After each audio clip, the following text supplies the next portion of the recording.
on these teams. So I don't know why they are so committed to just keep on taking this hot drop when it's really not needed. Yeah, we like them. It's fun to watch. But as you were mentioning, they were bound to at least lose one player, and it was going to end up hurting them. And now, guess what? The teams are starting to get set up where more than likely the circle in the game is going to end up finishing. Yeah, the only reason why I say that I kind of allow it right now is because, you know, here in prelims, the prize pool goes to the teams that don't make it. You know what I'm saying? Mm-hmm. So, like, if you're talking about a big difference between, you know, first and second, then you can't afford one bad game at all, right? Because you're going to really kill yourself on the leaderboards. Right now, the goal is top 8. So maybe you have a little bit of flexibility to kind of, like, really fight it out with the squad that could be in a main event. But, I mean, still, you got to make sure you make it into the main event. You know what I'm saying? And, like, the way you're talking about the way these groups are going to switch up and you're going to have some more monstrous squads come. I mean, these guys are going to have to go against Vampire and a lot of these other teams, right? So, for me, the only way that I would see this is appropriate if you're a team like Falcons that has 38 points, right? Then you can kind of do whatever you want. But these guys are on that cutoff. There's still a lot of games to be played, but it's still very risky. Yeah, and this is when it gets a little bit sketchy for me as we're looking now what's happening here with the hot drop. I'm starting to get deja vu again, right? They're kind of trying to feel out each other, trying to figure out where they're currently camping, where they're setting themselves up. But now this is all the time that you're wasting. Luckily for them, the circle is going to be within reach. But once they do end up with this fight, when they have to actually move into the end game, look at what Virtus.pro is currently doing. They're making sure that they make their way to the actual island, which is more than likely going to end up backfiring because they have already been spotted. But what I'm trying to allude to here, Jukes, is whenever that final push does come down, whenever you do have to make the decision to, okay, where are we going to park ourselves within those final circles, everything more than likely is going to be taken. You're going to have to push in without any scouting, and it just leaves you in such a bad position. You might end up getting 4 points from elimination points, which are good and all, but it could stop you from just having such an amazing game this early on in the PMGO prelims. 100%. 100%. Let's take a look here as Na'Vi. This is all the way at Novo, so we saw Virtus.pro make the swim, and they got caught out. So they spotted them on that swim over. Now they're going to be in big trouble. I want to see how they're going to approach this one. As you can see, Milky Way's like, nope, going up on top of that pier is not going to be a good idea. But he's also he's maybe going to go real close to it to try and get some air. But it's not looking good. No way he goes to the same spot. No way. I don't think so. I mean, King has such a good spot there from the top that Milky Way he's going to be screwed regardless of where he ends up going. Just camp it out. And I think, oh no, he wasn't spotted. Okay, I thought King maybe did end up spotting him there, swimming closer towards that dead player from his team. But now this is just going to be an L here for Virtus.pro as well. A team that they decided to land very close to in Hyper. I thought that we were going to end up getting that hot drop again, but they were forced out. So in Hyper, you could say they end up winning that hot drop because now they're more than likely going to end up taking control of that area in Lipovka. But Virtus.pro put themselves in such a bad situation here as they just decided to go for the swim, not even try to loot, not do any of that. And now you have another team if I'm not mistaken, this is Insanity, making that push. They've been able to loot. They've been able to at least get some equipment for themselves. Oh, yeah. Yeah, Virtus.pro, this is obviously kind of like one of those, you know, just last second plays, right? Just like an emergency. Oh, I don't know what to do. Let's just go ahead and let's swim on over to Novo. And it's just not working out for them. So let's see what they opt to do here. It looks like we did see one of their players make it onto mainland and get some loot. But, I mean, I could kind of understand why you're going to go for the swim, considering that it's a military base circle. But it's definitely going to be a tough one here as we start seeing a whole bunch of squads start make that rotation on down to this island. Still a good chunk of the mainland as well. Yeah, am I seeing that right, too? Team Falcons kind of currently setting a bit of a bridge camp there on the West Bridge. I don't mind it. I don't mind it, Team Falcons. I mean, you guys were able to dominate that last match whenever you guys were set up and take on fights as well. So possibly we could end up seeing a good performance here in regards to Team Falcons when it comes down to eliminations. And now back to this fight. It's just dragging on so long. And then Milky Way is just trying to figure out, okay, how am I gonna even be able to survive this? As one of his teammates being able to cause some damage. Now we switch over to the Xavier. One of the players end up getting knocked there by Lore from Nigma Galaxy. playing that roof play. Oh, that's a beautiful nade. Oh, he ate that one. Parage's in trouble. Coops realizes it. Here he goes to get the finish. And here comes the blue zone. So Enigma Galaxy trying to finish this out as soon as possible because this is a melee circle. Like I said, it's a lose-lose. They're going to be so late trying to get to this zone. But, you know, if any team can kind of pull off a miracle and a crazy rotation, it's definitely Enigma Galaxy. Yeah, beautiful Molotov there by Perigin, allowing himself to get that extra time to possibly get some more heals on his way. And now Perigin DX, it's not looking good for them. Keep in mind, though, Enigma Galaxy has already lost one player. There you go. There comes the knock there from Enigma Galaxy. It's going to be just one player left there from DX. They need to figure this out quickly. That circle is not hurting us much, but we were talking about it. They need to start thinking ahead. They need to start thinking of what's going to happen whenever they do end up making that push. And another team finding themselves here in a bad spot. And Hyper trying to make this swim up towards Navi and Virtus Pro. Yeah, you can see teams just trying to avoid that bridge at all costs. And then Hyper trying to do that little swim tate on over.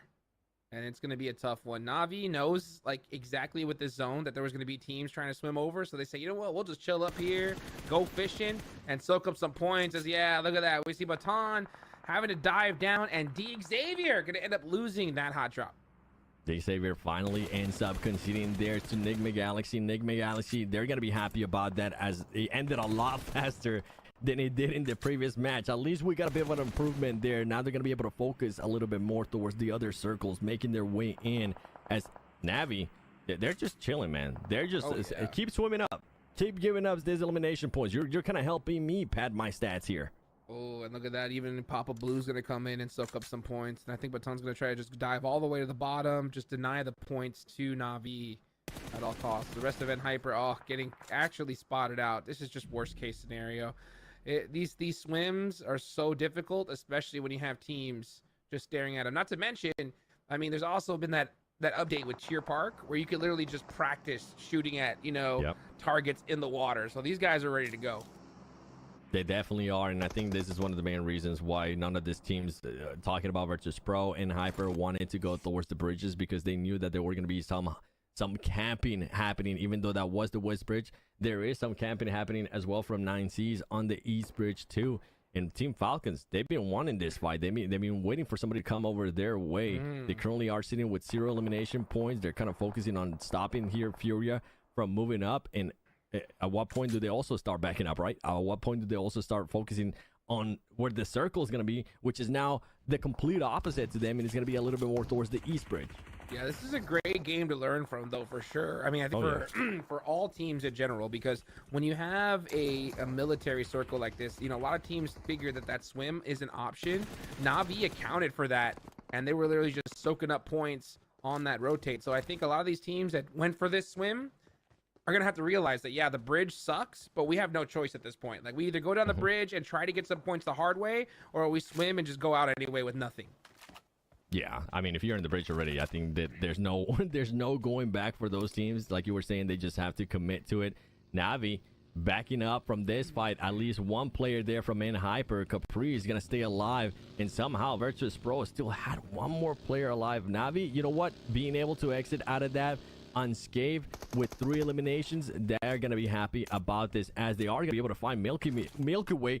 Jukes, Milky Way was able to find his way in here, and also in the elimination feed, we see Coops and Enigma Galaxy get into a fight with other people as they were rotating late. Yeah, and there they go, gone. So, I mean, we talked about how, D Xavier lost that. Both teams lost it, right? Yep. But we'll get into more of that here soon as we watch Virtus Pro go down. I mean, that's the right play from Navi, right? Hunt them down, get those every elimination point that we can, because melee zones can be unpredictable. We have this side of the circle all to ourselves. Let's soak up all the points. Yeah, I'm totally not shocked that they're gatekeeping in stage 3 here. Another point on the board. Easy for Navi. They baited me. They baited the teams too. I thought Navi was going to be backing up from this. I thought they were going to be happy with those 3 eliminations. Boy, they were not. They were like, okay, you know what, Gonzo? You go figure out who's going to be up in tower, where people are currently at. Scout for us. Meanwhile, we're going to continue to collect this extra points, this easy points for our team, as they're doing so right now. Yeah, so smart. Now, if the zone went on over to the west side of Millie, maybe would have seen them leave for sure. Oh, yeah. But since that zone's stuck there, they say, yeah, why not just go back? Let's just go ahead and just wait, give them a little bit of false hope. They run out in the open, easy points. And now with the zone starting to close, they're going to definitely have to start getting moving. We can see some of them in their vehicles trying to predict where the go north, right? Imagine. Yeah. Oh, okay. Yeah. All right. Hey, we still got some of the bridge to play. It's possible. We do, and then 9Cs is gonna have to make that push. We do see Smokes Gaming, and we also see a fight here now happening between Furia and Falcons. This is a fight that's been waiting to happen for quite a while now. Team Falcons currently having the upper hand. Icy with the easy shotgun sends him back to the lobby, and guess what? For Team Falcons, base case scenario, they're inside the circle. They got the 4 eliminations, and they're gonna be able to fully reset here. Oh man, these guys are set up pretty already. So let's see how they end up here, though. Meanwhile, Team Liquid getting punished a little bit here from 9Z. Elite coming on up. Simple's got that. I believe it was S12K out. But they are fighting in the mid-range right now. Nice shots there from Choco trying to put that suppressive fire. They definitely want to get this fight done sooner than later.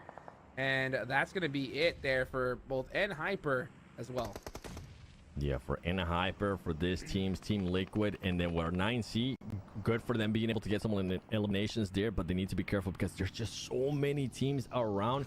And on top of that, they're gonna have a scary team that's gonna be trying to push through that bridge on the east, which is gonna be none other than Zebra Masters. If I'm not mistaken, I think it was Zebra Masters that ended up eliminating Enigma Galaxy. So they're gonna be coming in hot. They're gonna be looking forward to hopefully third-partying some fights here.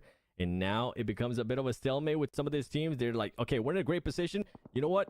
Let's just let everybody else fight it out until we actually have to move. But stay proactive, scout a little bit more, and maybe get some snipes. We need to see some snipes, Jukes. Yeah, I haven't seen any yet. Oh, come on, all right? Let me see some of that bolt action for sure. It's definitely hard, though, with the military circle. Oh, yeah. You know, like this, sometimes these guys are really wanting to have that DBS M4. That seems to be the meta.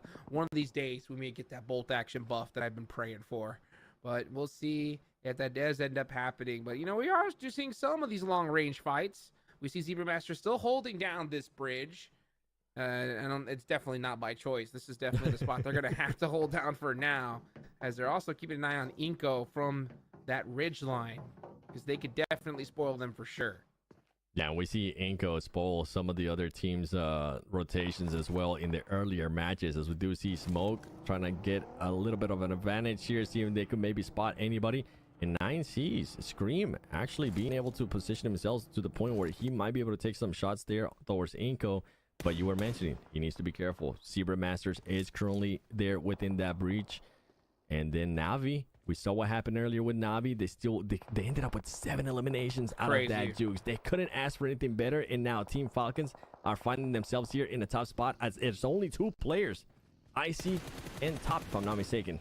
One of my favorite things to do is see teams that struggle on the first couple of games just come out swinging, you know, and Navi had the perfect scenario, right? I mean, I will say, right, that was the perfect zone and situation for them. So, but the thing is, they took advantage of it, right? They got 7 eliminations at the start. Now it's time to step on that gas and come back strong, because, you know, with how many intense teams are here, you do not want to get stuck on that, you know, 7th, 8th position towards the end. And I'll definitely talk about that more here in the future, as we see the Falcons down to 1 player.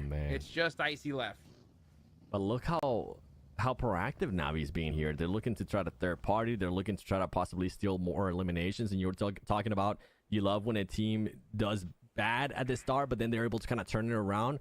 Navi could definitely do that. 7 eliminations, that's already way higher than anything that they got close to in the previous 2 matches. As in the previous 2 matches combined, they only ended up with just 1 elimination to their name. So if they can continue on, we could see them at least there within the top 8 with the way they're currently performing. 100%. They're going to have to start getting moving, though, really quickly, though. They're trying to decide whether they want to stay back and get these points, or, you know, try to get into this circle. The problem is the timing of it. When do we go and make that push? They get that point on the Icy. That's the one that they were looking for. Now it's time to start getting going. And this is going to be a tough rotation. They could lose a couple players in this process. It looks like they're going to try and just hug the circle. But they're going to run into the squad here in a second. Let's see if Gonzo can make it out alive.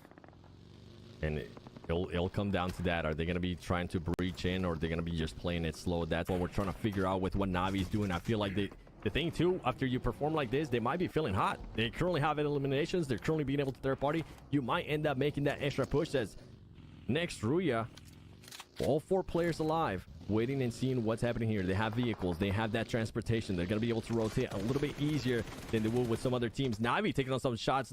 Oh, Gonzo not being able to fully knock there, but guess what? Axer is there, and he's gonna be able to get that knock. He's gonna be able to get that confirmed elimination, and it's up to 9 for Navi. Uh-oh, meanwhile, Z-Wolf, though, with that M16. Oh, gets his head popped off there, but he should be safe to get rezzed.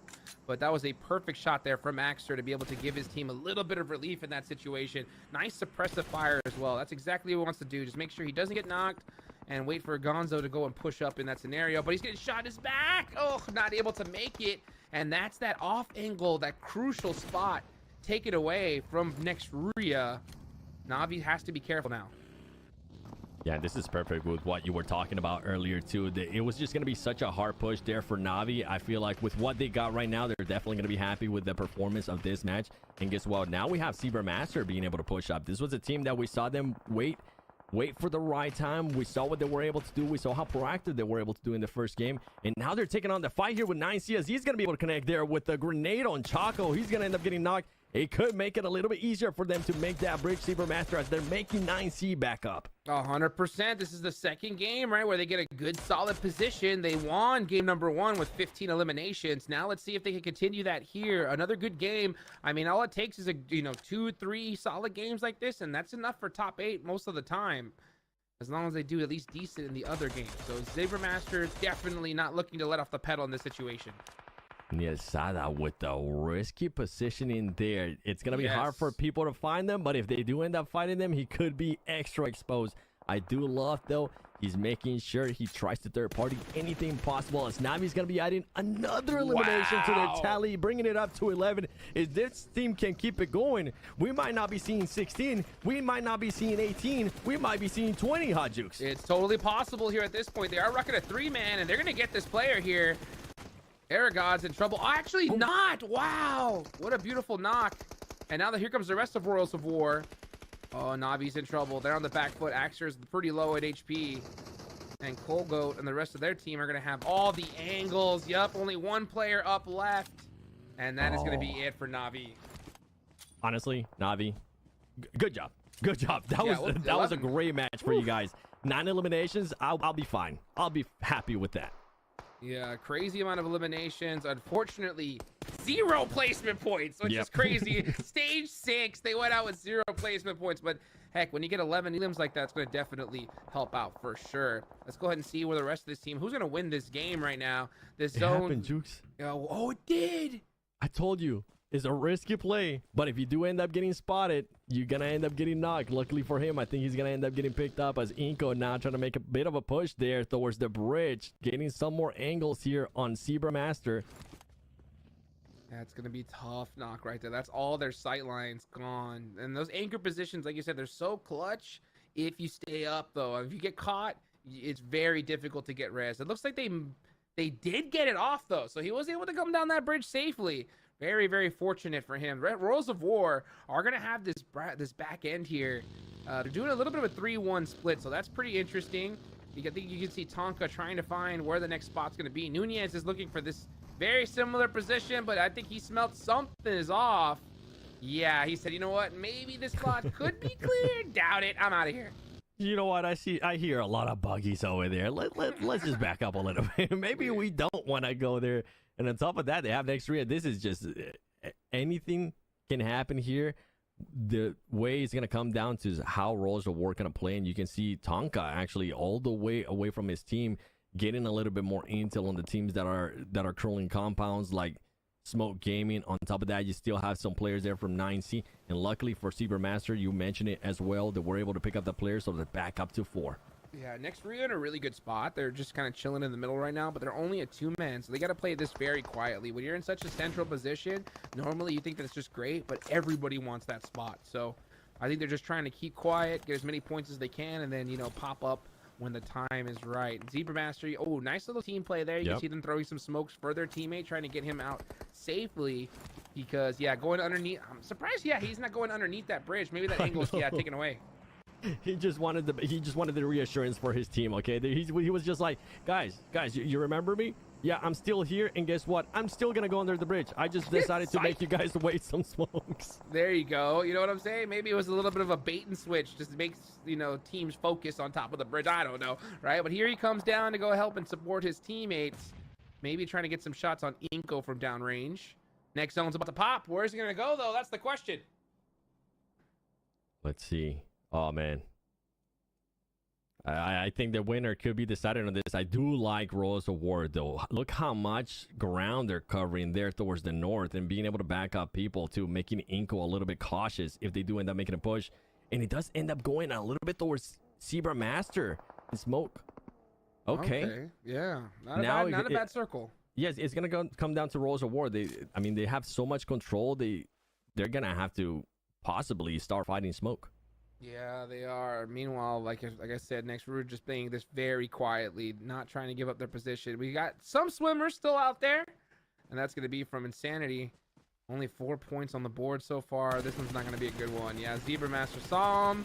He goes straight diving for the floor, but it looks like the inevitable is coming for him. So the rest of Zebra Masters are looking to get as many points as they can before they start focusing inwards. And definitely trying to apply that pressure to Inko. And guess what? I think that player from Insanity just decided to ended up just, you know what? We're not going to give that extra point. Let me just go a little bit under the water and just block you guys from getting that point. Rolls Award. This is what I want to see. I want to see how this team reacts. They're holding so much ground right now that they can pretty much pick and choose what they would like to do, and this would be the right play. Yeah, start going a little bit more towards where Smoke Gaming is at. Cover yourselves in the back. Don't forget about Inko. And you mentioned it earlier too, Nextria, with those two players. They're being quiet. They're waiting to see what's going to happen. And it's actually not even two players anymore. It's just one player with Seawolf. Yeah, Rolls of War need to focus on their backs more than anything because they don't want to fight inwards. If they get into a fight a little too early, they're going to get third-partied. So they're really trying to make sure the timing of this is perfect. Only fighting until absolutely necessary. Colgoat tried to be able to steal that elimination there because there's still 43 seconds left on the clock. They can afford to take these shots for now. But if that zone pops away from them, they're going to definitely have to push the issue. Ooh. That's the problem right there. Trying to overpeak a little bit too much. Going for that jump scene. If you can maybe see where that player is going to be hiding at, could end up getting you caught. Royals of War needs to be careful. They're currently taking... They might end up taking on too many fights here, Jukes, as Colgoat is far away from his team. And if a grenade hits here, they're not going to be able to back him up. Look how far away he is from them. Oh, there we go. Z-Wolf finally getting spotted out there. That looked like a nice nade there onto Nunez, but he only get chunked a little bit. That vehicle is down. Nice shots there, though, from Colgoat. And that's perfect timing because the zone is closing. There's no way he's going to be able to get that res off. No way. He's going to go for the run over? What? What is happening? Colgoat saying, no, I'm coming on in, baby. Let's go. And they do end up taking down the squad. So they decided to sacrifice a player with 4 eliminations for... Will actually be able to get the res off? I think they might be able to, right? They will, they can even put him in the vehicle. Yeah. That was sketchy. That was a little bit... That player was feeling himself. He's like, all right, you know what? I got the knock. Let me see if I can get the other one for the highlights. A little bit too much for my liking. But guess what? Luckily for him, he does have the backup of his team. And now they are going to be controlling an even bigger area here at Zebra Masters. We got 2 players there from 9C and Smoke Gaming still having their players alive as well. Honestly, I feel like Royals of War, with the way they're currently playing, I feel like they might end up taking this game too. It's going to be hard, though. And the reason why I say that is because they have brought all the attention onto themselves. You can see almost every single team staring at their direction right now. So Royals of War have to play this carefully. I do like the fact that they were able to clear that out just on time, and they still have everybody up. So they're definitely in the most dominant position. You can see they're the only ones really moving around besides Smoke. But they got to play this on point. If they get into a fight a little too early, Smoke's going to come in third party them very easily. Yeah, and you're thinking about Smoke too. I'm thinking about the 9C players. They're being so quiet there that if Smoke is not able to spot them and actually start shooting them and maybe knocking them, I think 9C could possibly end up surprising here. Royals of War. Anything can happen though when it's this kind of madness. You have 2 teams with 4 players alive. Actually, 3 teams with 4 players alive. And then you have the oddball of 9C trying to clutch up another top 3 situation with not all their players alive, just 2 this time. So at least their chances are going to be a little bit higher. We saw what happened earlier with 9C. They were able to surprise and get that second place with Choco. But, oh, man. It's gonna come down to who gets the first knock here. And it is tough. I can't call this one. I can't call this one anymore. I can't. I was about to say, roll the dice, and one of these teams is going to win it, because guess what? This is stage 9, baby. The zone is going down into absolute nothing. You can see these teams starting to throw out all of their utility. Meanwhile, like 9Z, not trying to move a muscle. Pretty hurt, though, at this time being. Rolls of War saying, nope, I'm not going to leave this to chance. Smoke getting one of the players. Meanwhile, Zebra Master on the bottom side are going to start pushing Royals of War. And here they come. And this is the aggressiveness. This is the proactiveness that we've been talking about. Zebra Masters, as they're now going to be going for the push. That's a shotty, and that's a little bit too far away. It ends up hindering him, as now it turns around, and guess what? They're doing it so well. Smoke Gaming being able to third-party this fight. Cats, Zebra Masters with their pants down, and they're going to be able to just take some easy eliminations here, and they're going to keep going. Smoke Gaming playing this so well. Hot Jukes, as they're going for the third party, they eliminate Rules of War, and guess what? They end up winning it. Perfect timing there for Smoke Gaming to decide to third party whenever Zebra Masters and Rules of War were engaging with each other. That is how you get it done. That's what I was talking about. You know, like in that particular situation, if you fight too early, you're getting third party. So the timing is so critical, and it could have gone either way. And I do love to see Smoke recognize the situation and act on it instantly, right? Act on it instantly, take the game for themselves, and that was big chicken dinner there for them. And look at them. They're happy. They're giving each other keys. And then on top of that, this is the team that I was kind of talking about. I was hoping that there would be a team that could possibly end up surprising. A lot of experienced Brazilian players. I felt like they just haven't been able to get their big break, and they might be looking to surprise people here. Boy, they definitely ended up surprising me there with the way they were able to finish off that match. Third partying at the right time and just making decisions so well. 100%. I mean, beautiful decisions. That is how you get it done. As we take a look here at the highlights, and it started off so strong, you know, with another hot drop situation here, 7. It was. And in this one, we actually had a winner though. But did we? Did with DK, because Nigma Galaxy ended up getting eliminated before they could even get to the circle. I mean, dude, it has been such a day coming through here. It's just like, you know, again and again, they try to contest to see who's going to be claiming that cheeky spot for themselves. But I got to say, this match was just filled with wave after wave after wave. I mean, we saw Navi kicking up a storm. We saw the Zebra Masters kicking up a storm. But at the end of the day, I mean, Smoke Gaming, they just had it cooking. They were definitely cooking, and they were just waiting for the right time. I mean, even from before that, that was one of those teams that we were talking about, Juice, that they were just waiting to see what the other teams were going to be doing. They kept on with that strategy all the way until the end. Yes, they did. I mean, we always love to see a good old-fashioned Sosnovka military finish, and it was no surprise indeed. I do like the fact, too, that at the start of the day, or at the start of this game, we saw so many swimmers, right? So many teams trying to swim all over, and we finally saw a team decide to shut that down. We did. I mean, with Navi, with the way that they were able to play it there, even though Navi didn't end up being there towards the top 9, I think they ended up in 11th place, if I'm not mistaken. That's why you're currently not seeing them here in the first graph of damage. Smoke Gaming, 1200. I mean, the way they were able to play this out, 1200 damage, and out of those 1200 damage, 9 eliminations. And here we go. Now, this is what I wanted to see. Almost 2000 damage and 11 eliminations there for Navi. Crazy. Second place, literally second place in damage, but you know, 11 eliminations. I mean, what do you think about that strategy, DK? I think it worked out pretty well. What do you think? Oh, I mean, they were just lurking, right? Started over on that eastern side as they had the beautiful swim up onto that Sosnovka military island, and then it was just go time, right? Navi, they just kicked into gear. It was just stuff flying all over the place. So I want to see a little bit more of that approach coming into the next few matches. Wow, and we actually see 6 get the MVP here, 7. Not surprised. Not surprised at all, honestly, even though they didn't end up getting those placement points that we were hoping they would.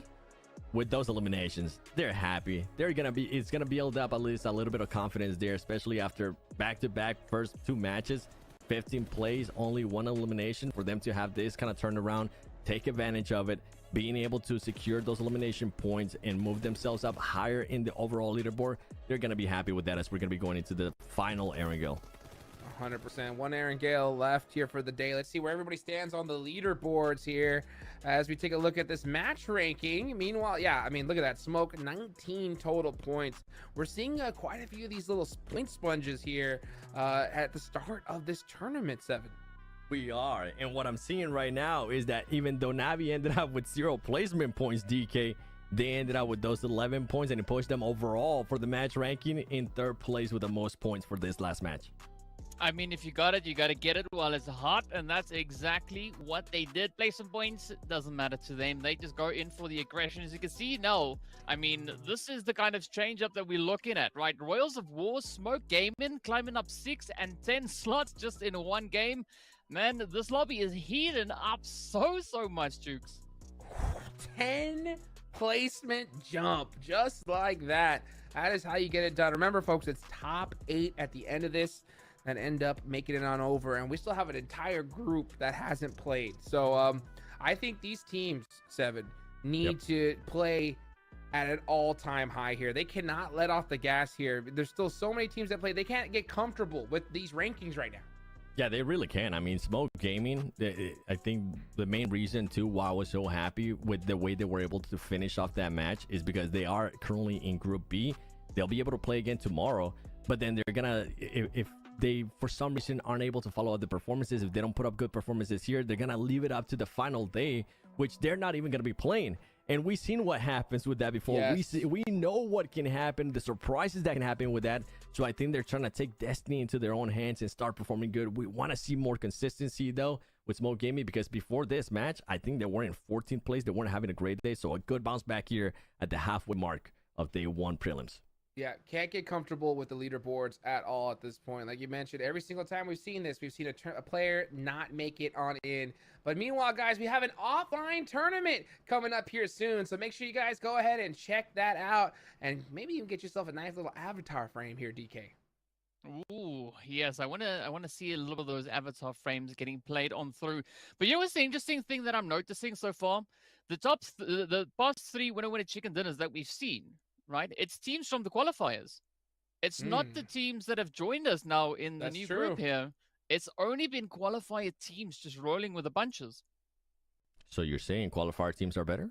Or maybe the games that they had on Saturday has been helping them out, which is something that Hot Jukes, if I'm not mistaken, you brought that up at the beginning of the day. I will say Team Falcons is better. Okay, yeah, they've proven that. They proved that on the global championships that they are better. So, I mean, they started off strong here today. That's why we see them at the top of the leaderboards. But I'm happy to see teams that, because you know what? You can't always hope for a great start, especially when it's your first time going against these squads. You might struggle, you know, in game 1, game 2. 2 teams in particular that I see struggling on purpose is Nigma Galaxy, right? Like, and ND Xavier. Like, this is the last Aaron Gale of the day. DK, do you think they're gonna do it? You think they're gonna see one last hot drop? I mean, based on what we've seen in the first 2 Aaron Gales, I would not be surprised if they do it again. I mean, at the end of the day, I hope that it's not going to be the outcome. But, I mean, who knows, right? Some of the teams, they just super determined on locking in that positions. Like, you know, whatever the zone brings, they're like, you know what, Pachinki is our place and we're going to defend it, even if we have to chunk in some blue zone to do it. 7? It's 1-1. Right?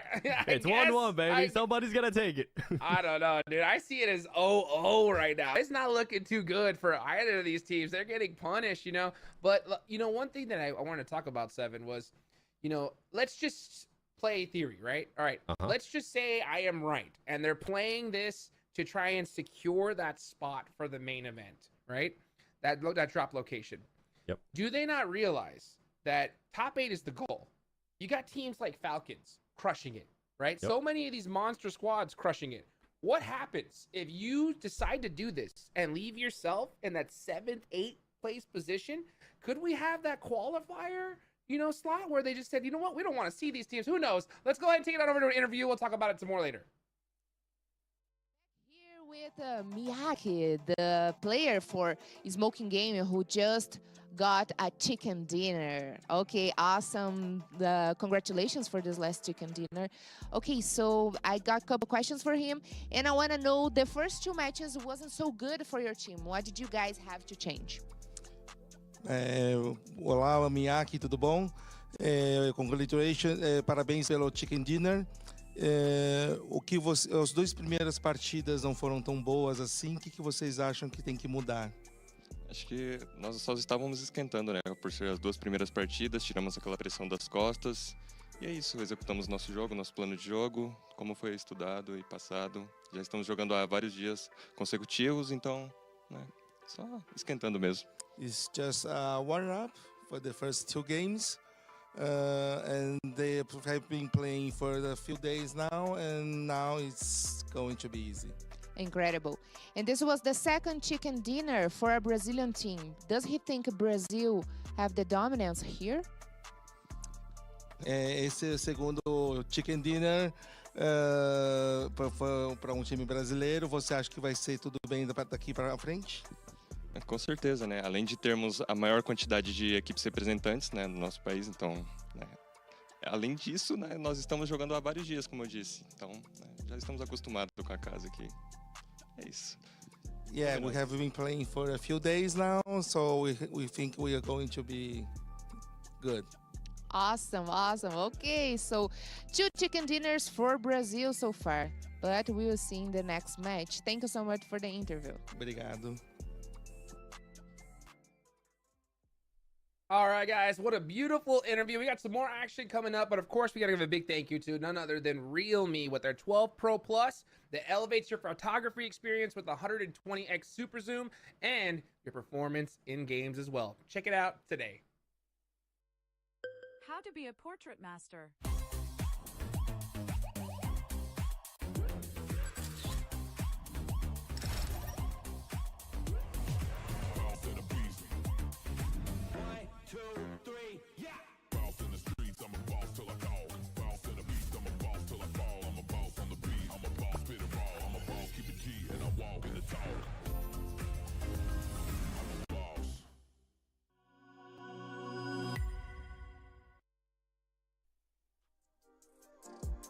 And we are back, folks, here. Guys, go ahead and check out the 6-year Up for Fun. The 6-year anniversary is here, guys. Go check it out. Share it on social media. Use that hashtag PUBGM6th wishing as well. And experience the anniversary now in PUBG Mobile's version 3.1. And I gotta say, I love the new game mode 7. It is just so fun. It is crazy. I've enjoyed it. I also enjoyed that if you do end up landing on that floating island, when it actually spawns you there, it will revive you. You know what? Because I've been getting my cheeks clapped in the game. Dude, as a matter of fact, I'm getting warmed up. I've been playing a little bit as well. You can actually get revived twice now. So it's kind of pretty crazy here coming up. But man, you know what? Still a lot more action that we got coming up, guys. We'll be right back after this break.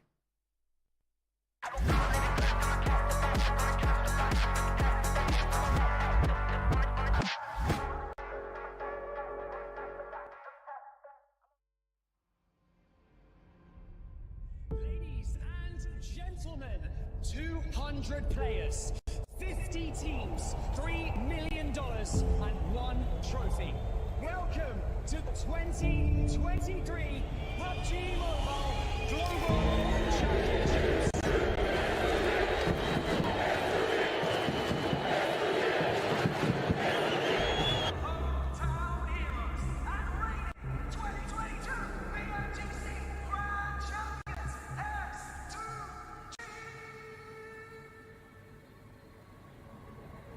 PMGC'ye 3 defa katıldık ve bu sefer Türkiye taraftarının karşısında olduğu için daha inançlıyız. 2 kez dünya şampiyonu olup yani rekora 3.lüğe daha yaklaşmak, bir adım atmak istiyoruz. Yani onu düşünüyorum, başka bir şey düşünmüyorum. Gue udah 4 kali di PMGC dan baru 2 kali di final, dan ini tahun apa ya, kayak PMGC pertama kali setelah 2 tahun kemarin gue nggak lolos, dan mungkin perasaan gue berada di PMGC lagi di final tentunya itu apa ya, semua tim itu udah merata sih dari segi skill dan apapun itu, dan gue rasa PMGC ini bakalan PMGC yang seru banget karena semua tim itu udah jago banget. Mungkin momen yang nggak bisa gue lupain itu waktu jadi World Champ di Malaysia tahun 2019 itu salah satu yang apa ya, momen yang paling gue inget banget karena semua orang juga tahu kan kalau tim gue dan gue bisa buktiin kalau kita tuh bisa loh juara dunia, nggak cuma di region kita doang.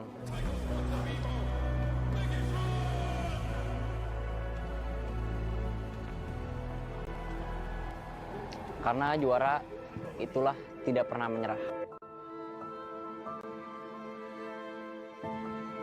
За миний хувьд одоо 4 жилдээ мэргэжлийн төвшөнд тоглож байна. Тэгээд ерөөсөө энэ хугацаанд өөрийгөө хансан гэж бодохгүй байна. Яагаад тэгэхээр дэлхийн аврагт дээгүүр байр эзлээгүй учраас ерөнхийдөө болоогүй л гэж харж байгаа. Top has emerged as the MVP of South Asia Championship. Your MVP, Stalwart Esports. Give it up, Jakarta, for top. За ямар үед бууж өгөө гэвэл одоо тэгээд багаараа хичээгээд амжилт үзүүлэхгүй байгаа цагт бууж Woo! Beast better myself, Jack. That is absolutely They came to the insane. cliffs late, and then at the very last moment. Sekarang gue ngerasa buat tahun ini dan lebih tepatnya buat turnamen ini PMGC final ini gue udah balik ke prime gue dan ini saatnya gue buktiin kalau gue tuh masih layak di di tahun ke-6 ini. Türkiye karşısındaki ilk offline burada bize çok desteklemeleri lazım. Destekleyenlere çok teşekkür ediyorum. Yani her şey için konuşalım tekrar alalım. Her şey için cömert ederim ama.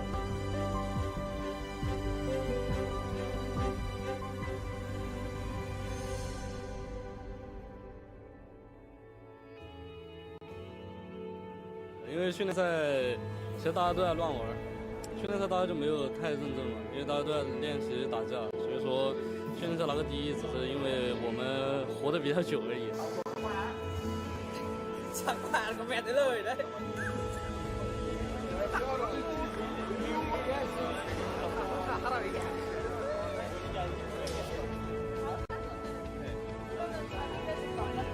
만약에 거기 오면은 그냥 비벼버릴 거라고. Wait, that you will not attack me. Estamos preparados para ganhar, estamos muito felizes, já chegamos aqui, agora o objetivo é ser campeão e go loops. Hai, kami dari Malaysia, kita orang akan buat yang terbaik untuk Malaysia. Malaysia boleh, Long Live Alliance. E aí galera, a gente está bem tranquilo, bem animado, treinamos muito e vamos ser campeão dessa PMGC. Tamo junto. Long Live Alliance! I can't wait. Hello!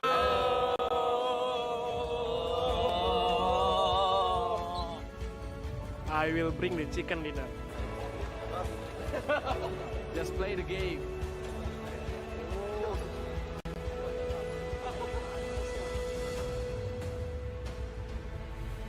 It's like if you ask what you're doing to anybody, then they'll have all different answer. So maybe people usually think the pro players are playing their best for money, prize pool. I don't think so. I think prize pool can be one reason, but each player will have another different reason. They may just want to show off themselves to audiences or other people. Somebody wants to take the fame or reputation as a pro player representing their country. So all players will have their different target and goal, but I believe anybody playing here, their first most important goal will be winner, chicken dinner.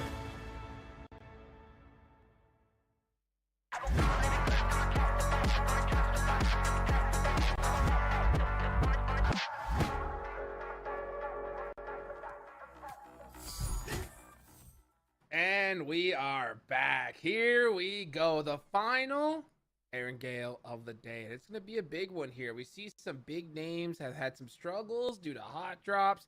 We've seen the qualifying teams pop off here as well. Would you expect that here, Seven? I honestly would have not, but I'm not surprised because of what you guys were saying earlier, which they have had a lot of matches leading up to this. So they are, in a way, kind of warmed up. They know what some of the other teams were going to be doing too, because they have already faced them in the previous matches too. So not surprised, but I am. Right? Yeah. I mean, it's just so crazy to see some of the different strategies coming out here at this top level. You can see the players are getting locked, loaded, ready to go. DK, what stood out to you so far?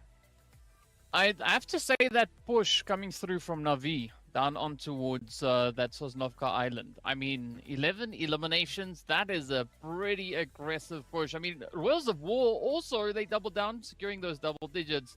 But for me, the most impressive one was the performance coming through from Na'Vi. But I mean, I'm not really surprised, because looking at the roster that they have is a roster that I've seen over in the MEA region. So I know how and what they can kind of do. So it was really good to see them showcasing that talent once again. And you know what?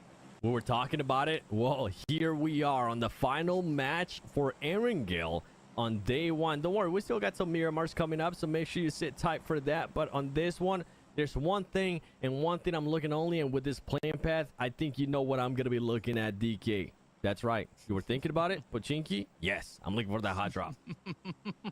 Well, I don't think we're going to have to wait too long to see what is going to be the outcome of this one. But this is definitely an interesting change-up compared to what we've had in the previous two Erangels. So, well, the pressure is going to be on, right? Are we going to have the age-old engagement between Nigma Galaxy and D Xavier looking to settle the dispute, right? As you've said, it's 1-1. It's 1-1. Someone needs to double down and get that extra point. I think it would be so great if the zone even sent it up on them. And I think their Nigma Galaxy might actually end up backing out, which is interesting because this would be the last Erangel match that these two teams are going to be fighting against each other. Keep in mind, we said it, but we got to continue to say, just for people that might be tuning in just now, Group A is going to be sitting out tomorrow, and Group B is going to be sitting out in the final day for day 3. So this would be the last engagement if they were to fight each other. And I don't think... oh, wow. They might actually go for it here again. Man, they're just sticking to it. They're like, okay, you know what? Yeah, they said we're 1-1. We got to switch that. Even though we've been winning the fight, we're still keep dying early on. We're only able to exit with just 4 elimination points each time. Let's just decide who's the Pochinki King for these two groups. I mean, it's not enough, right? They want to plant their flag. They want to say, you know what, this is our turf. Don't you dare come back to it again. But let's see who's going to be the one to claim it. Because, I mean, so far, D Xavier, they are trying to kind of just hunker down, right? Nigma, they look super, super active in this one. Starting to find a bit of a spread, breaking down doors. I mean, who needs to knock? I mean, you can just kick it down and just come rushing on in. And they're waiting for it. They know that they're in there. We've seen what happens when those Molotovs are thrown. And it's usually, it goes bad for the person that throws the Molotov. Luckily for Hove, he's not going to be making any type of push here. But this is the problem. These two teams, you know what? At the beginning, it's okay to be able to take a little bit longer as you guys are trying to feel each other out, trying to figure out and get info on where everybody's going, where everybody's rotating to. But you just don't want to get into that stalemate. Yeah, I mean, stalemate... it's definitely not the kind of play that we want to see. And I mean, we did have a little bit of that back in the first Erangel. So let's see if they can change it around on this one. But interesting enough, right? The rest of the lobby, everyone, they just kind of going their own way. There's a big spread amongst the rest of the teams. But here we go now. Barajan trying to find a little bit of magic. And Lord just quickly managing to fall back into cover. Just enough to be able to hide there. And something that we got to keep in mind too is these teams, if they do end up engaging, it could be very slow too, because they are within the circle, and the circle, it's not shifted anywhere from to the west or the south in military base. They are going to be put in a good position here. So whoever ends up winning this fight, if for some reason, and I know Jukes is going to be hoping that this happens like I am, the team that wins doesn't end up losing a player, they could actually set themselves up in a great position. But that is easier said than done, DK. And I mean, it's going to be, I think, a little bit more essential for D Xavier to have a good run here, because in the previous match, both teams were tied. Exactly the same amount of points. Both teams sat on 11. But now, Nigma Galaxy, they've been able to, lock in a few additional points and just get a little bit of a lead. So if D Xavier want to try and play the catch-up game, this is going to be the Erangel to do it in. They might be able to do that. I mean, you mentioned it. They're currently in 10th place there with 12 points. Nigma Galaxy, I mean, they're not that far ahead from them. They're in 7th place with 15 points. So that pack between those top 8 teams, at least for right now, it can go either way, right? But we still got another group that's going to be coming in tomorrow. So we can't even expand on what could happen with these two teams. Somebody needs to win the engagement. And if we're looking at the map here, I wonder if maybe any of the teams rotating with the way that the circle might be set up, this teams could actually be setting themselves up for possibly a third party if anybody just comes close enough to Pochinki and hears this fighting. I think it's going to have to be a slightly cheeky team, right? Because, I mean, we know what Nigma and the Xavier is capable of, so you won't want to try and risk anything on it, but it's going to be Levi's trying to get the shot in, taking quite a bit of damage. Rauf, though, narrowly escaping that as Coops comes in with the swoop, and that is it. Just cracking down on the Xavier. And that was great there by Enigma Galaxy. They were able to get the first player down, then they were able to rush that second player. Nobody gets knocked. Somebody got really close, but they didn't end up getting knocked, so they don't have to waste time there on reviving him. And now they're going to be looking over to Peregrine and seeing where he's at there with that DBS. Peregrine's just going to be waiting patiently. I think they might have an idea that he could be in here, as Chua Kong is keeping an eye out for any of the players possibly trying to come behind Peregrine. Oh, this could be a tough play. Barja now, stepping out and gets dropped right on down. Now it's all riding on Chua to see whether or not they can get themselves back into safety. But Nigma now really starting to pick up the pacing here, already sitting with those 3 eliminations. They've already had a little bit of a taste at the excitement. Oh, and this could be absolutely devastating now for the Xavier. And it almost ended up being devastating there, as they have already lost 3 players. And guess what? Enigma Galaxy smells blood in the water. They know that they're chasing just 1 player, and they are full sending it. This is the statement that they want to send, and Juke's been alluding to it too. They could be trying to send a statement. If they do end up making it to the main event, they will continue to fight Pochinki over and over again. But guess what? With the third party that I was alluding to, they need to be careful. Dick Xavier is going to be able to at least knock 1 player. They're going to be able to eliminate it. Enigma Galaxy not being able to flush this out fully, as Molotovs are going to be coming through. They got a little bit too aggressive there, and they end up paying for it with 1 of their players. I mean, Chua might seem like they are trapped here, but they are not going to be backing out of a fight anytime soon. And, I mean, they got to do something, because as we can see in the feed, right, next Rhea and the Royals of War fighting just south of the current positioning here. But here we go, Lord and the rest of Enigma not trying to avenge a teammate. The push comes through. Ooh, Chua trying to quickly reposition, get the angle, but it is going to be Enigma just trying to swarm, get the overpowering, but Chua just ripping it up.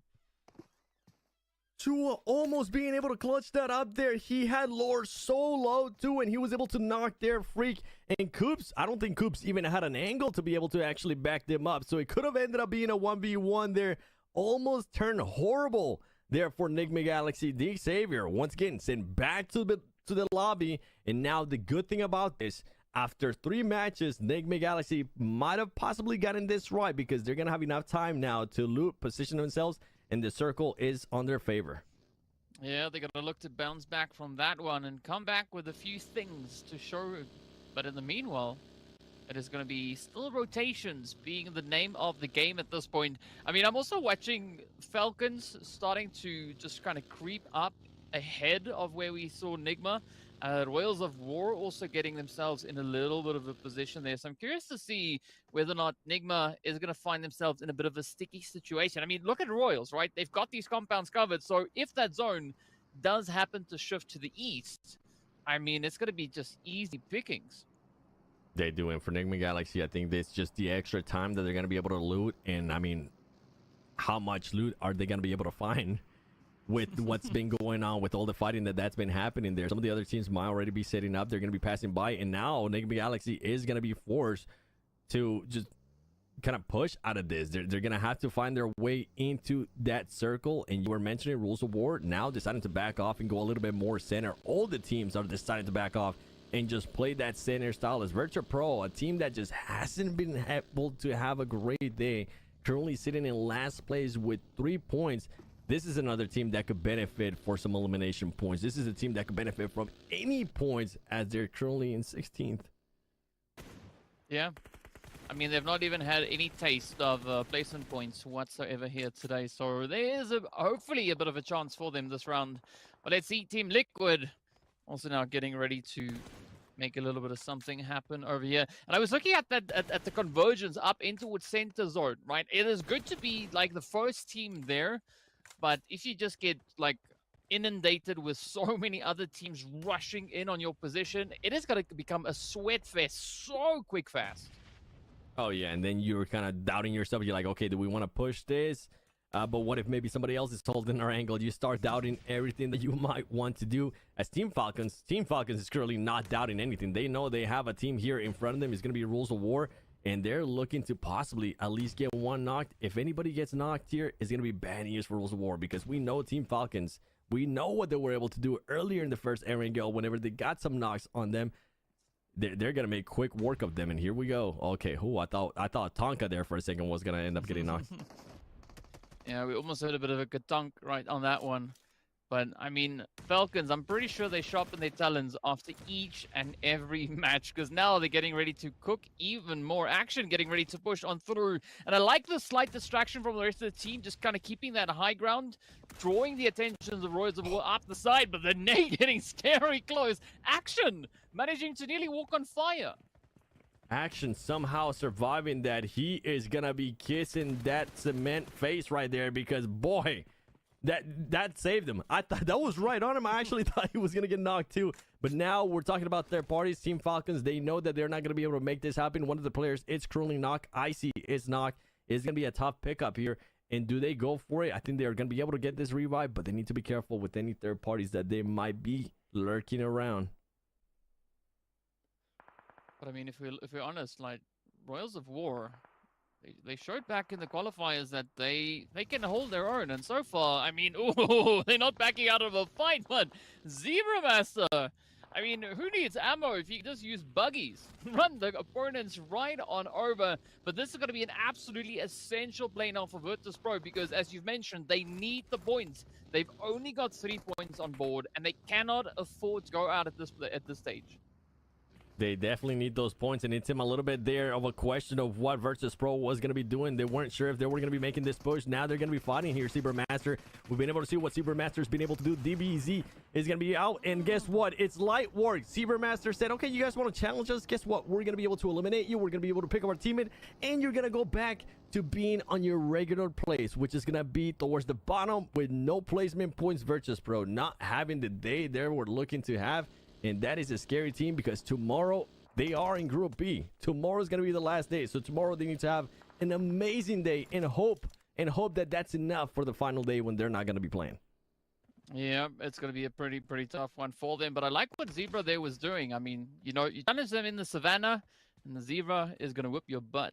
But yeah, let's see what Royals of War can do. The Falcons are attempting yet another push. The full squad just holding nice and steady. No Zed up on the front line.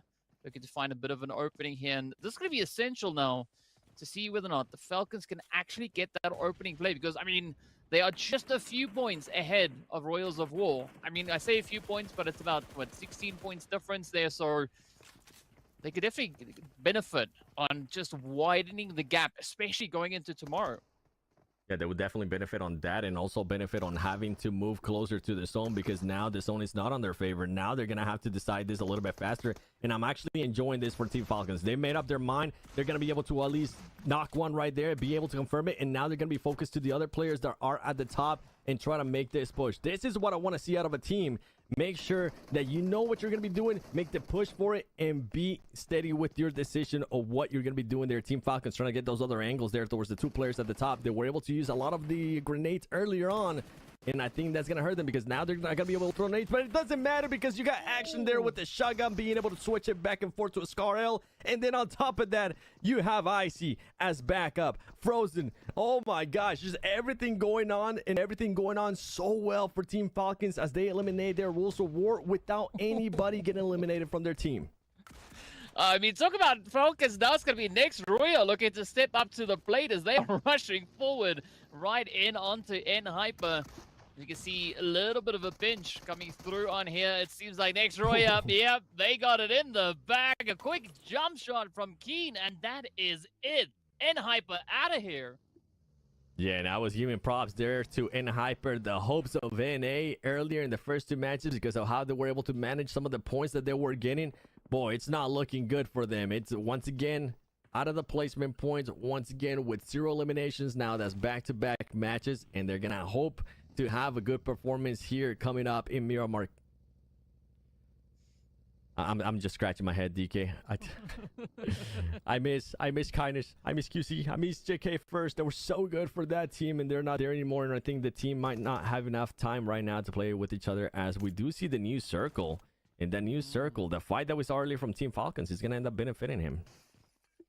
I mean, this is going to be a sweaty zone because we got Falcons, they've got a chicken.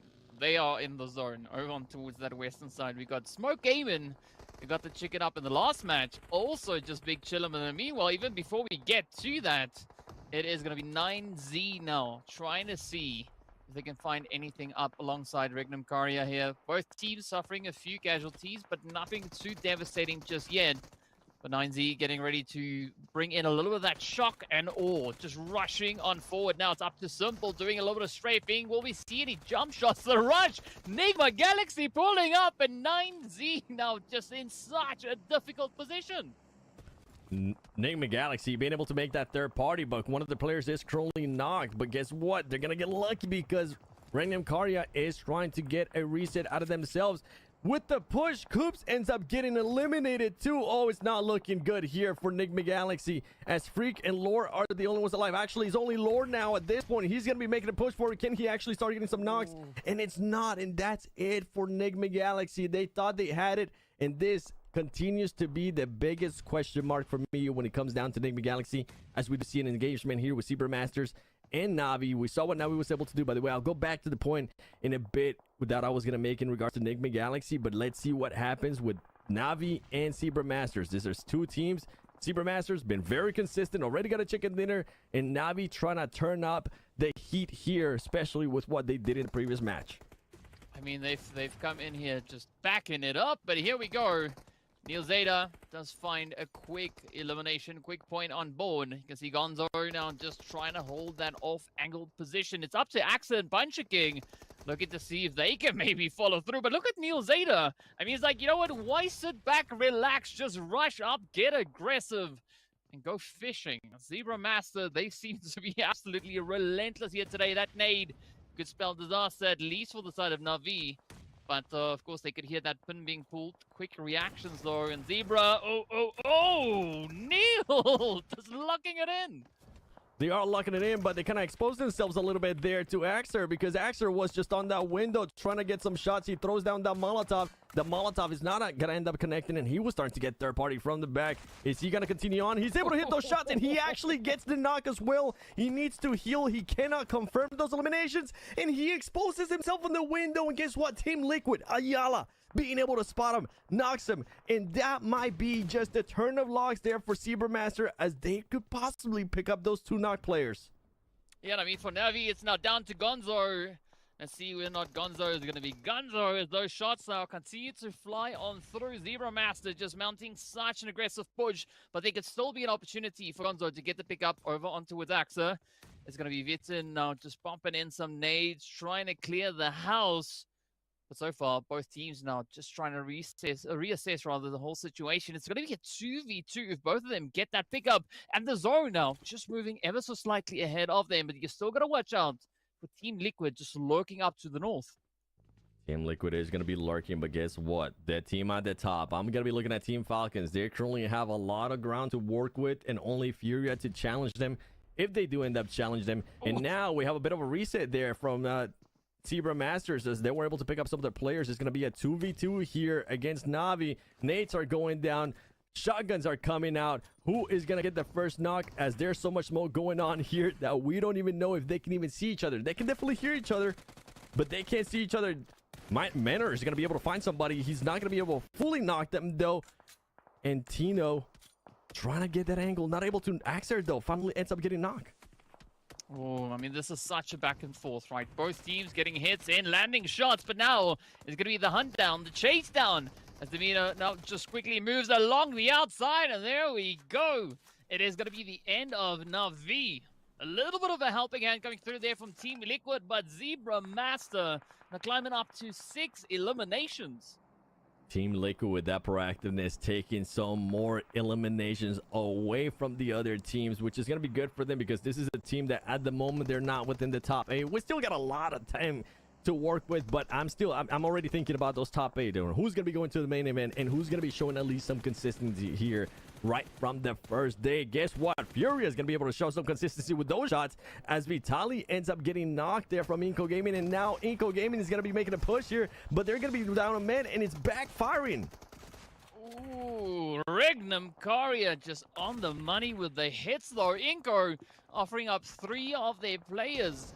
And now let's see whether or not Nunez can come through, close it up, could maybe find a quick pickup here. The nade is in the house. Is it going to be the end though? No, instead, Team Liquid Mythic pops the nade through the window. Team Liquid, more like third-party leaders, because they're currently just third-party and everything, sending grenades down. Mythic keeps on hitting them, and they need to make that push even more. Furia, they need to be careful, though, because Furia is going to be lurking around. They're going to be looking to third-party this as well, steal some of those eliminations, and Mythic decides to back off a little bit, and guess what? They did just that. Mythic, with the nade, ends up eliminating Regnum Karia, and this is good. My goodness, this is what we've been wanting to see here at a Team Liquid, with all these third parties, with all the awareness, and making sure they collect as many eliminations points as possible. I gotta say that Flow is going crazy right now on the side there of Team Liquid, and I mean, they've got a beautiful bit of possession down on towards that southern side of zone, but up comes Furia, looking to see if they can find a little bit of the action as well. Zebra Master also not a team to discount just yet. As you can see, Ayala taking a little bit of action here, but let's see what the play now is going to be. Furia just actively moving around, trying to figure out what is going to be that next best approach to take, and well, currently opting for a 2-2 split. And it could end up working for them, at least in regards to the scouting, especially when this circle pops up. It's going to give them at least some more to work with. And look how much space they're currently controlling too in regards to Furia. They were controlling all of that northeast. Luckily for them, they're going to have 2 players very close to it, Artusin and Kayovsky. They're going to be inside that circle. And now another team that was controlling a lot of area earlier, Team Falcons, they're going to find themselves trying to make a push inside this circle. And how are they going to make that? They're going to have to go over through Smoke Gaming. Well, let's see if Smoke is going to be posing any danger. Speaking of Smoke, though, we've got a lot of that now being deployed here. As you can see, it's either Smoke Gaming or Falcons just starting to put up as much coverage as they can find. But it's going to be, of course, a little bit of a barrage from the Smoke Gaming side, trying to see if they can maybe find an easy pickup now at the expense of the Falcons. Yeah, and I think this is when they slow it down a little bit, even though there's a lot of smoke going around. They're trying to feel each other. You can see Kunha there being very close to action, and Icy at least getting some of that information. We do have 2 other players there from Team Falcons that are a little bit further back, trying to get that off angle and see what next Ria players might be doing as well, because that team still has all 3 players alive, and they could definitely end up third-partying this fight. And here comes the push action now, making the push top. Nurse said, making sure that they're within the compound there to back him up. And here goes action. He's going to be able to spot one. No, he's not. That's his teammate. Oh, I don't think he's noticed. I don't think they noticed each other. I don't think they noticed they're right next to each other. And that is crazy, because he ends up working now in the favor a little bit there of Team Falcons. But now Smoke Gaming does realize that they're there. They're going to start eliminating those players. And Smoke Gaming gets away with it, as Team Falcons didn't realize that there was a player from them right next to them. I mean, what the... What's going on? Smoke Gaming coming out of nowhere, and they do find the finishing blow into the side of the Falcons. I mean, Seven, it looks like Smoke Gaming, they could be opting for a back-to-back play here. They could. They definitely could. They're going to be down 1 player, but my goodness, when you talk about luck, that is exactly what you want to see about luck. As soon as the Team Falcon players decided to look where the player was, he was already jumping off, so he didn't even have a chance to shoot him. You couldn't ask for anything better, and the aggressiveness here, I'm actually enjoying out of Smoke Gaming, making sure they back up a little bit more on next Ruya, but they need to be careful. You mentioned it earlier, Zebra Master still has 1 player alive, and we know what they've been able to do recently. At least today, Zebra Masters has been on point.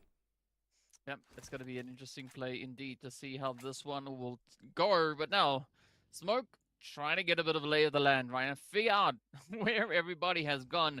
Team Liquid also keeping it nice and quiet up on the edge. Furia, very, very audible. You can just see all those vehicles moving around, a lot of noise being made, but now it is going to be next Ruya locking in. They've spotted one of the players there from the Smoke Gaming. 1 down, 2 more to go. They're waiting. They're waiting to see if there's going to be a chance. And guess what? Guess who else was waiting? Smoke Gaming was waiting there. They were able to spot somebody, and they're able to trade. Now, can they pick up their teammate? That's going to be the biggest question mark. And throughout all of this, yes, Smoke Gaming, you were able to eliminate Team Falcons. But guess what?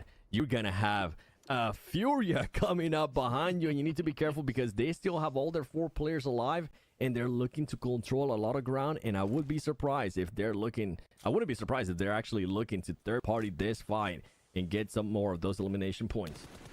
Yeah, I'm right there with you. I'm right there with you. I mean, you can see slowly that Furia trying to lock in a little bit of something off in the distance there. But it's Sky now, at least for the time being, focusing all the efforts up into the side here of Smoke Gaming. Myth finds a bit of an opportunity, bit of an angle, sneaking up on the ridge. Nenho also taking up a beautiful spot, but it's still a very spread out position we've got here. I mean, no one really has the upper hand. Yeah, I would think maybe just in regards to numbers, I think Furia has a lot to work with because they're going to be controlling so much of that north. But even then, we've seen what Team Liquid's been able to do, especially for this match. They've been able to just keep on third-partying fights, being able to find the chances, and I think they're going to be looking to do just that now, as they're going to be looking to push the Zebra Master players. He's going to throw down a Molotov, and that's a very good Molotov, and here comes the push. They need to be careful, though. I think they might have exposed themselves a little bit too much there for the Smoke Gaming players, and on top of that, Nextria is going to be able to spot those players there from Team Liquid, and one player from Team Liquid does end up getting eliminated. And there's more getting eliminated too, DK. Oh, this is just turning bad here for Team Liquid, as Furia is just watching them. Like, yeah, just keep it going, boys. Keep on eliminating each other. We went from a circle into a square of despair. It is just hot, heated action all over the place. I mean, whoever moves out gets spotted by all the other teams. You can see Nextria now trying to find a little something up on the ridge. Team Liquid trying to spread themselves out, trying to cover as much ground. And Furia just maintain an absolute relentless position, and they still have such a dominating presence here. They do, and the best part is that they haven't had to really do anything. They're currently being able to pick everybody apart, and this is what I was hoping it would start happening. And it's Furia just starting to third party, get those long range fights. They know where these teams are currently fighting. They kind of know where they're setting themselves up to, and they got vehicles. They can cover ground very, very quickly. Furia just needs to make sure that they stay a bit compact, keep on going with those angles, and not overextend yourself, because Nextria and Smoke Gaming can definitely make you pay if they find you exposed. I mean, especially with the shift now favoring Furia so much, they just got to play this one next level, right? They just got to keep the angles tight, ensure that they've got enough of that coverage to secure the position. Ooh, but that is going to be Augusta finding a beautiful play up into Nextria. 1 down, 2 more to go. But it seems like Nextria will at least be able to get that pickup. But still, they got to cover that ground. The zone is going to be closing in the next few seconds, and this is really going to force their hand. Yeah, and it's definitely Furia Esports game to lose, because at this point, with the way that they're currently set up, a series of events would have to happen here for this team not to be able to clutch this up. They have this circle, they have the advantage. Smoke Gaming is going to have to push out. Who knows how many Smoke Gaming has right now, because they've been able to have to fight so many teams earlier. And as we're talking about Smoke Gaming, guess what? Nextria trying to peek a little bit there. There was a lot of players dead from Team Liquid, so they could possibly get a little bit more equipment to their name, as you're seeing so many smokes going around. But then Smoke Gaming trying to third party that. Everybody's trying to go for it here. They're not waiting for anything, as you do see the little snake from Smoke Gaming trying to get that off angle on Furia, and I don't think they know that he's there. Oh, it could be quite a bit of a surprise to come on through. I mean, I'm looking at Nextria's position. There's so many smokes being deployed. It is great to kind of cover up your position, but it also means if you can't see your opponent, it puts you in a bit of a sticky spot, right? Because you can only third-party peek so far. And here we go now. It is going to be Furia starting to light it up. Nextria feeling the heat. Smoke and Gaming also getting caught out in the open as Nenho gets dropped. 2 players left, and this could be the opportunity now for Furia to lock in that winner-winner chicken dinner. It could be, but I don't think they know that Kunha is currently going to be behind them. If Kunha can get behind this tree, he's going to be able to start picking off people apart. But he needs to be careful, because they've been able to spot him. And guess what? Now that's going to give a heads up to the other team. So whatever surprise he was planning on doing, yes, you knock one player, but the surprise is absolutely gone. And there you go. The one that they were hoping they would get the off angle. ends up going away. It comes down to Myth. Myth is just not going to be able to clutch it. Furia was just too much. Way too much this game, DK, with the way that they were able to control the map, with the way that they were able to third party there towards the end. Well played out of Furia Esports. Yep, it was the Fast and the Furia just swooping on in, getting their hands on that winner, chicken dinner, and doing so with a very, very impressive performance. I mean, they just asserted their dominance in these last few phases. They have. I mean, and this is what we want to see out of these teams that might try to make it to the top 8, right? Try to make it to that the main event. They need to have this type of performances. Furia definitely being able to do it. But I mean, other teams were able to perform really well. I feel like with Smo Gaming, what they were able to do against Team Falcons. Jukes, that was a bit of a surprise to me. I actually thought Team Falcons, it was going to be easy, but boy, they got lucky. I thought they had it for a second, but you know what? I mean, we see teams just desperate at this time. I think a lot of them are realizing that, hey, you know what? Especially with these groups coming up, it's possible that we don't even see this top 8. Yep. I mean, it really is. I mean, if the Falcons have put so many points, I'm sure we'll see them there. But for a lot of these squads, we might see them get kicked out. So, I mean, you got to put as many points on the board as you can. You can't let off the gas. And if you see any opportunity, you got to be able to take advantage of it. And I will say, speaking of taking advantage, it's about time we see one of the partnership teams get a chicken dinner here, DK.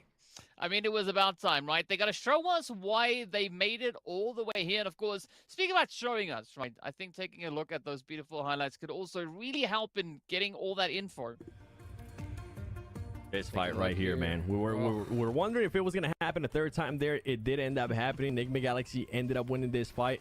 But then at the end, it just backfired. It backfired for them when they try to make that push. And you know what? I'll make that point again that I wanted to make earlier, but I wasn't able to make it because of all the craziness that was happening within that match. That's still the biggest question mark for Enigma Galaxy. If they do end up having to make that push or crash into a compound, it's usually not favorable. And this right here, it actually almost ended up even backfiring. Their game could have ended earlier than it did. I hate this for them. I really, really do. I mean, because they're down a player going into this fight. Yeah, they did have a solid finish, right? I think they put in a really good effort towards the end here, especially compared to their other Aaron Gales, because they just didn't even have a chance. But, you know, one thing I alluded to a little early, you know, I don't like this at all because let's just say they put themselves in that 7th, 8th place position towards the last day for their gameplay, right? If you're Team Falcons, if you're one of these teams that's on top of the leaderboards, you have nothing to lose, right? You can decide who you want to play in the main event, right? Yep. So if I'm a strategist going into this, I'm telling my teams, we don't want to be near that 7th, 8th place spot because who knows, our last games, they could just literally hot drop us every single game and make sure we don't make it to the top 8. So we have 2 Miramars left. Honestly, for teams like Enigma Galaxy and some of these other major squads that have a lot of potential, you got to make something happen here big time. Yeah, it's starting to happen more and more too. I mean, we saw it in qualifiers, right? We've also seen it in PMGC when S2G decided to, you know what, Alpha 7, you're not going to be winning anything here in my country. And they decided to target them too as we look at the damage graph. But expanding a little bit more there on what you're kind of hinted at, Jukes, the best thing for Team Falcons is that if they do finish off this day playing really well and they end up within the top 3, coming on day 3, because they're not going to be playing tomorrow since they're in Group A, coming on day 3, they know exactly what they need to do to get at least within those top 8. And that's when that big question mark comes down. That's when those theories come down that you're kind of hinting at is, if I'm Team Falcons, Enigma Galaxy, maybe not able to make it to main event. If I'm able to push them, maybe send them to the lobby a little bit earlier, I would definitely do that. All right. I mean, because we know what they're capable of for sure. Meanwhile, look at this. Next Ruria coming up big time there. MVP. Beautifully done right there. 5 eliminations, 800 damage. I mean, we're just seeing some absolute frag monsters coming up here, DK. I mean, kind of ultra, going ultra and above, just pushing on in. You just gotta love this whole performance that we had for I mean, the Sirangle, it was just so hot. It was just so intense. And if I'm seeing it right, it looks like they already played with a 3-piece. Right, that's what we see showing there. But so, I mean, that is a pretty crazy play, though. And I mean, look at these elims, though. Wow. Oh my goodness, that's crazy. Okay. Good to see Coop still up there top as well. No surprise there. Mythic, though, from Team Liquid leading the charge so far with 11. That's what I was actually saying. Wow, because I'm not surprised Team Falcon has some players up there next Ria with Ultra with the 10 eliminations, but Mythic, I mean, we just saw Team Liquid actually starting to put up those good matches. Team Liquid has been able to get good eliminations here and there, but for Mythic, this is great. Beautiful. Let's take a look at the match ranking and see where everybody lines up here at the end of this one. Furia getting it done with 17 points. And looking down the line, yeah, as a 3-man, to be able to put up that kind of performance is pretty crazy here. It's Navi down with 3 points as well, going all the way down the line. And man, we're starting to see some of the same teams struggle every single game. And Xavier just getting taken out in Erangel. That's got to hurt big time, Seven. Yeah, if I'm DX going into the next Miramars, I'm looking to not hot drop. You know what? I got my ego checked already as we look at the overall ranking here. Team Falcons there at the top with 48 points. Master has been playing so well. And I mean, if this 3 teams right at the top continue to perform really well, it's going to put the pressure on the teams that are going to be coming into tomorrow playing. But going back to what we're kind of talking about there earlier, DK, if you're looking at Mythic, right? If you're looking at Team Liquid, if you're looking now at Team Falcons, how are you looking to finish off this day? Considering that they're going to be sitting themselves out, you're going to be looking for those wins, or you're going to be looking for consistency? Well, you got to look for, I think, a consistent win, though, right? Yes. That would be the best way to go, but it's going to be up to what the rest of the lobby will be bringing to the battlefield, because, I mean, you can try your heart out to get a winner with a chicken dinner. If the rest of the lobby says no, then it's good luck to you, because it's a pretty tough lobby. But I think moving into Miramar, it is going to definitely provide the teams with that opportunity to try and maybe crack open a whole different can of worms that we've not yet seen over on Erangel here, Jukes. Yeah, it's totally possible. I think this is a big opportunity for teams to really mix things up and just really come back strong. And honestly, I'm looking at those teams on the bottom of the leaderboards here for these last 2 games. Like, it's really time to put up or shut up. Your tournament life, I think, really depends on these next 2 games. You have to make some major points, because we got more teams coming in, and there are no teams to shake your head at. That's for sure, Seven. Wait, remind me. Vampire Esports. Boom. What Esports? Fireflux, All Glory Gaming, Influence Rage, Team Queso, Hooray Esports, which they've been playing in the qualifier, and we already seen what the qualifier teams have been able to do. And on top of that, they get to watch VODs of this team's playing. And then on top of that, you have Death Wolves. So, yeah, if you think it's going to get easier, it's not going to get easier.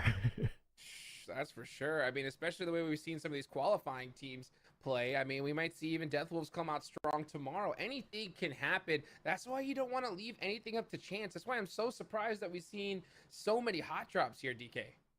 I mean, you just gotta keep on ripping it out, right? Hot drops eventually, hopefully, will change into something good. I don't quite know about the hot drops that we were seeing consistently between Xavier and Enigma Galaxy. That's kind of in limbo for the time being, but hopefully we'll see some good action, some good plays coming through now.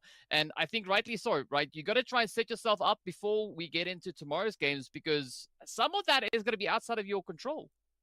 Yeah. With that said, you know what? I kind of want to put us on the spot here, and I'll go first. Do we think Xavier is going to end up in some kind of hot drop here in any of the last 2 matches in Miramar? Maybe. Okay, I will say maybe, but they have to make sure it doesn't happen. You know what I'm saying? It's totally possible, but if they even get the if I'm on one of their IGLs right now, and if I even get the itch that we can get hit, we got to leave. We got to leave right now. Let's go somewhere else. And speaking of let's go on over to the main stage for an awesome interview. I am with Kayovsky, the player for Furia team that just won a chicken dinner. Welcome, Kayovsky. I'm going to ask him in Portuguese, and after that, I'm going to translate to you guys. Os 3 mapas em Erangel, vocês só conseguiram um chicken dinner. E aí eu quero saber o que vocês estavam lutando, o que era mais difícil para vocês, que vocês não estavam conseguindo encaixar o jogo nesse mapa. Bom, as primeiras partidas a gente diagnosticou que a gente estava muito tempo no luteando dentro do gás. E a gente, consequentemente, bateu umas trocações também que a gente não poderia ter trocado naquele momento. E nessa última partida a gente sentou ali, conversou a respeito e encaixamos o jogo e conseguimos trazer essa winner aí. Okay, so I have asked him the 3 first matches on Erangel map. they only got one chicken dinner. So I asked him what the team struggled the most in the map. So he said about some positions, some safe zones, but they did the reset with the team. They talk a lot with the team players and with the coach, and they finally got the chicken dinner on the Erangel map. So my next question is, a gente viu muitas coisas, vocês muitas vezes no final de safe de muitos mapas. E aí eu quero entender o que estava faltando para conseguir encaixar o endgame. Bom, era dar uma respirada um pouquinho mais ali. A gente chegou, igual eu falei, a gente chegou tomando gás, miado, e a gente chegou, respirou, pensou melhor do que a gente deveria ter feito, e agora a gente encaixou, graças a Deus, é isso.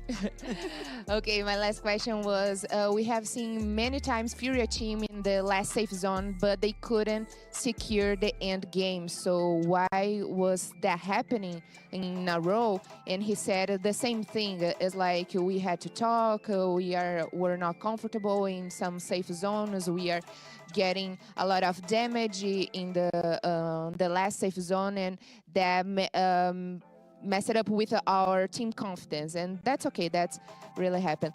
Thank you so much for the interview. Muito obrigada pela entrevista. Yeah. And that's it, guys. And we're back there. Awesome interview there. Always good to hear the players' perspectives here, Seven. Last two matches coming up here. And guys, make sure you go, of course, check out this new update. It is just awesome. So many different options. Treasure lies where the fun begins. Ugh, bro. I like the portal thing, by the way. I just have to mention that. The portal thing is nice. Dude, that's where it's so fun. I mean, to be able to go ahead and just drop those portals, just boom, zoom across the map. Yep. I love it. I love it. So definitely go check it out today if you haven't already. DK, last two Miramars coming up, all right? We talked about some hot drop situations. What team in particular do you really want to see come out strong here in the last two Miramars? I'm not going to be biased, but maybe I'll be a little bit biased. I'd say Nigma Galaxy, right? I want to see a play, right? I mean, it's from my home region, so I'm curious to see a strong performance come through from there. And so I'm going to be looking at Nigma. I want to see what they can bring out onto the desert field. All right, since we're going biased, hold on, let me get this defibrillator ready. Come on in, Hyper. Where you at?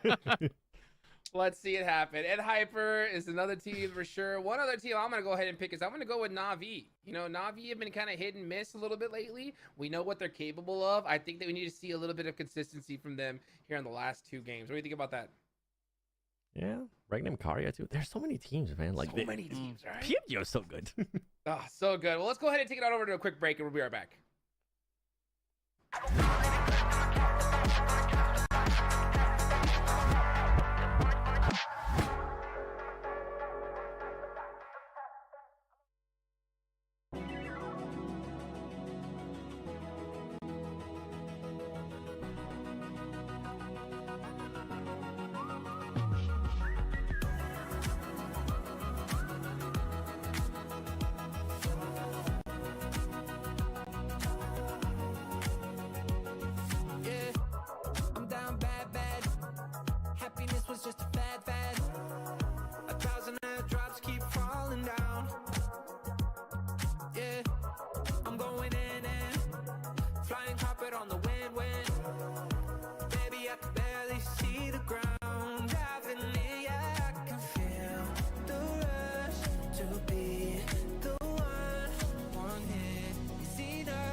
raise the flag, flag.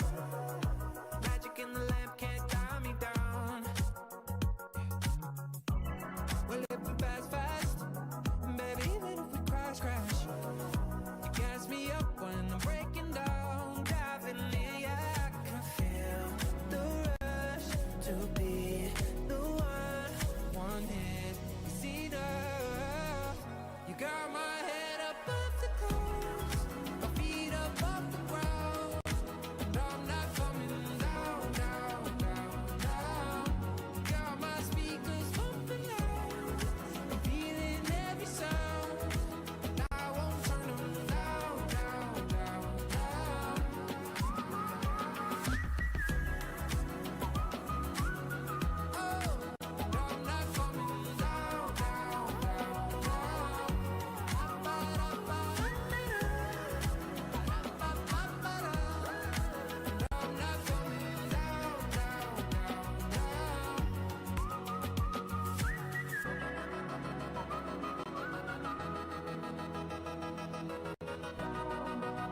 Here we go. The first Miramar of the day. Miramar. Let's get it going here as we're heading on into the 5th match of the day. And this is a very important one here, DK, because we got a beautiful playing path. There's no excuses. It's time to put up or shut up. These are some of those championship games, I think, for a lot of these players. Yeah, you got to dust off those barrels, clean your shoes, and get ready to head straight down into the desert. Get it cooking. And I mean, I agree with you, right? It's down to this game to see kind of who's going to be making it up, at least into the top 8 for today, right? Tomorrow, I think it might become a little bit more challenging, seeing that we've got an additional 8 teams that will be joining out towards the battlefield. So yeah, I think we're almost at that make or break, at least for these 2 groups that, with today's points. Yeah, 100%. I mean, it's going to be tough because I just hope that none of these teams are confident with their place on the leaderboards right now, because some of the teams that are going to be sitting out tomorrow, they're going to go from being, chilling in, 5th, 6th place, or maybe even 4th place right now, and then all of a sudden they're in 12th, So not a position you want to put yourself in. So you want to get as many points on the board as possible. I'm looking at the map. I don't think I see any hot drops. A southern circle. This is going to be tough for these teams. Yeah, but I think it's going to be a first come, first serve, especially seeing that we're heading further down in towards Chumacera, Minas del Valle. Anything that you can kind of get set up ahead of the competition there could definitely pay quite a bit of dividends moving into those later few phases. But who knows, right? The zone, we know where it is, but there's no clear indication as to where it could go, because who knows? It could even still pull up further, right? It could go all the way back into Picado or even into Los Leones. Yeah, it's totally possible. Totally possible. It can definitely head in pretty much any direction. The thing about that's tough about the south side of this map is that they're so terrainous that it's pretty difficult to navigate through. So a lot of teams usually opt to try and, head that rotation, maybe try to drive down to that hard shift side as fast as possible. Look who we got going up against each other, though. Are you kidding me? I mean, 3 rounds wasn't enough, right? Keep it going. Yeah, might as well just follow through all the way to the end of the day. Well, you got to give it to these 2 teams, right? DX and Nigma, consistent as heck. Something had to happen. You know what I'm saying? Maybe somebody had a conversation they didn't like. Maybe, I don't know, Coop stole the last snack from one of the players from, D Xavier, because this is just getting insane. These guys are just hard set on making their lives that much more difficult, because I guarantee you, if this keeps up, I mean, it's not just one team that can go home. Both these squads can go home. Yeah, and that's the unfortunate part, right? So, I mean, as fun as hot dropping is, at some point you gotta glance towards that leaderboard, because, as we've said many times already today, only the top 8 teams will be progressing forward into that main event. So the higher you try and qualify already off of the first day, the higher probability you have of actually making it to there. Because, I mean, if you leave it up to tomorrow or the day thereafter, depending on which group you're playing, it's going to be hot and sweaty. Oh, and, not to mention, considering the way this prize pool is laid out, the big money is coming up in the main tournament. You know what I'm saying? So these teams that have done so well here at the start, I'm looking at you, Team Falcons, Smoke, Zebra Masters, all these squads here, especially in that kind of like top 3 range, they will have so many points that they can do whatever they want, because there's not right now, there's no difference between second or first. You really want to just get into top 8. So if you're secure, and if I'm seeing a team like, Nigma Galaxy, who, if these guys get hot, they can really destroy this lobby, right? If they're sitting in that 7th, 8th, or 9th position like they are right now towards the end of the tournament, heck, I'm going to go like, hey, let's go ahead and make them a nice little visit at their drop location and, shut down their chances of, shut down us having to be able to deal with them in the main event coming up. I mean, because if you look at the law of averages, right, realistically, the top 3 from each group could have a really good chance of making it through, right? Just based on points. So yeah, it's gonna be a pretty tough play. And I mean, for Nigma, for DX, we know that they are super, super capable, right? There's no reason for them not to sit up in that top 8. Well, we can say that for everybody in this lobby, essentially, but you got to step it up, right? You got to go to the hardware store, go get a bag of cement, and then just solidify your position at least at the top of the leaderboard. Yeah, I'm gonna tell you right now, the way to do that is by avoiding hot drops at all costs right here. You can see Enigma Galaxy have their eyes just on the prize right now, just making things so much more difficult. Every single shot, every single second that the Xavier have to waste just trying to, you know, get a vehicle, try to get their way to safety, it just really cripples their overall gameplay here. Look at this. Here comes the rotation. They have to know who this is. I mean, they are hunting them down at this point. Yeah, I mean, I don't know if it's if it's personal or something. It's like, Yeah, you know what? Yeah, You like, dropped out this of is game crazy. 1. We gotta get you. So yeah, at some point there needs to be some kind of resolution between these two teams. I would really like it if we saw either of them disengage and get themselves relocated back into wood zone, because looking at how Nigma currently is situated, there is a good option, a really comfortable rotational pathway for them to make that breakaway and get towards that far southern side even. But yeah, it's going to come down to whether or not that is actually the way they're looking to play it out. Let's see what the play is. You can see these players from Enigma Galaxy just trying to find some angles. You can see Proof looking to find that buggy, and he's gonna get it. So he's gonna go. He's got his buggy locked and loaded. He kept it nice and safe. And I think eventually they got to give this up. Yeah, it looks like maybe that's what they're finally starting to do. So here goes the rest of D Xavier, looking to group up with their team and finally head on over to the next zone. Yeah, good call. Both teams still walking out of here with a full piece. So yeah, nothing too drastic has happened here just yet. Royals of War, also curious to see what their performance is going to be doing. I mean, you got to give it to them. They've been having a really good run so far today. 27 points on board. They're a little bit away from top 3, but they could definitely look to close that gap just coming out of the back of this match. But Virtus Pro, like, I wonder what's been cooking on their end today. Only 3 points in total across 5 matches. Not good. Not good at all. Yeah, it's going to take a massive game, a massive 2 games here at the end if they want to stand a chance here at top 8, because we're going to see some teams run away with it. I mean, anything could still happen if you think about it, right? There's not enough matches to really, you know, prove such a lead that it's impossible to catch. I mean, even for a team, you know, like VP all the way down in 16th, let's say they get a 10 elimination chicken dinner here, right? That'll put them all the way up to like almost 8th place, just like that.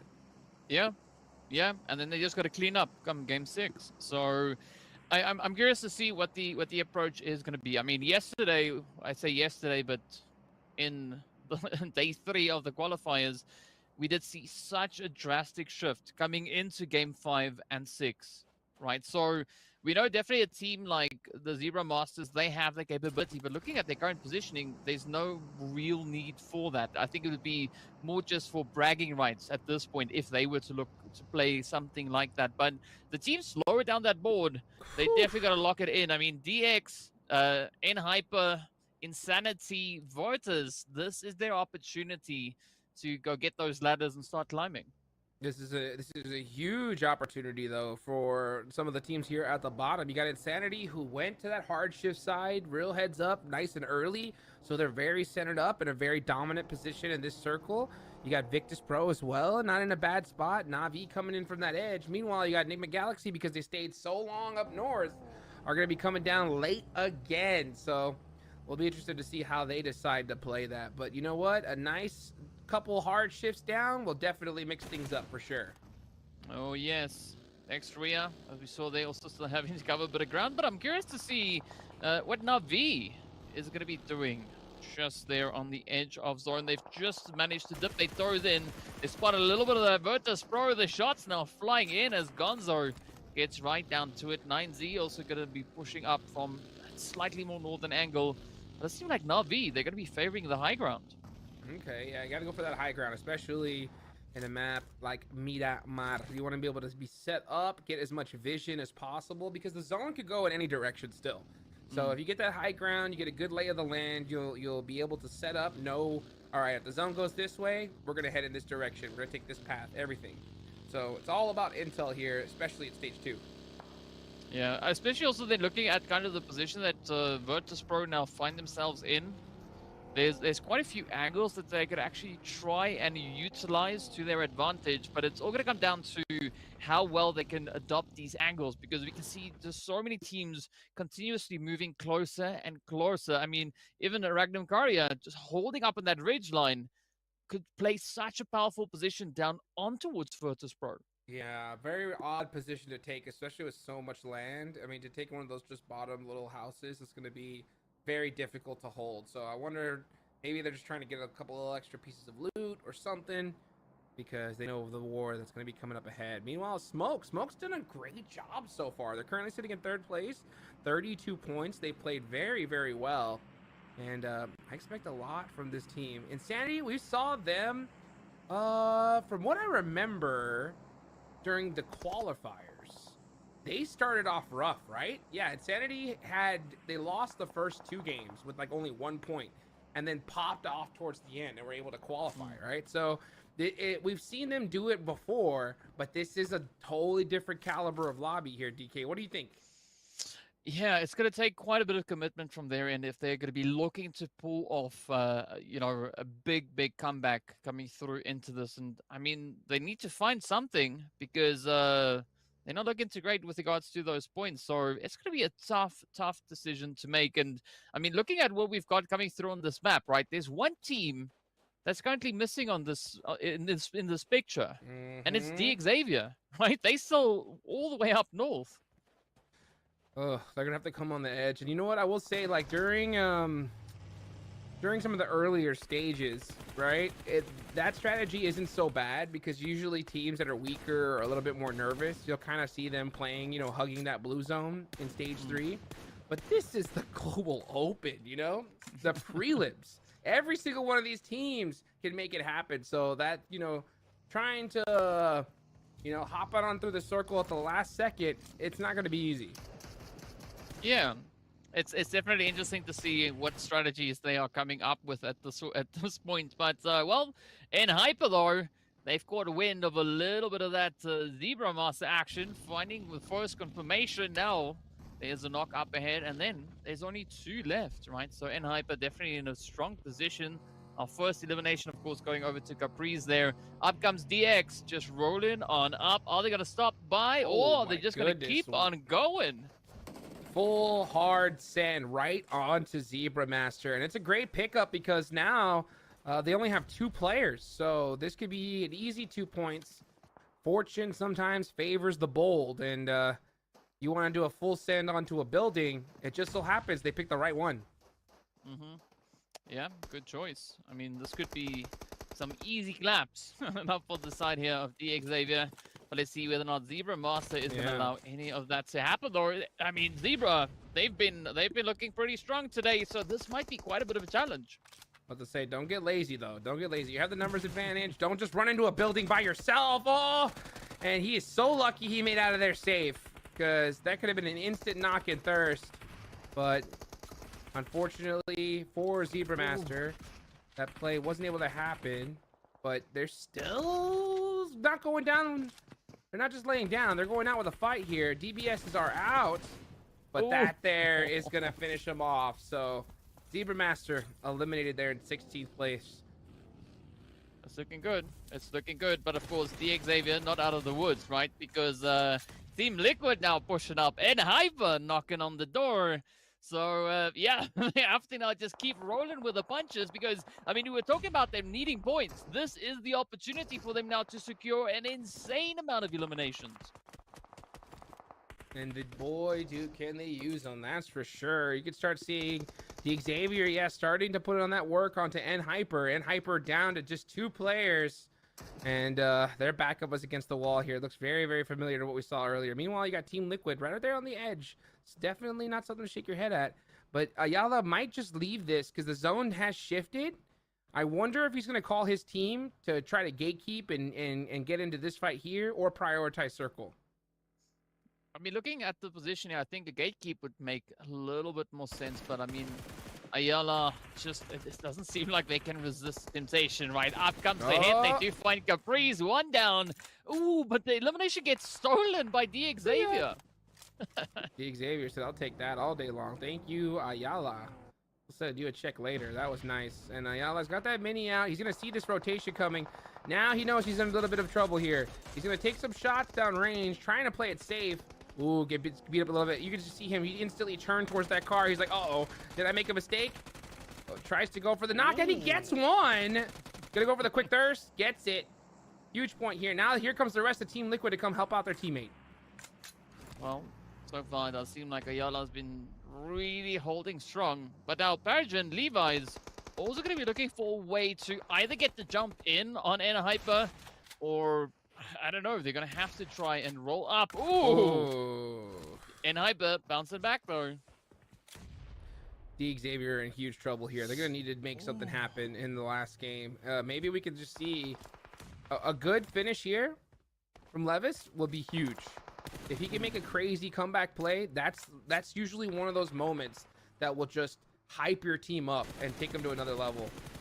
Can he get this knock though? FS pops out, gun switch. Oh my gosh, gets it done with the mini. Wow, what a shot.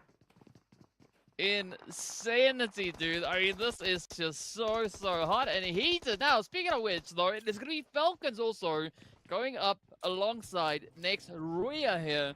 As you can see, Next Ruya, they're trying to find that play. Down to a 3-piece. Coops, though, with a quick nade. Also then all the way across the way up into even more plays. But now, Falcons, they gotta hunt it down. Next Ruya just barely on the edge. And look at this. Virtus Pro now just getting absolutely bullied here by the side there of Nigma Galaxy. Oh boy, and here we go. We're starting to see Team Liquid hop in that monster truck. Not doing too good. Here comes Frozen, looking to finish him off. Trying to duck because he's getting shot from all over the place. That molly does look good though. Yeah, forces him away from the vehicle, gets the knock, and able to secure that finish before getting knocked himself. Yeah, good follow-up, good follow-through. Oh, Nigma. Oh, Navi getting a bit of a bite out of the pie there. Nice angle. See whether or not Coops and Lords could potentially make up. But, I mean, Navi, they just got such a controlling position over that of Nigma. Yeah, and you can just see Nigma Galaxy, both Nigma Galaxy and D Xavier just seem to be kind of one step behind the rest. And that could be kind of like a, that I could see that easily being a result of those hot drops. You know, because you're stuck, you know, playing so still for so long, it kind of gets your head in a different space. And then when it comes time to really ramp things up, you could be just one step behind the rest of these teams that have been playing a normal game, warmed up, ready to go. And I think that's what we're seeing there, because D Xavier from that last push, they kind of looked a little bit out of sync, and they just fell apart. Yeah, I tend to agree with you on the whole hot drop topic. I mean, doing it once, it's good, it's fine, you get out of your system. But continuously staying there, you kind of bring something else into your play style, at least for that moment there. And I mean, Coops, as capable as Coops is, this is going to be a very, very difficult play to pull off.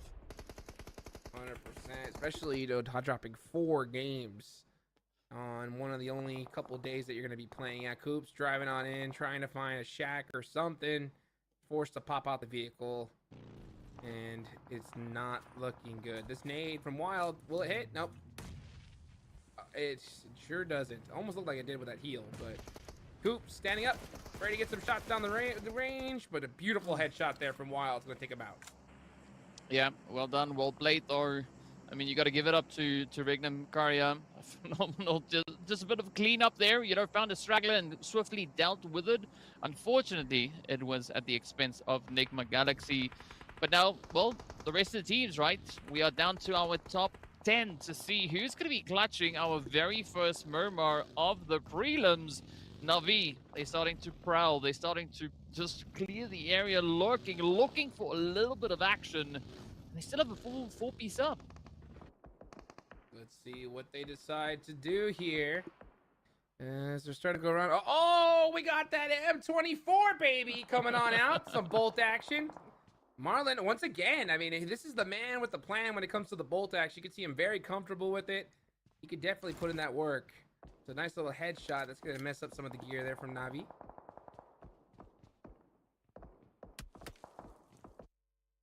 Beautifully done. Beautifully done. As Quite a bit of- we hit the calm before the storm here at stage 5. Yeah, hopefully that calm isn't going to last all too much longer.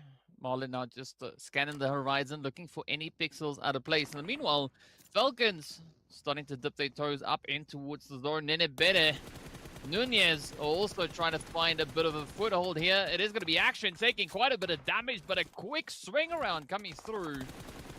As we saw Falcons, just such a reaction here. We're going to say goodbye to Nenebete though. Down they go. It's now up to Nunez. And oh, this is again turning into a very difficult position now for Inco to make anything happen. 100%. Let's see what Inco's going to do. Nunez, just right there on the edge. Last player up in 10th place in a really tough spot. Na'Vi starting to have a little bit of that comeback, right? 3 eliminations so far. They've shown that they could start off strong with those eliminations, but they seem to kind of taper off towards that mid-end game. So let's see if they can hold on here and get those much-needed points on the board. As this next zone is going to be a huge deciding factor. Who's going to have the advantage? Let's see where it decides to go. Will it center up? And it does. Pretty much dead center here. I mean, so Ragnum Karya, they are definitely going to be smiling about this current positioning because they can just try and get it under lockdown and, I mean, just cover all the possible angles. But it's still going to be a little bit of contention. As you can see up towards north here, Team Liquid also down to a solo. So not quite sure if they are going to be able to play the best game of hide and seek that they've played for a while, or whether or not we are going to be seeing Next Roya potentially pick up a few more items. Next Roya, though, they've been backing it in, right? 6 eliminations already, leading with the aggression so far on this map. Yes, they have been. They've been putting in that work. They could show that Miramar is their map of choice. Frozen, lying down, just trying to get a little bit of intel here. He is on the edge of that circle, so they do have to press up in a second. But right now, he's just trying to wait for that perfect timing. He has 2 minutes on the clock to be able to decide which way they want to decide to get into this next zone. Rules of War aren't moving a muscle, though. They are very, very content with where they're at, though. They might get into it with Team Falcons if they're not careful. But I think that the Falcons have to try to take this hill first.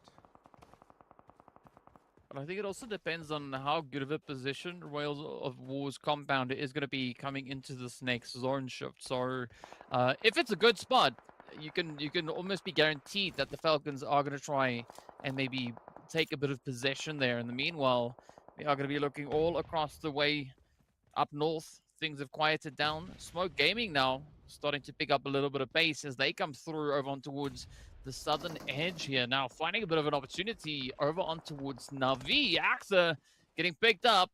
3P still holding steady up on the hill. Let's see if they can defend these angles because, I mean, Smoke, they've been cooking up quite a bit of a storm here today.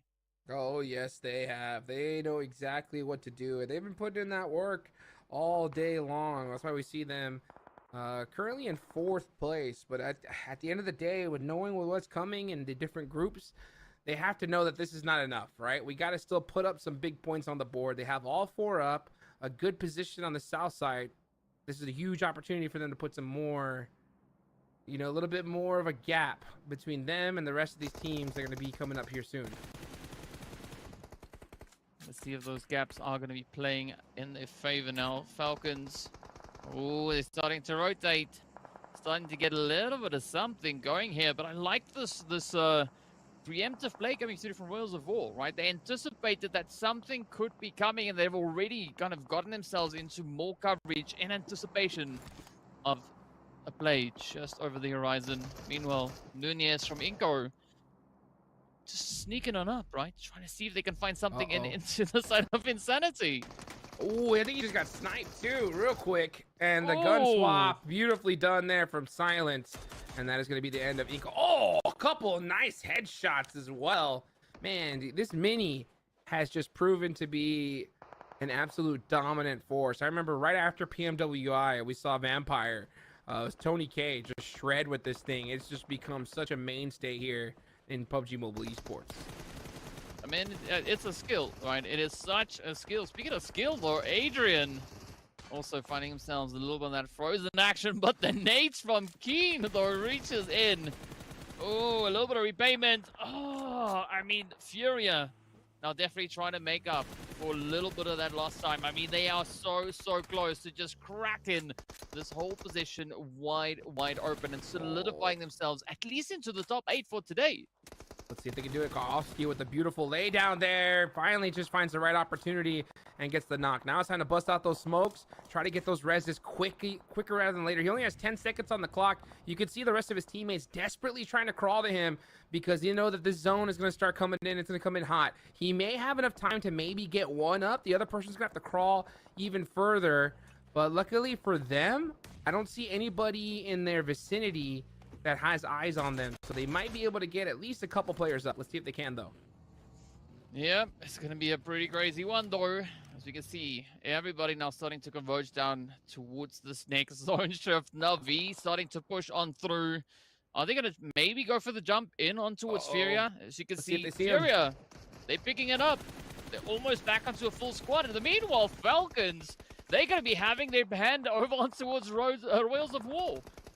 With this zone coming in so quickly, I'm surprised they went for it. But Furious is now. We need to win this game. We need massive points. Navi doesn't notice them. So they're able to get the full reses. We start seeing those shots come on out. Meanwhile, Team Falcons are trying to press the issue as well. But look at this. Furia starting to make that push. And they're going to have to do it wide out in the open. Ooh. Here they go. Ooh. Yeah. I mean, so far they've been able to turn this against the side of Navi. Definitely finding those pickups along the way. Royals of War not going to be happy about that, but a quick response though. Beautiful knock. The thing about those tires in that area is that, you know, if a player's shooting from that direction, you got to know exactly where they're at. And yeah, Navi end up going down. That's going to be a tough one for them. And Furia lose one player. They still have 3 up as Regnum Karya are looking down in the direction as well. Team Falcons go down. So now this is a big opportunity for these 4th, 5th, and 6th place team to move on their way up. And I said it before, right? Insanity is still up with the whole squad, but eyes are locked on them right now. They're in trouble. Yep. Here comes the heat. Regnum Karya just laying into them, and with that, numbers. Oh my goodness! Dwindle, an absolute sweep coming through. Regnum Karya spotted them perfectly. He was so patient, waiting, and then at the right time, Silas said, "Okay, time to shut him down." I mean, phenomenal timing coming through here from Silas, and I mean, Regnum Karya still rocking a full squad. They've got 5 eliminations up. Things are looking up, and I mean, they've made it all the way up in towards the top 4.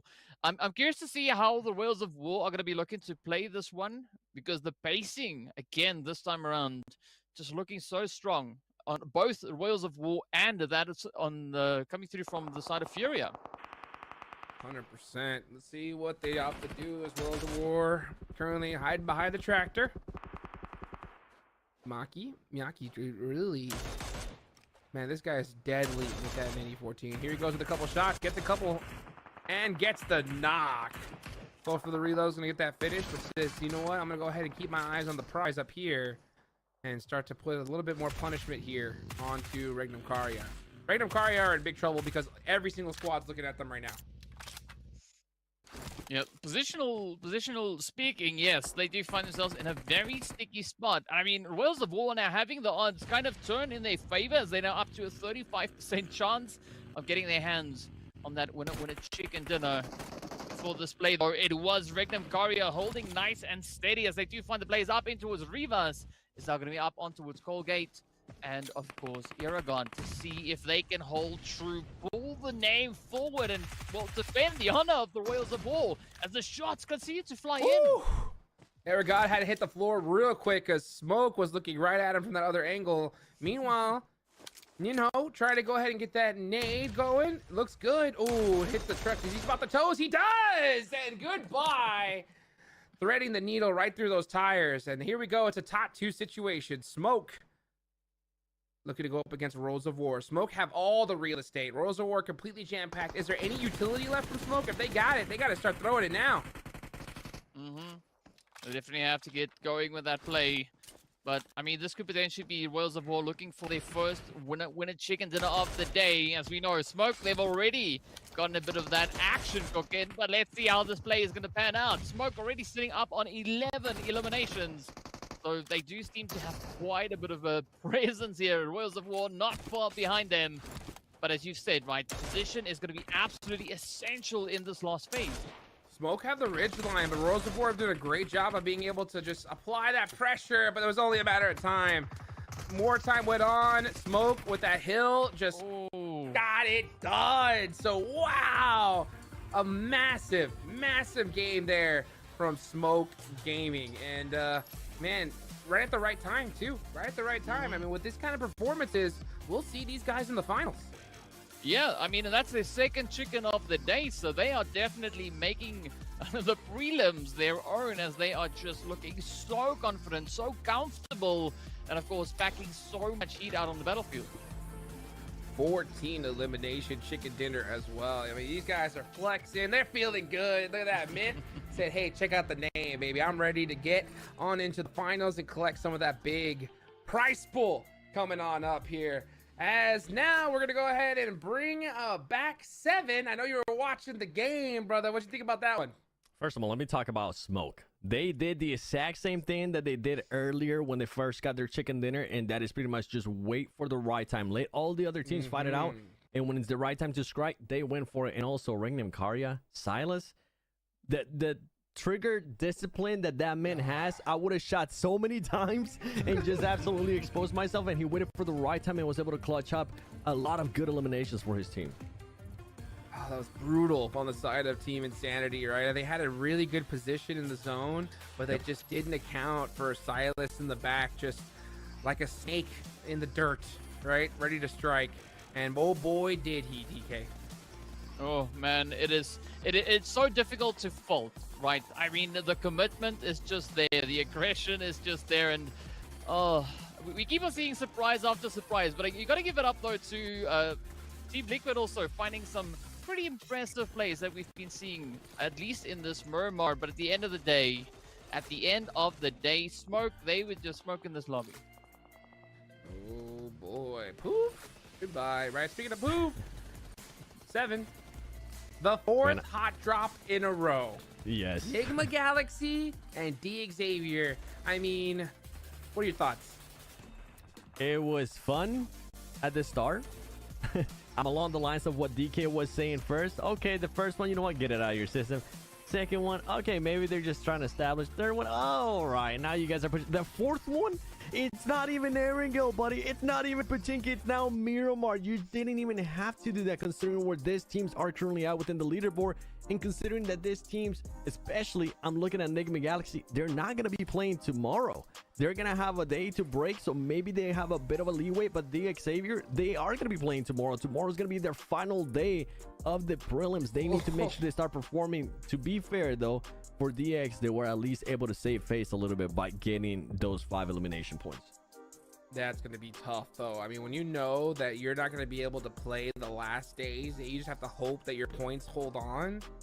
This is worst case scenario right now. I think if you're D Xavier, you have no choice. You have to leave. You have to leave them alone, and you have to have a monster last game. And even then, it could not be enough. I mean, yeah, we have more matches coming up here in future dates, but especially when you leave teams knowing exactly how many points they need to pass you, you have to account for that, right, TK? Yeah, I mean, definitely you have to, because at the end of the day, these teams are playing for a spot in the top 8, right? You gotta break up that fight. DX, Nigma, it's done now, right? It's done. It's been fun, but now we gotta see someone hunker down, because as you said, right, DX, they're gonna be playing tomorrow. They're not gonna be playing in the last day, so Nigma could potentially play a major upset coming through into that. But of course, when we're talking about upsets, I mean, Smoke Gaming, right? Jukes, they've just been playing such an upset here today. They've been crushing it. 2 chicken dinners on the day. Look at this. Ninho with 7 eliminations in this one. Look at that. Just tapping away from long range, keeping those peaks nice and tight. And man, that is how you get it done there, Seven. Yeah, it is. And to be fair, Brazil overall, all the Brazilian teams, what's that now? 4? As we're going to be going into an interview? Dinner winner from Smoking Game we have here. Smoking? Yes? Okay. How did you specifically prepare yourself for the prelims stage? Because you were the MVP for this last match. Quero saber como é que você se preparou, a sua preparação pessoal aqui para a fase preliminar, porque de fato você foi o MVP aí para essa partida e sete eliminações de 14 estavam nas suas mãos. Minha preparação foi muito foco, né? Tipo, principalmente foco, porque eu não sou só o fragger do time, eu sou o capitão e o IGL. Então, minha preparação sempre é abrindo o mapa, focando em posições, e, tipo, mover meu time, não tô focando em kill. Graças a Deus fui MVP da partida, um bom resultado, mas minha preparação não é para isso não. Minha preparação é para mover minha equipe e ir bem com a minha equipe. Eu não foco em kill mais. Okay. He said he's not focused on kills. That's funny because he got 7 eliminations, but he always keep on mind that he needs to lead his team because he's the captain of the team. So he's open the map and lead the team throughout the whole match. What is the greatest strength of your team? Eu quero saber qual que é a melhor coisa sobre o seu time. Melhor coisa, a lealdade, a confiança. Todo dia aumentando muito a nossa confiança, lealdade, entrosamento entre a equipe e confiança, mano, principalmente. É a chave da parada. Confiar na cal, todo mundo comunicando certinho, é isso. Awesome. He said the loyalty of their team definitely is one of the strength for a smoking team, and also they are very confident. They trust each other, and this is one of the most important thing for the team right now. And that's explained the double chicken dinner they had today. And for us to finish right now, what team do you think is the biggest enemy for you guys? Qual que é o time, assim, que é o maior inimigo de vocês agora na competição? Logicamente é Team Falcons, que é provavelmente quem tá liderando, que é meus ídolos, eu sou super fã dos caras. Então é Team Falcons, Fúria, Team Liquid, os brasileiros aqui também são muito fortes, não deixa de desejar. E é isso, última palavrinha aqui, ó, a gente é iluminado, ó, o cara lá de cima escreveu, viu? É nóis. Wonderful. He said Team Falcons for sure is one of the biggest enemy, but also the Brazilian teams are fighting against them, of course, so they probably are one of the biggest enemy for smoking game right now. Thank you so much for the interview. Muito obrigado pela entrevista. Obrigado a quem tá assistindo. Valeu. Oh boy, let's take a look here at the overall standings. We heard it from the man himself, Smoke Gaming there, going all the way to the top, moving themselves into first place, dethroning Team Falcons. But he did say the team that he is worrying about the most right now is the Falcons here, Seven. They are, and I mean, as they should be, because they're not within the same group. Smoke Gaming is going to be playing tomorrow. Falcons going to get a chance to sit out. But for Smoke Gaming, I mean, what a Cinderella story for this team. A bunch of misfits from Brazil that have been playing for a very long time, as I was saying earlier, and for them to be trying to surprise here, and they are surprising in a very big way by getting those 2 chicken dinners now. I'm impressed, man. I kind of want to continue to see more out of this team because they're just playing it so well when it comes down to the end of the matches when they get a chicken dinner. 100%. I mean, with the amount of points they have right now, they're looking very, very good here, DK. And considering that they're not going to be able to play the last days, I mean, I still think that they want to be able to have a good game here in this last Miramar because they need a huge point buffer if they don't want to get passed up. Yeah, I expect we can see, expect to see rather a very strong performance, at least being brought through here by Smoke. I mean, 2 chicken dinners already. They are just going absolutely crazy with this lobby, and you said it rightly so, right? What a beautiful Cinderella story we see come through here, and they just finding triumph after triumph. So I think they're going to end on a very high note here today.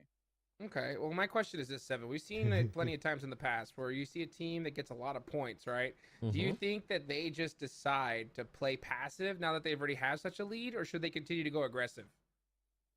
I think that, honestly, for this team, I think they should be playing the exact same way that they've been playing because it is a mixed bag. It is a mixed bag of passive, but they are able to switch it when they need to switch it, and that's what's so impressive, and that's why I'm kind of in a way giving them praise for how they're finishing this match is because, yeah, they can be very passive, but as soon as they see an opening, they take it, and that's something that we usually tend to say a lot of the other teams lack.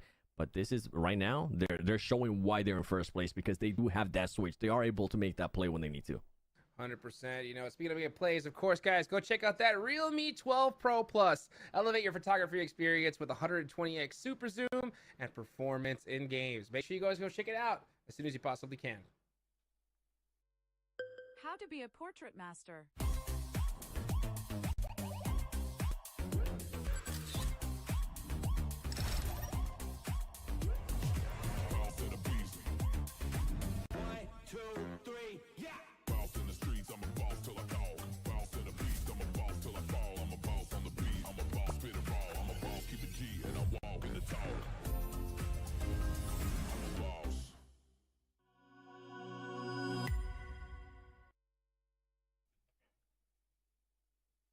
All right, and we are back. Last game coming up of the day. Guys, make sure, of course, you go check out the 6th anniversary.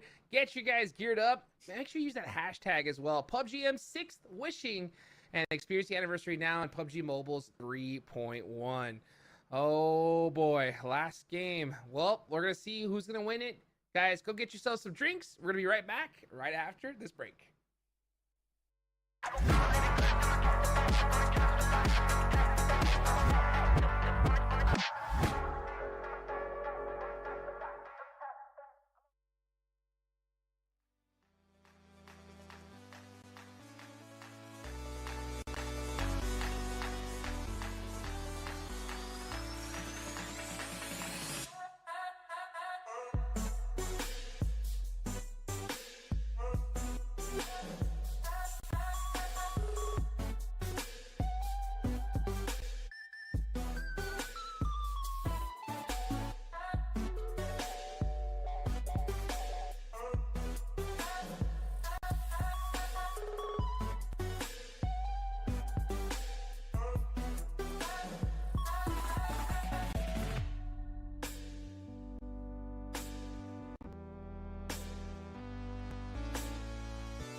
And here we go. Final game of day number 1 of the PMGO Brazil prelims.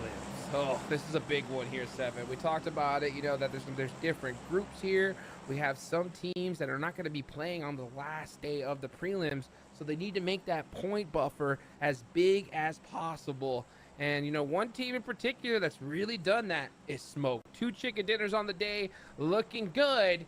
My question to you is, though, hot drop number 5, baby. Are we going to see it? I hope not, man. Come I'm all on, for hot right? drops, but I hope not. Like, somebody needs to kick them in their butt and be like, hey, yeah, you know, that thing that you're doing, that ego thing, that's cool for like PMPLs, for like your smaller stuff, but here at the PMGO global event, the first one ever this early on in the year for PUBG Mobile Esports, they need to snap out of it, especially with how well like these teams can actually play. They're just handicapping themselves right away, and it sucks. It's like watching a boxer like get punched in his stomach to kind of prepare for a fight, you know? And it just gets to a point to where it's just too many punches. You're like, dude, is this helping you? You know, like, is this really working right now? And that's what it kind of feels like. You're just seeing just these guys really putting themselves in a bad spot. Your beautiful zone here on the last Miramar of the day. You got El Pozo still in play. I am looking. I see Enigma Galaxy outside of the plane.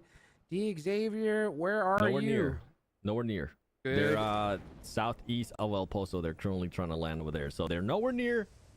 And this zone might actually end up benefiting D. Xavier as well. So we could have a turn of events here, but as you were saying, as we've been saying throughout the whole day too, some of these teams aren't going to be playing tomorrow. Some of these teams are going to be going tomorrow into the last day, and one of those teams is going to be NHyper because they are in Group B. NHyper needs to make sure they get as many points as they can because right now they are currently sitting at 13 points.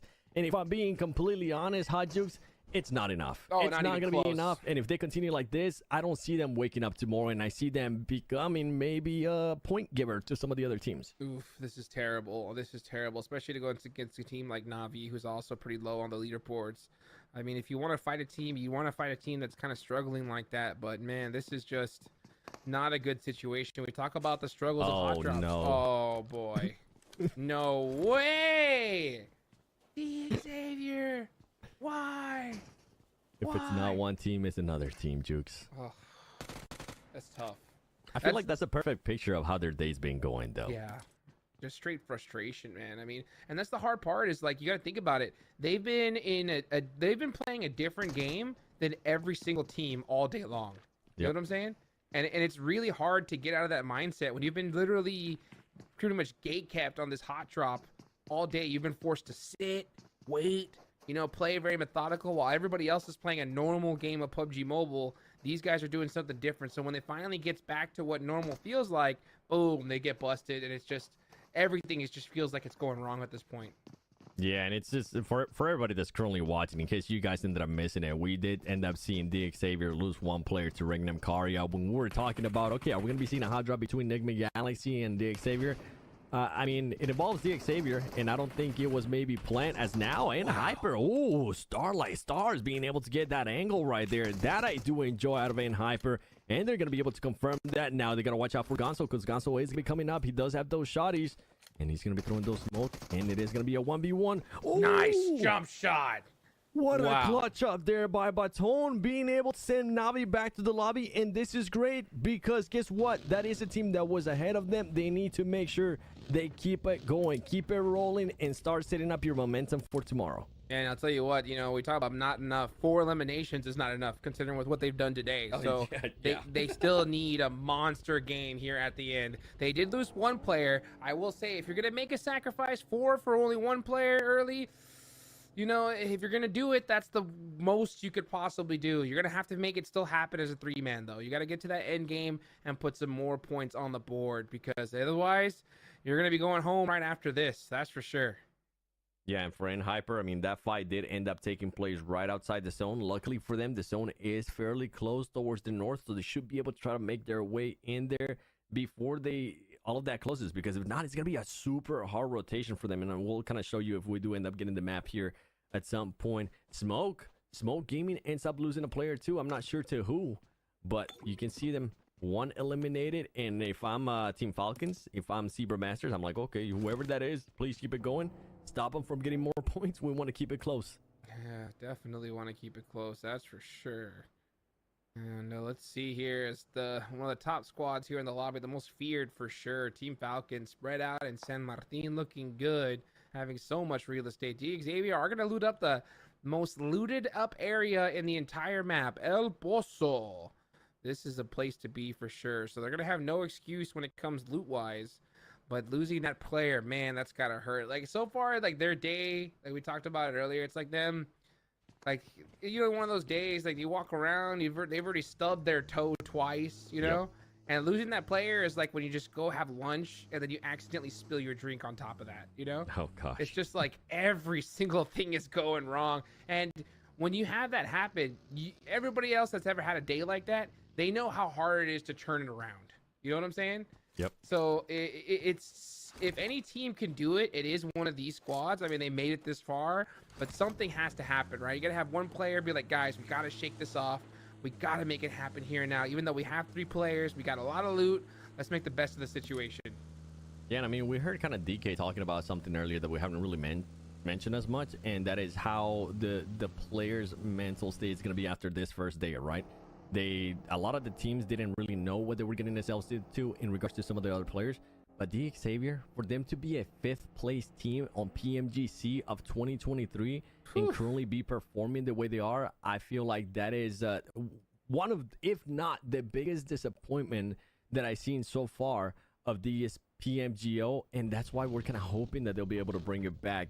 They're not going to have a day off. They're going to be playing tomorrow, and they need to at least set some kind of momentum, snap themselves out of it, not just with 5 elims. We know they were able to get 5 elims earlier, but we need some of those placement points as well, because right now, I mean, if we look at their standings, the first game, it was solid. We were like, okay, all right, DX Sabers definitely showing up when they ended up with a 4th place and 5th elims.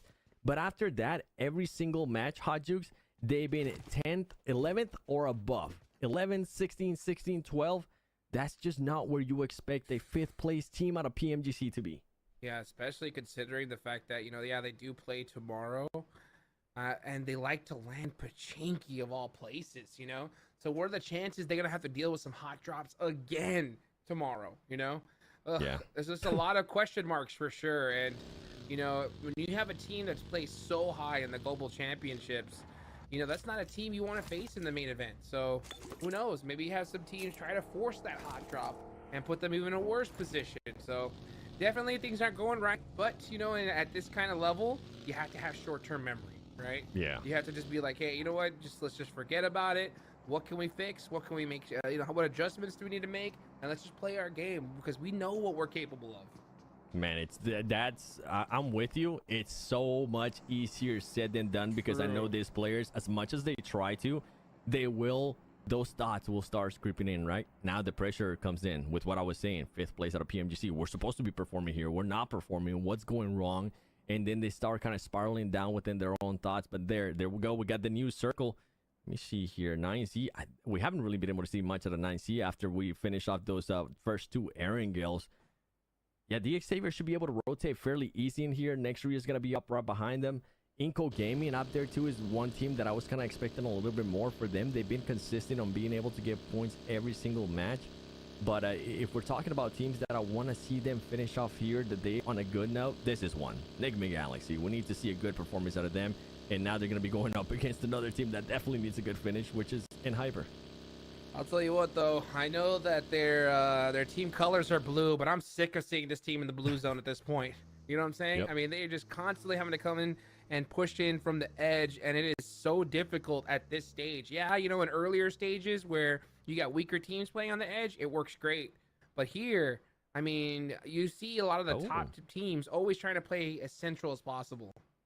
Yeah, and the reason why I was saying no is because Enigma Galaxy lore actually ended up eliminating their FS from N-Hyper, and N-Hyper now is stuck. Yeah, you ended up getting those 4 eliminations against Navi, but you only have 1 player left. This is not the last game N-Hyper was hoping for, man. And it's just it's so early on.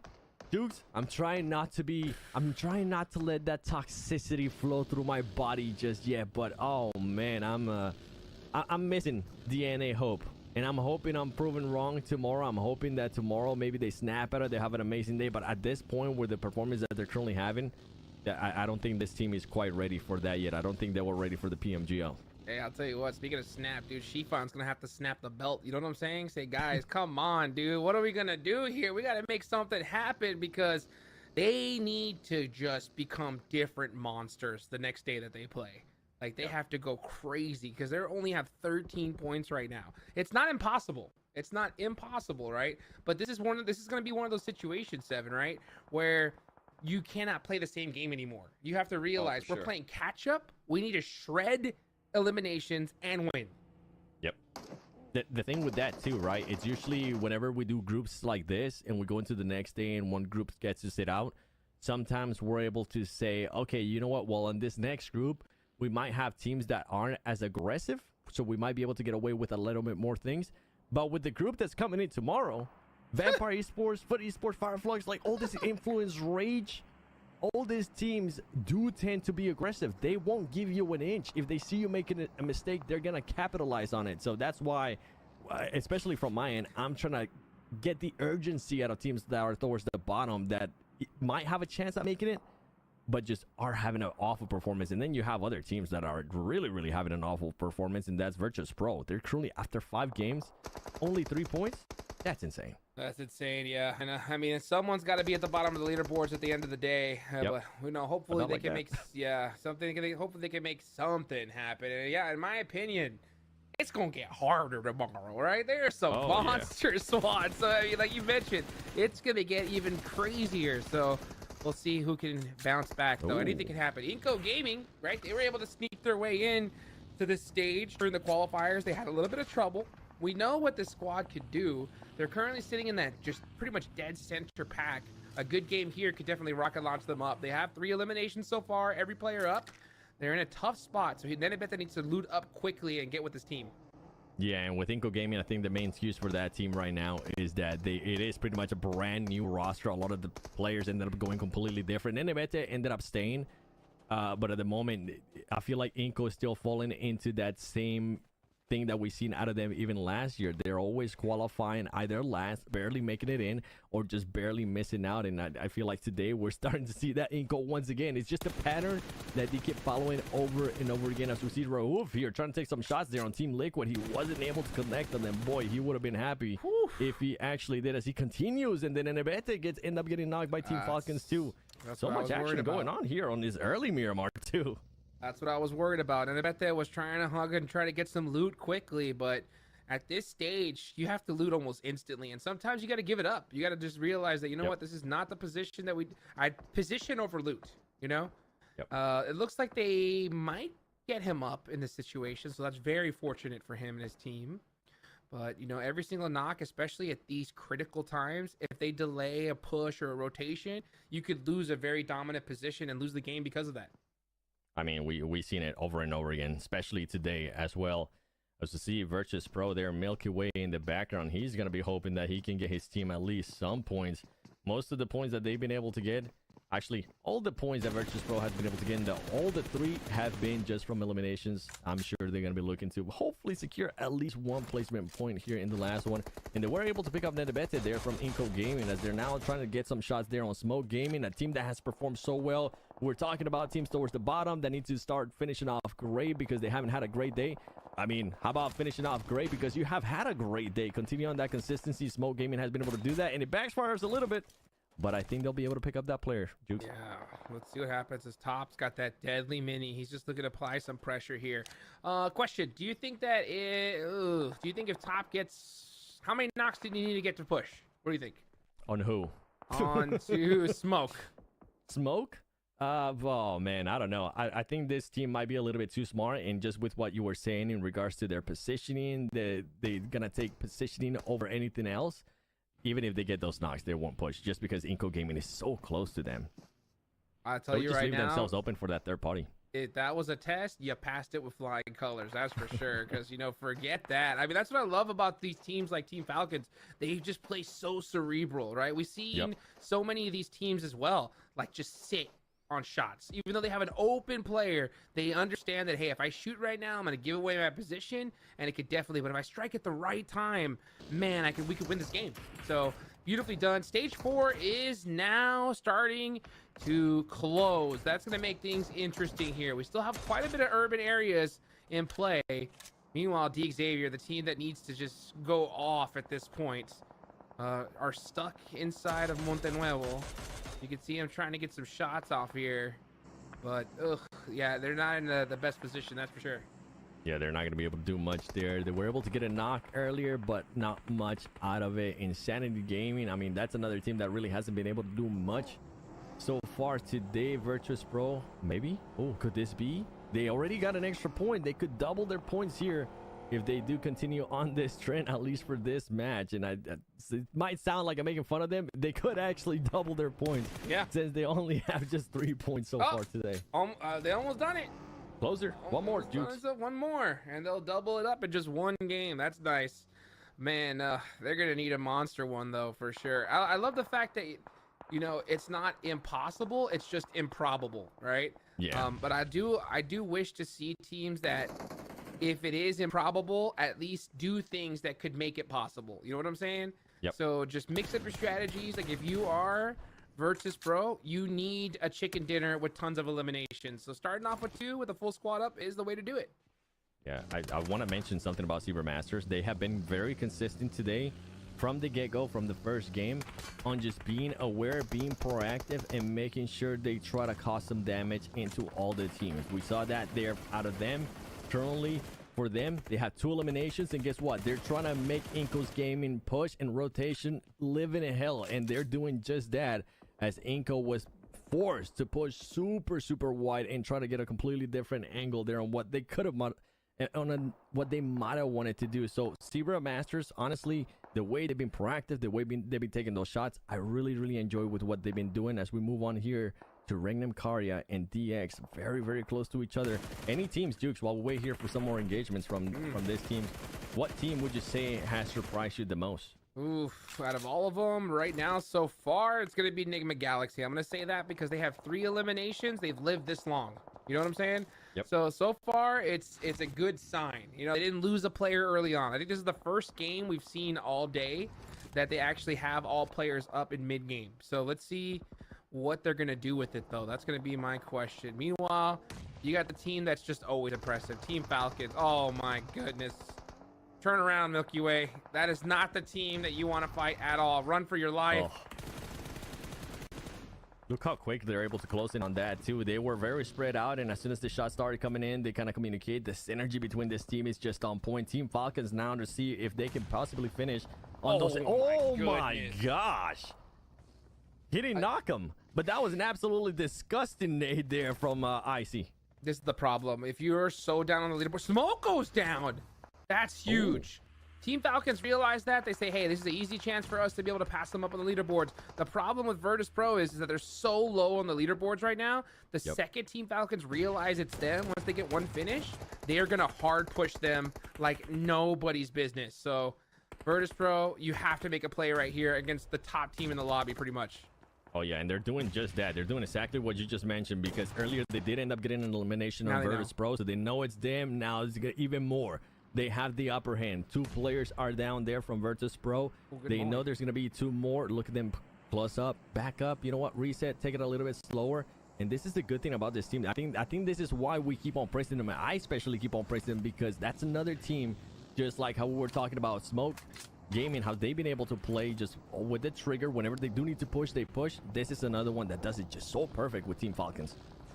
100%. Let's see what they have to do here. They're going to go and start. Looks like they'll leave, though. They'll just say, you know what? Let's just get position first, right? We need to put up some big points on the boards. We want to make sure that we make it into the main event where, in all honesty, they belong. This is a monster squad for sure. Meanwhile, Team Liquid did lose a player earlier. No eliminations. These guys have been really kind of hot and cold, right? They put up some crazy points, and then sometimes they go out early. Ayala did go down. That's going to make it pretty difficult, but oh, look at that. Top ended up finding some more players of Virtus Pro, and that double down might not happen here, 7. Yeah, and the good thing here with Team Liquid, as you were mentioning, they have had some good performances. We know this team can definitely get eliminations, right? And when we end up talking about Teams that might end up making it to main event, teams that will perform good if they make it to main event, that could be definitely one with the fragging power that they're able to output. Absolutely. But you know what? You got to get there. That's the problem. Yep. You know, you have to get there. And the thing is that the way this format is, the teams at the top can really make it difficult for those teams in the mid pack. So that's not a position they want to be in. They're currently in 7th, which is a very tough one. And that nade that could lock their position down, because 9Z have really good angles on their spot. And I don't think Team Liquid's going to be even. Yeah, you got to let them go at this point. Yeah, with 9C, they got to be careful not to overextend here, as Team Falcons is aware that they're going to be there too. Team Falcons now starting to get a little bit third party there. I'm not sure where it was from, but it forces action to drop down and start healing up. And here comes the third party that we were hoping it was going to happen. Team Falcons, there you go, helping 9C eliminate Team Liquid. Team Liquid finding themselves in an awful position, and guess what? Team Falcons wants to keep it rolling. Now they want to keep on the action here against 9Cs. And that's why that's why we stress so much on those big points. I don't care if you're the best team in the world. If you were in Team Liquid's position, there ain't nothing you doing against two teams sandwiching you like that. Meanwhile, Team Falcons pressing the issue, but 9Z doing a great job of holding them back for now. That nade or that one knock is going to go ahead and slow them down. Team Falcons, though, really put themselves in great spots. Oh, here comes the push up from 9Z. 2 vehicles out. Can Icy hold him down? He does. That DBS so strong. Sit down and go back to the lobby and wait for the rest of your team to get to the lobby to you, because that was absolutely beautiful. I was like, okay, 9C, you're getting a little bit aggressive there. They tried them, and boy, they found out. That's what happens when you try to push Team Falcons. Team Falcons has such a good divot there, too. They had the perfect scenario working for them. Team Falcons just remind me of just like that story between the unstoppable force versus an immovable object, right? Like, they can be both. And that's the scary part about them, is like, in all honesty, I like what 9Z did, because if it's Team Falcons, that's the only way you can beat them. Like, you have to come in and just take them out instantly. Yep. If you try to knock one and give them time, it's like they don't go down. It's so crazy. They just refuse to go down. They res so quickly. Their support of each other is insane. You have to take them out on your first push. Otherwise, they're taking you out. That's the crazy part, right? Because 9C did end up getting a knockdown on Team Falcons, and that's why they ended up making that push with the 2 players. They saw an opening. But sometimes, even if you see an opening, you gotta figure out who you're messing with. If you're Team Falcons, they're like, okay, I mean, if you want to bring it, bring it. You're just gonna be giving us free eliminations. As we go over to Kane here from Next Ruya, trying to spot some players from DX. Good to see DX still alive. They gotta maintain that alive a little bit more if they want to be able to start getting some placement points here coming up soon. And with the circle, with the way that I'm currently looking up stuff, some of the other teams that we're talking about that need to end up having a good performance here towards the end, Enigma Galaxy could definitely set themselves up for a good performance. For sure. Enigma Galaxy are doing what they're supposed to do. DXavier, in my opinion, is not. Because, yeah, like, you know, placement points are great, but where you're at on the leaderboards, you need both. Like, you genuinely need both. So, it's kind of tough because they've had such a bad day. I understand why they're going into ultra passive mode. At the same time, though, you got to understand the situation. I mean, look at this. They're running a 2-1 split. If this means we're going for placement points by all means necessary, you know? Hopefully they can turn on that aggressive switch, because they definitely need to. Team Falcons now trying to fight the last player here of 9C. They know exactly where he's at. They pretty much have him surrounded. 2 players still alive there from 9C.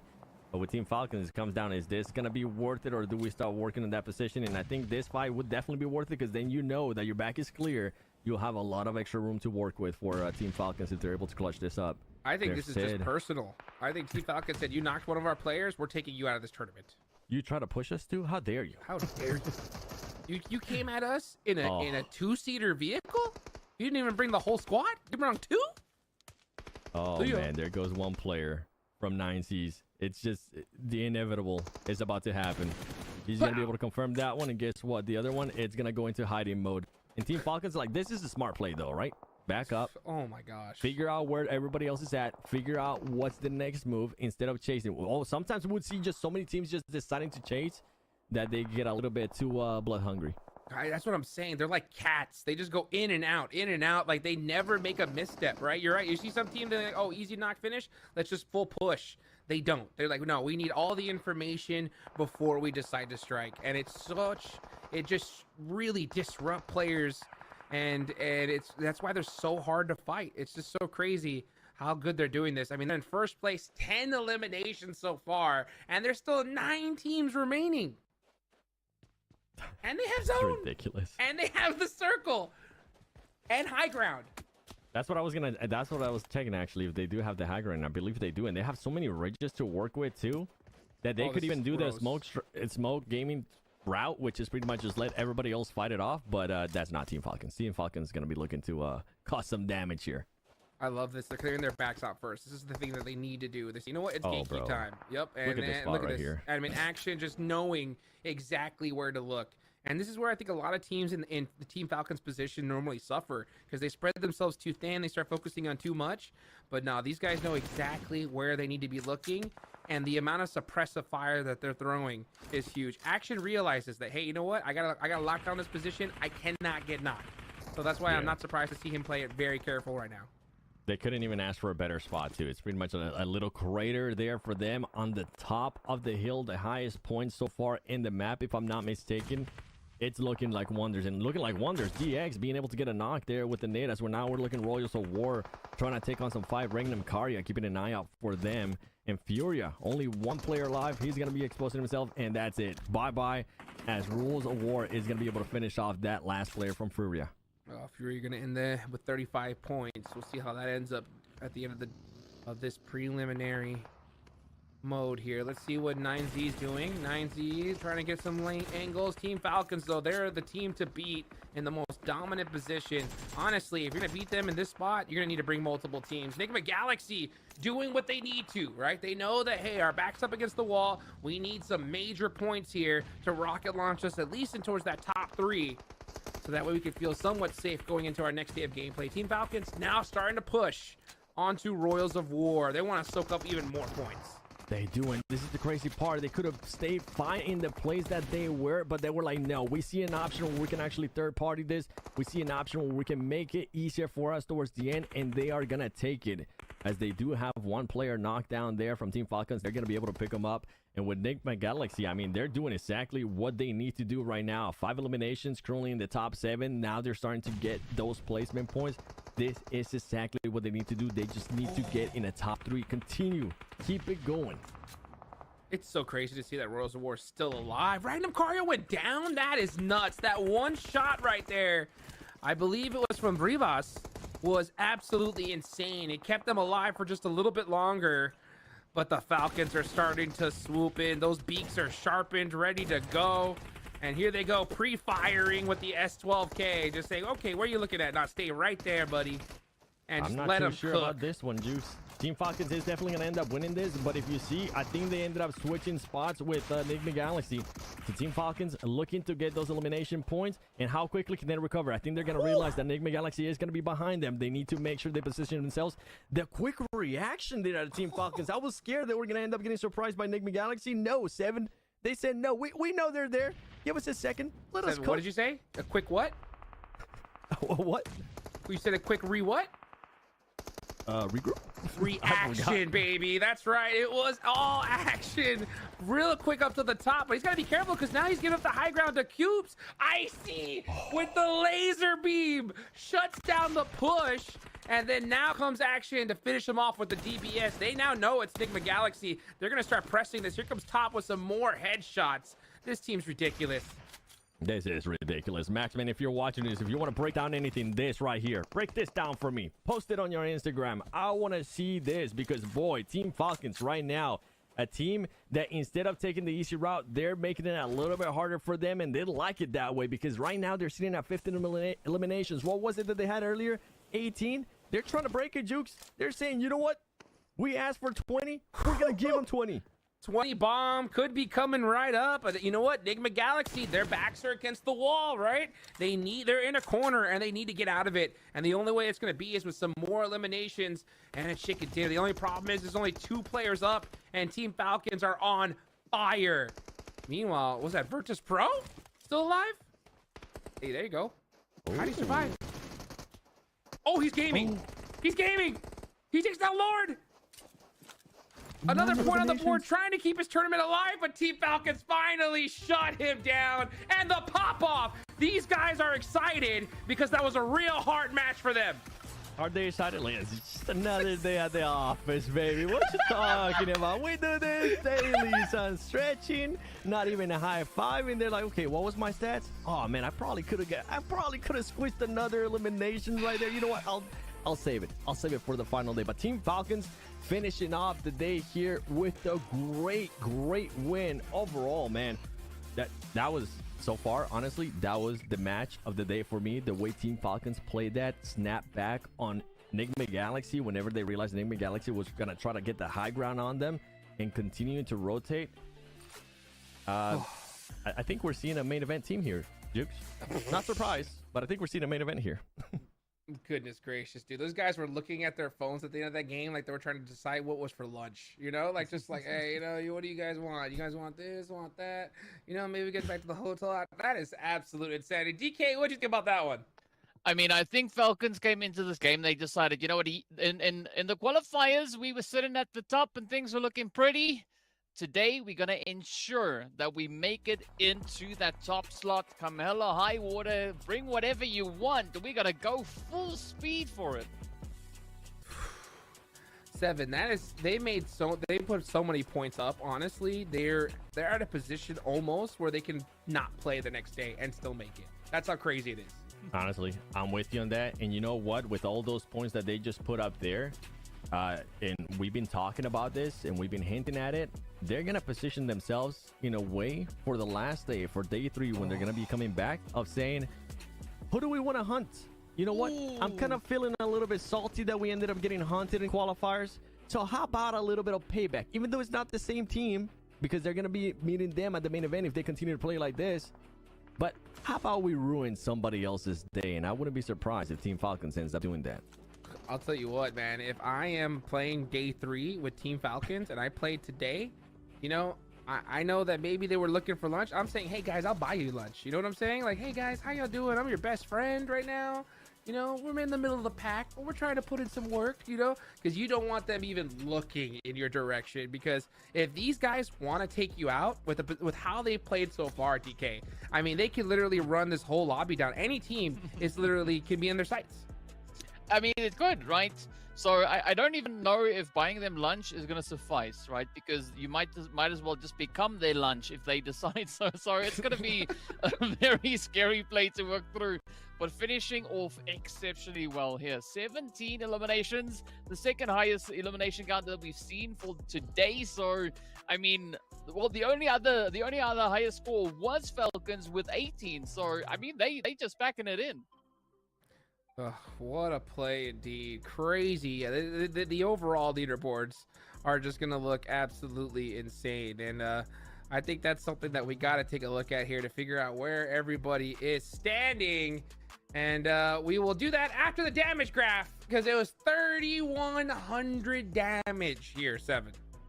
Two matches with over 3,000 damage. My goodness, that is just absolutely ridiculous. But you know what, Team Falcons, I'm going to stop glazing over you just there for a little bit. Virtus Pro, this is a team that I was hoping they would end up reacting in a way here to hopefully, fingers crossed, position themselves for tomorrow to maybe making a push. They ended up with 4 elims. They ended up with placement points as well. And the good thing about this too for Team Falcons was that they took advantage. You mentioned it, Smoke Gaming ended up with 0 elims. They ended up getting eliminated first. And Team Falcons saw that, and they took full advantage of it. 100%. Another team that I'm going to have to shout out, though, is Enigma Galaxy, right? Their backs were against the wall here. 9 eliminations, you know, not able to get the chicken dinner, but they still put up quite a bit of points here, DK. Yeah, I mean, they turned up, right? They decided, you know what, maybe it's about time that we start doing something, right? We're not in a hot drop. Let's try something new. Let's just go and maybe try and get an absolutely insane performance and, well, a valiant effort, right? As we saw them finishing really, really strong at the end of this match. But, well, the MVP, no surprise, ice cold damage, 1,075. Unbelievable. 7, this is more damage than a lot of teams did. Yeah. Icy was just ridiculous, dude. That push too. I think it was 9C, right? When he ended up getting both of them with the shotgun, that was just filthy to even top it off. And that play alone, that could be a highlight for a lot of players. And Ice is just like, we're just getting started, boys. Calm down. Let me go. Here you go. This is what I was talking about. All right. Let me get one. Where's the other one? Oh yeah, there you are. Bye bye. DBS OP. I love it, man. These guys are just ridiculous. I mean, Icy. I mean, look at that shot right there. I mean, you just saw just the tiniest little edge of that buggy, and they are out of there. Impressive, but even more impressive for Team Falcons that got the second the second chicken dinner for the day. And I'm here with one of their players. So welcome in a double chicken dinner for Team Falcons. And after 4 matches, it took 4 matches for them to get a chicken dinner. And what you guys had the chance to get the second chicken dinner in the end of the day? өнөөдөр ингээд 4 удаа тоглолоо. 2 дахь удаага яллаа. Тэгээд 2 дахь удаа ялахад яг юу нөлөөсөн бэ? 2-р харинд орсон 2 дахь удаага. 2 дахь удаага ялгаад тэгээд өмнөх тоглолтуудад л хамаагүй өнгөрцөн. Одоо дахиад бүгд даална гэж орж байгаа. Тэр зорилгоор л. So the other plays was like we did not so good, but this like every time when we enter to the game we start renewing the mindset. Okay, yeah, reset. That's the thing. And actually, Smoke Game said that probably Team Falcons is one of the biggest enemy for them here in the games. And I would like to know if Team Falcons feels like it's the same for them. Smoking Game is the biggest enemy for them. Smoking Game, yeah. Smoking Games одоо хамгийн их өрсөлдөгч гэж бодож байна. Тэгээд та юу гэж бодож байна вэ? Өрсөлдөгч гэж бодож байна уу? Юу гэж бодож байна? Бидний хувьд бол бүх л баг өрсөлдөгч. For us, all the team is in the games are the enemies. Yeah, no problem. Yeah, that's a good answer probably. And to finish, I would like to know what was the first dam for him. What he's feeling for the first day of the prelims. За одоо хамгийн эхний өдөр шалгаруулалтын эхний өдөр те. Одоо юу бодож байна вэ? Finals шалгаруулахад юу гэж бодож байна?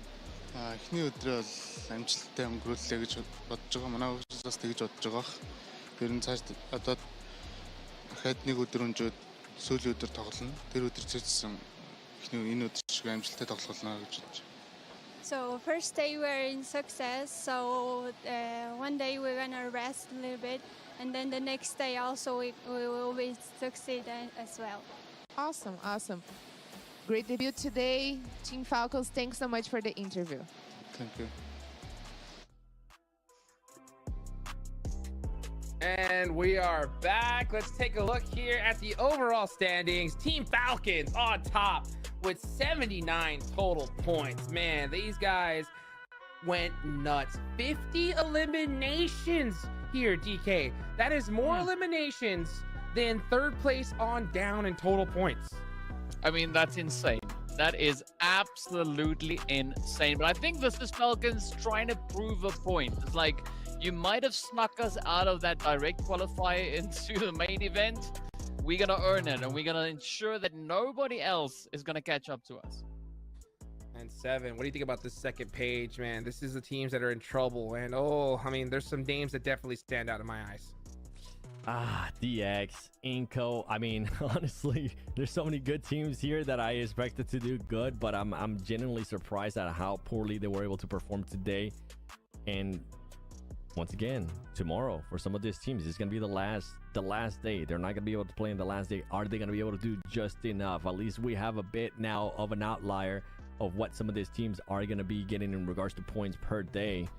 But oh man, nothing's guaranteed. But performer of the day action, 14 eliminations, 3,000 damage. Somebody stop him. Goodness gracious, 75 throwable use here, DK. I mean, you can try. You can definitely try and stop action, but best of luck because I mean, Wow, this is a super sweaty play. And I mean, even the heals, not that much, right? So it shows you that Action can really get stuck into the action, and it proves to be super, super challenging to do anything other than what they want you to do. So yeah, I think this is a very well worth award going over to Action.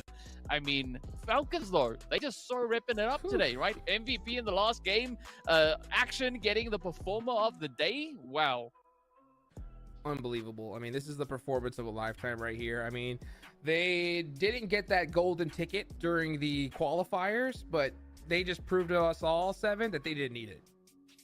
Yeah, I think I'm happy for one, because I wasn't here Saturday, so I didn't really get a chance to see them play. I'm happy that they decided to spend some extra time here with us and just show us what possible champions could look like, because boy, if there was a team ever that looked like a champion, at least for this prelims, in regards to being first place. I know top 8 are going to be moving to main event, so calm down everybody in the comments. Yeah, this is exactly what we want to see, being able to pull the trigger, being able to be passive when they need to. They showcased that even in Sandhawk too, but that last match, man, that was so impressive. Oh, so good. For those of you guys just tuning in, this is the team that placed second in the global championships. They deserve to be here, and you see the way they win. It's just like business as usual. DK, any final thoughts before we go? I can't wait to see what tomorrow's going to bring, right? New group, new action, even more sweatiness coming out on the battlefield. Seven? Same, man. Vampire, where you at? Ooh, where are you at? We'll find out soon, guys. Mark your calendars, and we will see you tomorrow for some more PMGO action.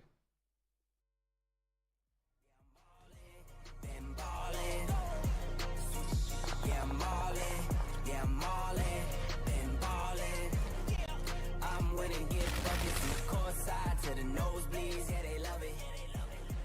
I'm winning, get buckets on the first in, and the last out, see me coming. First take, I'm hotter than hot, hotter than some boiling water, I bubble the pot. Team full of ballers, baby, we winning a lot.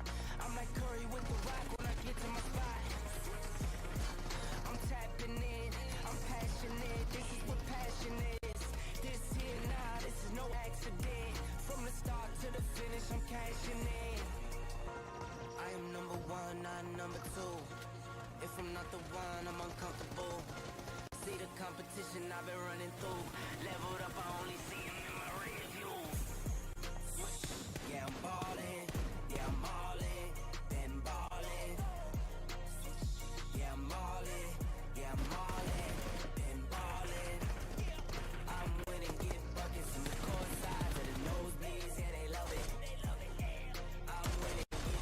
From the first in and the last out, see me coming.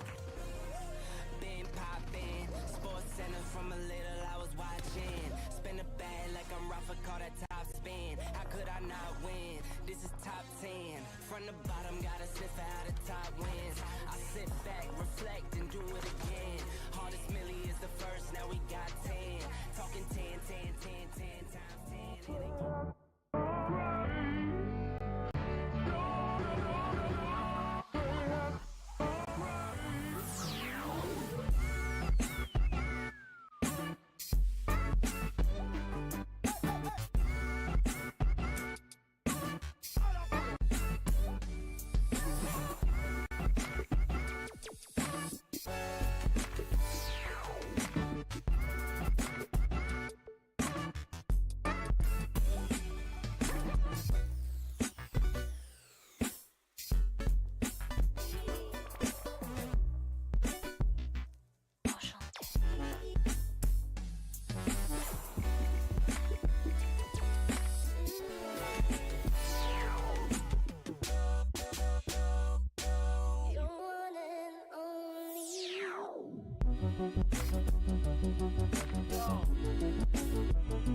Really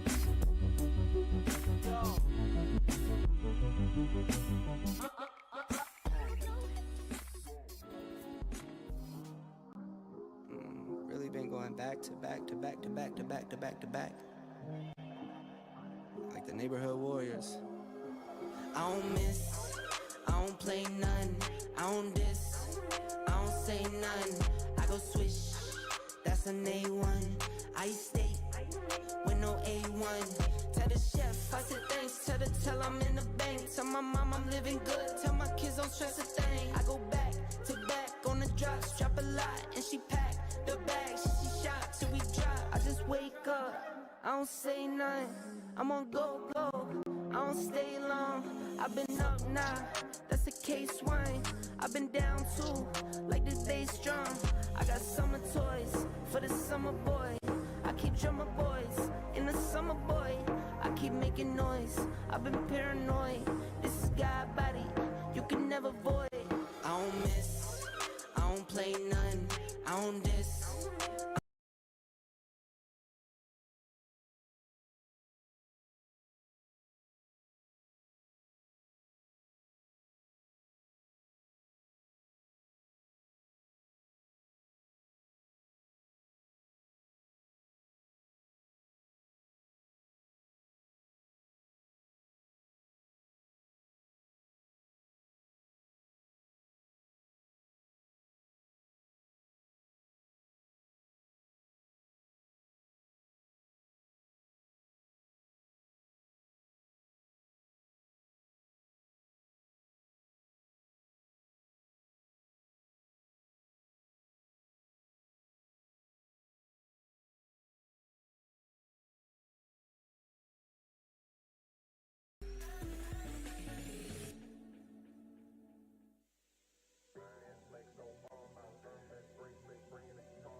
Hello, PUBG Mobile friends. My name is Carol Bombshell and welcome to the 2024 PMGO Brazil.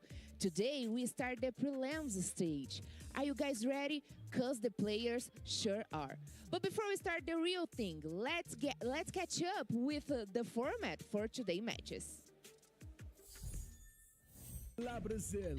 Welcome to the Format Explainer 2024 PUBG Mobile Global Open Brazil. The time has come for new generation of players to make their mark on the global stage. 2024 PMGO Brazil has 4 stages: online qualifiers, qualifier finals, prelims, and the main event. The journey kicked off with the online qualifiers, which featured 2 rounds. From March 4th to 6th, registered teams fought to claim the top 128 spot and pass the first round. These 128 teams went through same format from March 8th to 10th, where 32 teams survived the second round of elimination and made their way to the qualifiers finals. Now prepare your nerves because the PMGO Brazil qualifiers final are set from March 28th to 30th. The 32 qualified teams from the online qualifiers will be divided into 2 groups, A and B. After 2 days of intense matches, only the top 8 teams from each group will advance to the final day. On March 30th, the 16 teams will then face off in a showdown for the team that secures the first position rackets straight into PMGO main event, while teams that rank 2nd to the 9th gear up for the prelims. The PMGO prelims is a crucial stage for these 8 teams who will lock horns with 16 2024 PUBG Mobile Partnership Program teams, who get invited here to raise the heat. From April 1st to 3rd, these 24 teams will be divided into 3 groups. The round-robin format will reveal the cream of the crop, the top 8 who step into the PMGO Brazil main event.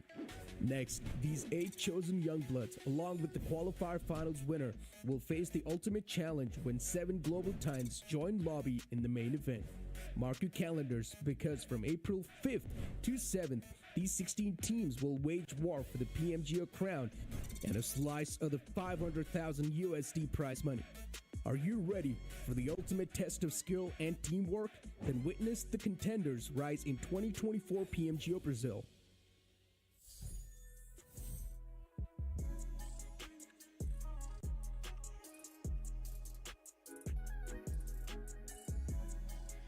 Halo semuanya, selamat datang di PUBG Mobile Global Open 2024 yang live dari Sao Paulo, Brazil. Tapi welcome untuk kalian semuanya di studio kita live dari Jakarta, Indonesia. Dan gue dan Fiska seneng banget udah bersama dua caster gue yang luar biasa untuk hari ini, untuk bisa menemani kalian semuanya sepanjang malam hari ini. Halo Sanskui dan juga Bro Pasta, apa kabar? Hai Kak Dona, baik pastinya. Dona Fiska.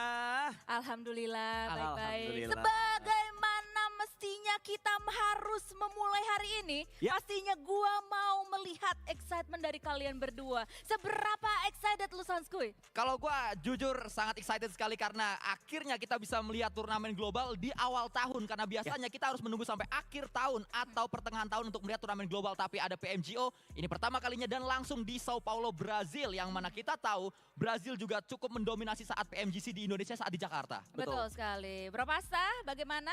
Gua cukup excited lah dengan adanya PMGO ini karena apalagi di babak prelims ini kita ngeliat ada 2 perwakilan dari Southeast Asia yang tadinya kita kira nggak ada, tapi ternyata ada 2 wakil dari Southeast Asia, ada The Xavier sama Vampire yang bakal berjuang untuk 3 hari ini. Semoga 2 tim ini bisa lolos juga ke babak grand final. Iya, sebagai Southeast Asia Pride ya. Tapi kita bakalan melihat terlebih dahulu. Memang kemarin ada apa sih di PMGO? Ini dia.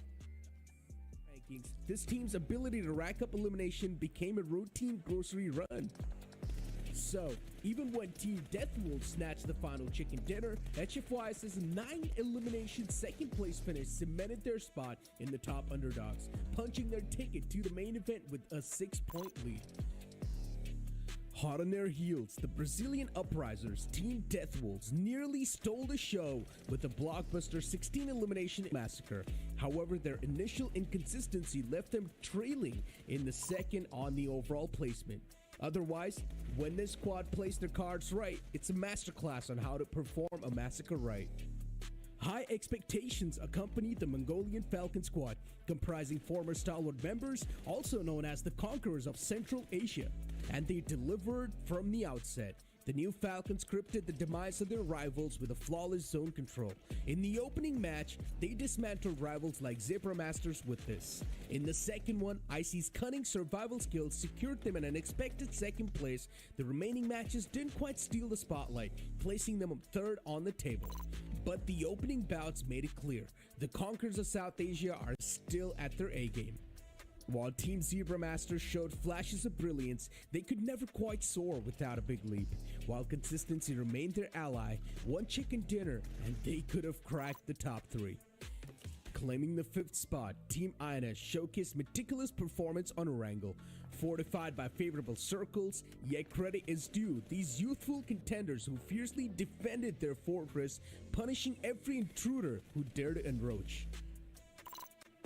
Following their second place finish to Team INS on Orangle, Team Row strategically held their high ground near La Trilera with precision. As the final minutes ticked by, their opponents found themselves helpless, unable to thwart Row's calculated dominance, reducing the match to a tense waiting game where all the rivals could do was deny elimination points. But that still did not hold them off from entering the prelims as the 6th place team. The new Nepali coalition of Skylights and Raw Esports named as Team Hora salvaged their fate with a 3rd place finish on Erangel. While their 7th place finish keeps Nepali hopes aflame, but know they'll need to fight even harder to survive the coming trials. Smoke Gaming, despite showcasing glimpses of promise with 2 4th place finishes, found themselves teetering on the edge of contention. While their performance hinted at potential breakthroughs, they ultimately fell short of making a lasting impact on the leaderboard. In the end, a single point separated Inco Gaming, the former Brazilian PMGO champions, from missing the prelims cut. While this new half roster struggled to recapture their champion form, their grit proved enough to keep their journey alive, if barely. The cream of the qualifier rounds will now be joined by the global favorites in the prelim stage. The time has come to prove their worth against the best there is. Witness there in the PMGO Brazil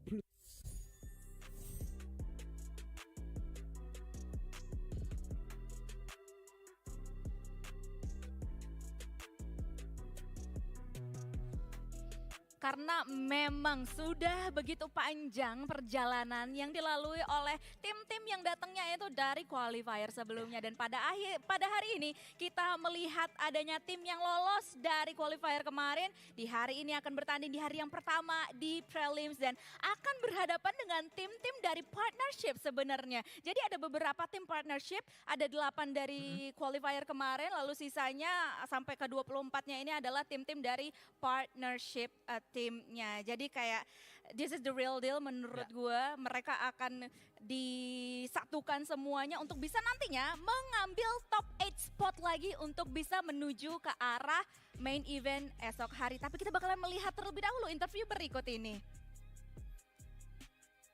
Liquid's coach tonight. Hello, welcome. Thank you so much for being here with us. And first of all, we want to know your impressions about the teams from the qualifying phase and how we should prepare ourselves for the prelims stage. Hi everyone. I think we had some great surprise in the prelims because like people were expecting Falcons go straight to the finals, and also we didn't have Moneymakers qualifying to the prelims stage, so everyone was kind of shocked. But like besides that, like all the Brazilian teams, we know them very well. We play them daily, so they're great teams. And let's see what the next day is going to give us, like some good surprise. Nice. And you have won PUBG tournaments in the past, and now you are making your debut with this team, right? So how do you plan to lead them to the victory? Of course, I have like a big experience because like I played a lot of tournaments, but they are also like very experienced players. So I think we are like together, we are having like great results. We are improving every single day, and you guys gonna see great things coming from us. Awesome. And you have an incredible team with you. They were consistently strong last year. What can we expect from Team Liquid in the prelims stage? So basically, they're a great team, but I joined the team to bring them to the next level in terms of strategy. So I think like with their gun skills and mentality plus the strategies, like we're gonna achieve like amazing results this year. And this is what this is our main goal, like bring the team to the next level. Awesome. Thanks so much for the interview.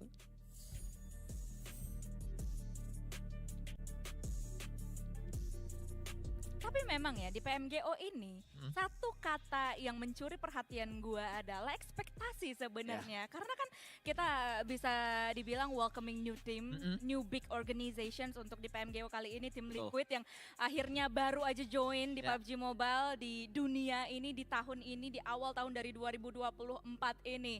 Tapi apakah dari kalian berdua sama-sama mempunyai ekspektasi tersebut? Apa ekspektasi lu, Sanskoy? Kalau gue jujur tadi waktu ditanya excited atau enggak, gue sangat excited sekali, dan juga ekspektasinya adalah tidak hanya dari Liquid karena kita juga kedatangan Virtus Pro, lalu kita juga balik lagi ada Navi di sini, dan kita juga akan melihat ini dia para pemain-pemain yang akan bermain di masing-masing tim. Inco yang kembali hadir, Falcons yang sangat mengejutkan harus bermain di prelims karena semua mengira Falcons akan langsung lolos. Mereka bukan tim partnership sehingga mereka harus melewat open qualifier, tapi Falcon ditabrak di match terakhir saat mereka sudah peringkat pertama. Itu dia. Mereka turun di San Martin, mereka ditabrak oleh tim tidak jelas yang bernama IH. Apalah itu yang akhirnya Five. tidak jelas ya. High five. Itu tim baru, High Tim Five. baru. Dari Inggris, Amerika, UK. iya, UK. Dari UK ya mungkin nanti akan jadi tim tuan rumah PMGC, saya belum tahu. Tapi mereka yang akhirnya lolos karena nabrak si Falcon di San Martin. Betul. Kalau gue lebih penasaran dengan kayak Liquid terus Virtus Pro yang akhirnya terjun ke kompetitifnya buat PUBG Mobile gitu. Dan seperti apa pemilihan dari scouting playernya mereka? Scouting tim akhirnya mereka akuisisi untuk membawa bendera Virtus Pro dan juga tim Liquid. Karena kita tahu ini dua organisasi besar yang udah cukup lama ada di e-sport scene. Sangat tua. Iya betul. Terus Navi kemarin kan sempat vakum juga selama 2023. Terus akhirnya mereka muncul lagi dengan wajah baru dan mereka memboyong pemain dari Kazakhstan gitu, ex-Falcons Whites. Tapi kita move on lagi menuju ke arah grup C, ini juga adalah grup yang sangat-sangat seru di mana salah satu tim yang duduk bertengger di grup C adalah tim Vampire Esports. Salah satu tim terkaya di Southeast Asia karena buktinya mereka bisa untuk langsung terbang menuju ke arah Sao Paulo, Brazil untuk bisa mengikuti prelims ini yang pastinya akan memperebutkan total prize pool sebesar 500.000 US dollars. Yang dimana udah ada breakdownnya di bawah di main event menyisakan 356.000 US dollars setelah sebelumnya di prelims dan juga qualifier sama-sama dikasih prize pool. Jadi benar-benar fair ya untuk di kesempatan PMGO kali ini dari qualifiers dari prelimsnya. Jadi menurut gue semua tim yang masuk dari jalur qualifiers ini tidak akan pulang dengan tangan hampa. Dan pastinya untuk mendapatkan hadiah paling besar untuk di PMGO ini mereka harus mengumpulkan poin yang dimana sistemnya tidak ada perubahan sama sekali. Sama semua dari turnamen-turnamen lokal, nasional, dari globalnya ini juga.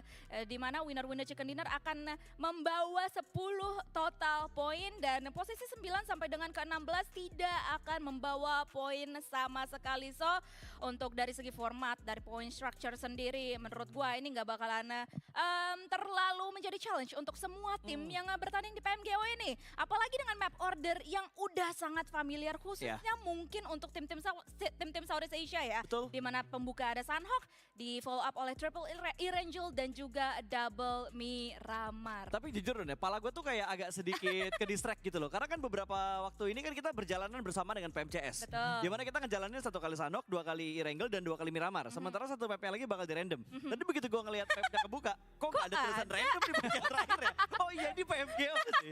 Ini PMGO dan tadi siang kan juga baru aja kita ngelihat PMCS kan. Dengan kalau nggak salah kalau kita sedikit ngebahas tentang PMCS ini hari di mana kali pertamanya tim ladies mendapatkan chicken boost yang ngedapetin chicken untuk di hari ini kan di Sanok atau di Erangel tadi gua Sanok ya match pertama Sanok udah dapat di Erangelnya. Tapi kalau kita ngomongin PMGO tentunya dengan drop spot yang kita juga masih ngawang-ngawang nih kayaknya bakal ada bentrokan kayak gimana, sengotot apa tim-tim dari Brazil ini yang ngikutin qualifiernya. Karena yang kita tahu The Xavier sama Vampire, dua tim dari Southeast Asia ini termasuk dua tim yang ngotot juga untuk memperebutkan drop zone-nya. Pasti kan? Pasti. Apalagi ini kan adalah formatnya round robin gitu kan, semuanya pasti bertemu kan. Paradise apakah bakal tetap ngotot diamanin sama The Xavier, Vampire juga apakah bakal ngotot untuk di Ruins kalau kita berbicara tentang Sandoknya sendiri. Terus kalau ngomongin hari ini kan kita hanya ngelihat grup A dan grup B. Grup B, betul. Berarti kita hanya ngelihat The Xavier yang main kalau kita ngomongin perwakilan dari Southeast Asia-nya. Vampire-nya masih belum ya, Vampire-nya besok hari karena balik lagi ini prelims ini akan diadakan selama 3 hari teman-teman sekalian. Hari ini, besok dan juga lusa di mana formatnya round robin A, B, B, C, AC. Kalau misalnya kalian udah ngikutin turnamen-turnamen PUBG Mobile skala nasional ataupun skala globalnya pasti kalian juga familiar dengan format round robin ini. Tapi ngomong-ngomong Sanskoy, untuk hari ini lu boleh gak sih jabarkan lagi, elaborate lagi karena kan lu sempet mention tadi excitement lu untuk bisa melihat PMGO ini seperti apa. Mungkin khususnya kita ngomongin di Xavier atau Vampire juga. Tahan. Gue pengen lu pantun dulu dong buat PMGO karena biasanya tiap turnamen itu lo harus ngebawain sebuah pantun untuk turnamennya. Oh sekarang apa di in-game? Oh sekarang bisa. Sekarang bisa. Gas. Itu pantunnya. Cakep. Oh iya. Naik kereta ngebawa batu. Cakep. Bro pasta banyak mau. Bener. Sebuah pantun. Untuk kayak orang yang banyak mau. Lanjut. Apa tadi? Ngomongin mungkin tim-tim yang ada di sini ya Sanskoy. Kayak mungkin khususnya adalah tim dari Southeast Asia, Vampire dan juga Xavier. Dingo Xavier. Kalau ngomongin mereka berdua, Xavier dan juga Vampire, ini adalah dua tim kalau ngomongin turnamen global yang terbaik dari Southeast Asia. kita jujur-jujuran aja. PMWI dikuasai oleh Vampire. Vampire menjadi tim Asia Tenggara paling sukses di PMWI, bahkan di dunia paling sukses di PMWI. Dan Xavier faktanya adalah tim Asia Tenggara dengan poin paling tinggi di PMGC Grand Final Turki. Tim Asia Tenggara yang lain terutama Indonesia ya ada di bawah. Kita lihat ada di peringkat belasan. Sulit sekali untuk tembus top 10 tapi Xavier ada di peringkat 5 dan ini bukan untuk pertama kalinya mereka berada di peringkat atas klasemen di Grand Final sebuah turnamen global. Karena PMGC 2 tahun sebelumnya saat Nikma Galaxy berada di peringkat 3, Xavier juga peringkat 5 menjadi tim Asia Tenggara paling tinggi di PMGC. Berarti mereka udah jadi 2 kali tuh tim Asia Tenggara paling tinggi di turnamen global Grand Final. Tapi PMSL 3 kali tim Indonesia. Emang mereka kayaknya spesialis global. Tetap ada pembelaan ya. Giliran tim Indonesia, spesialis Asia Tenggara. Nah, iya itu. Begitu. Kata Vampire, yaudahlah gue cari yang prize poolnya gede-gede dulu gitu kan. Ada porsinya masing-masing ya. Betul, makanya kalau gue membahas Xavier dan membahas si Vampire, 2 tim ini untuk di turnamen PMGO adalah 2 tim menurut gue paling layak dari Asia Tenggara untuk bermain gitu.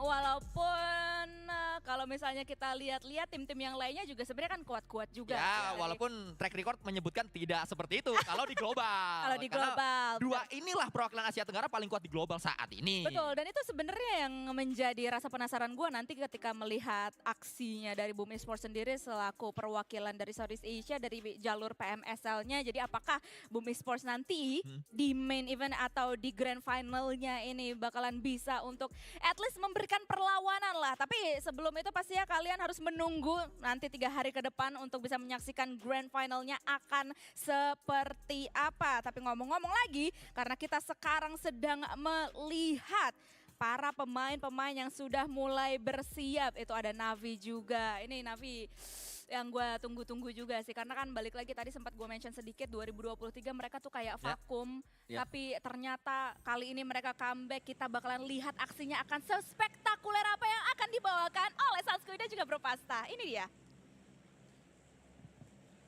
Pesawat sudah mengudara saat ini. Terima kasih Donaviska datang dari Pulau C Camp Charlie. Donaviska menyebutkan Navi yang sempat hilang 1 tahun. Betul sekali, saya juga excited dengan Navi atau Natu Vincer yang baru. Mereka datang dari Tunisia karena membawa Axer, Psik, Puncher, Gonzo dan juga Forty. Pemain-pemain yang sempat berada di Falcon saat PMWI yang pertama.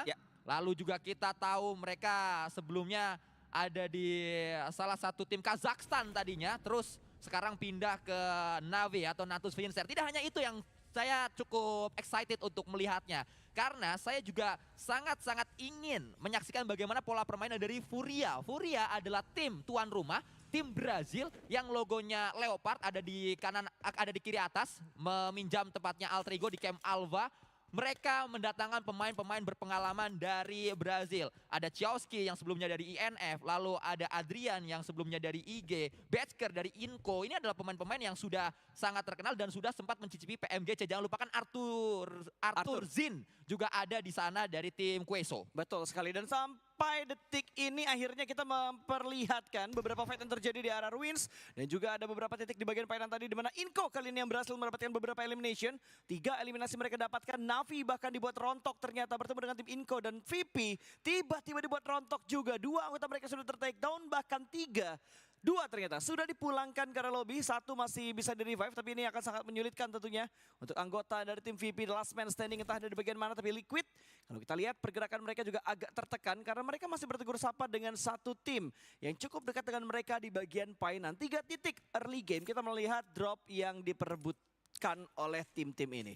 Tim Liquid yang baru saja di-announce beberapa waktu yang lalu. Mereka mengambil para pemain-pemain dari Loops. Tapi Virtus Pro kita gadang-gadang, kita giding-giding, kita luk-lukan. Tapi mereka pingin digua-guakan karena pulang dengan begitu cepat. Ya baru dibahas tadi kayak tepat atau tidak gitu VP dengan mengambil line up yang ini, pemain yang ini, mengakuisisi tim ini juga. Tapi ternyata mereka masih belum bisa membuahkan hasil untuk di match yang pertama. Sementara dari Ragnum Karyabra, itu dia.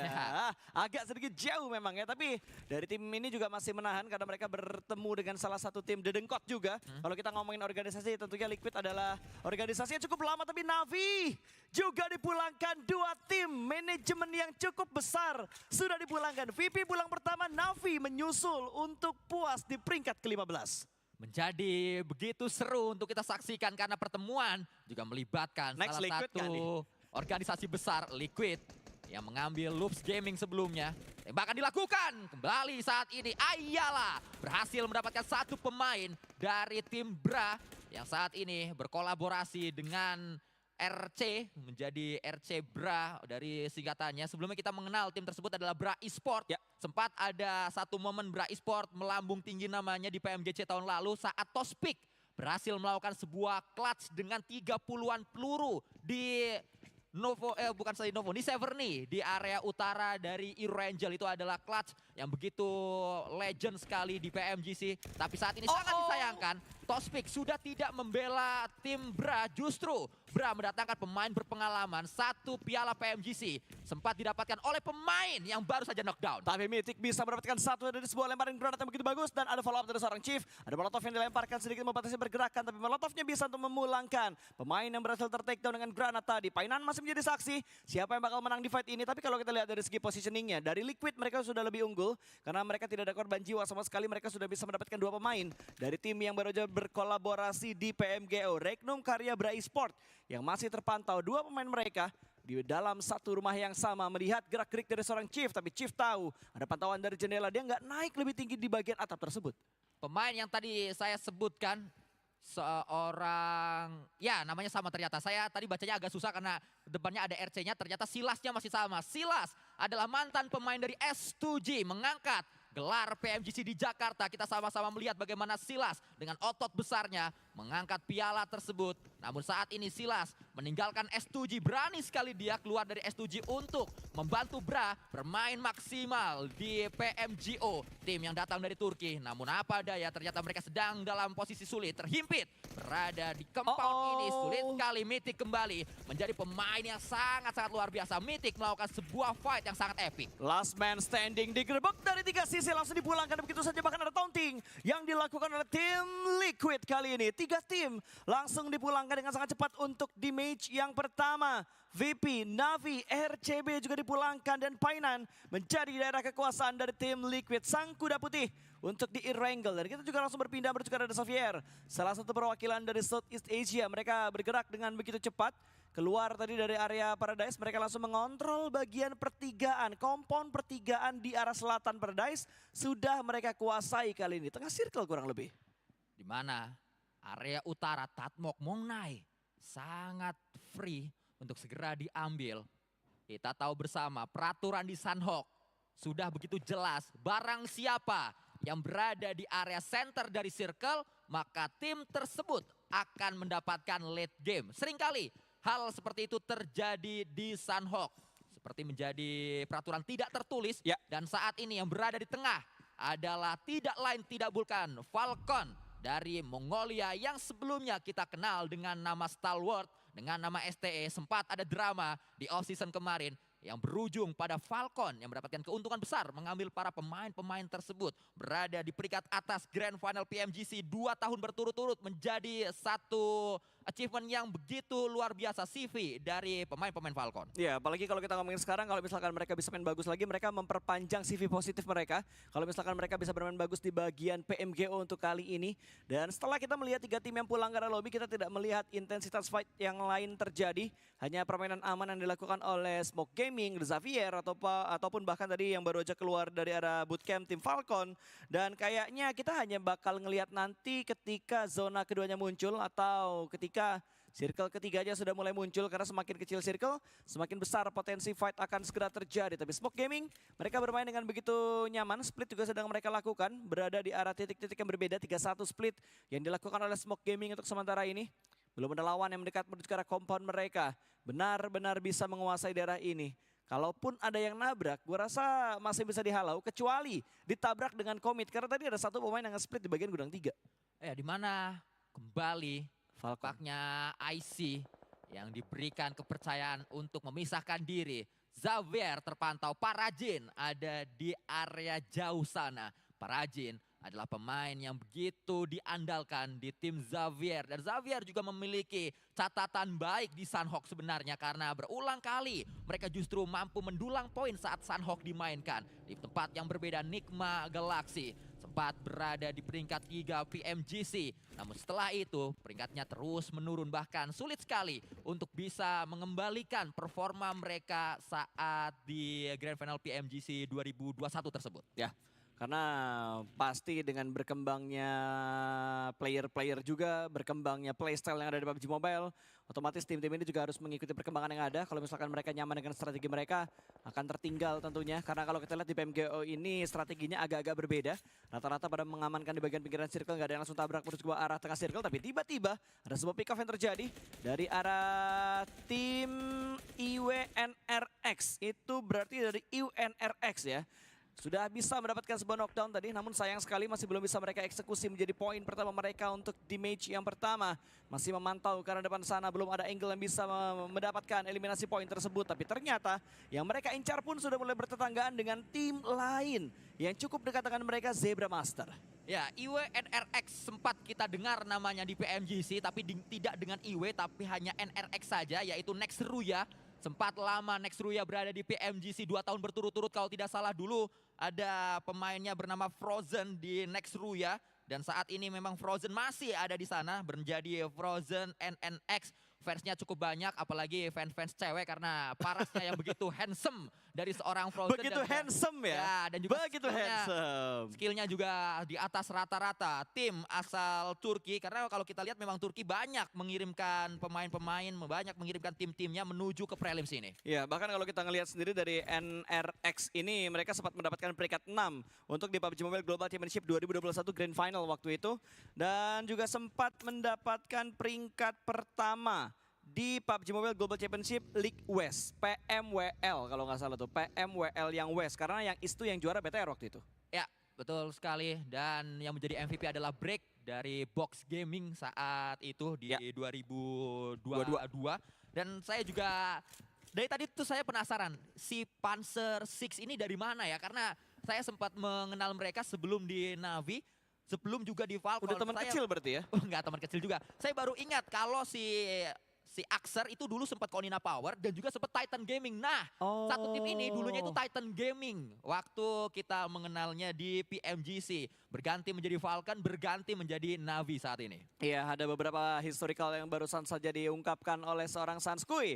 Dan Smoke Gaming, ini nama baru nggak sih Kuy yang akhirnya baru terdengar di kaca internasional? Apa karena ini di PMGO ya akhirnya kita baru mendengar nama Smoke Gaming ini?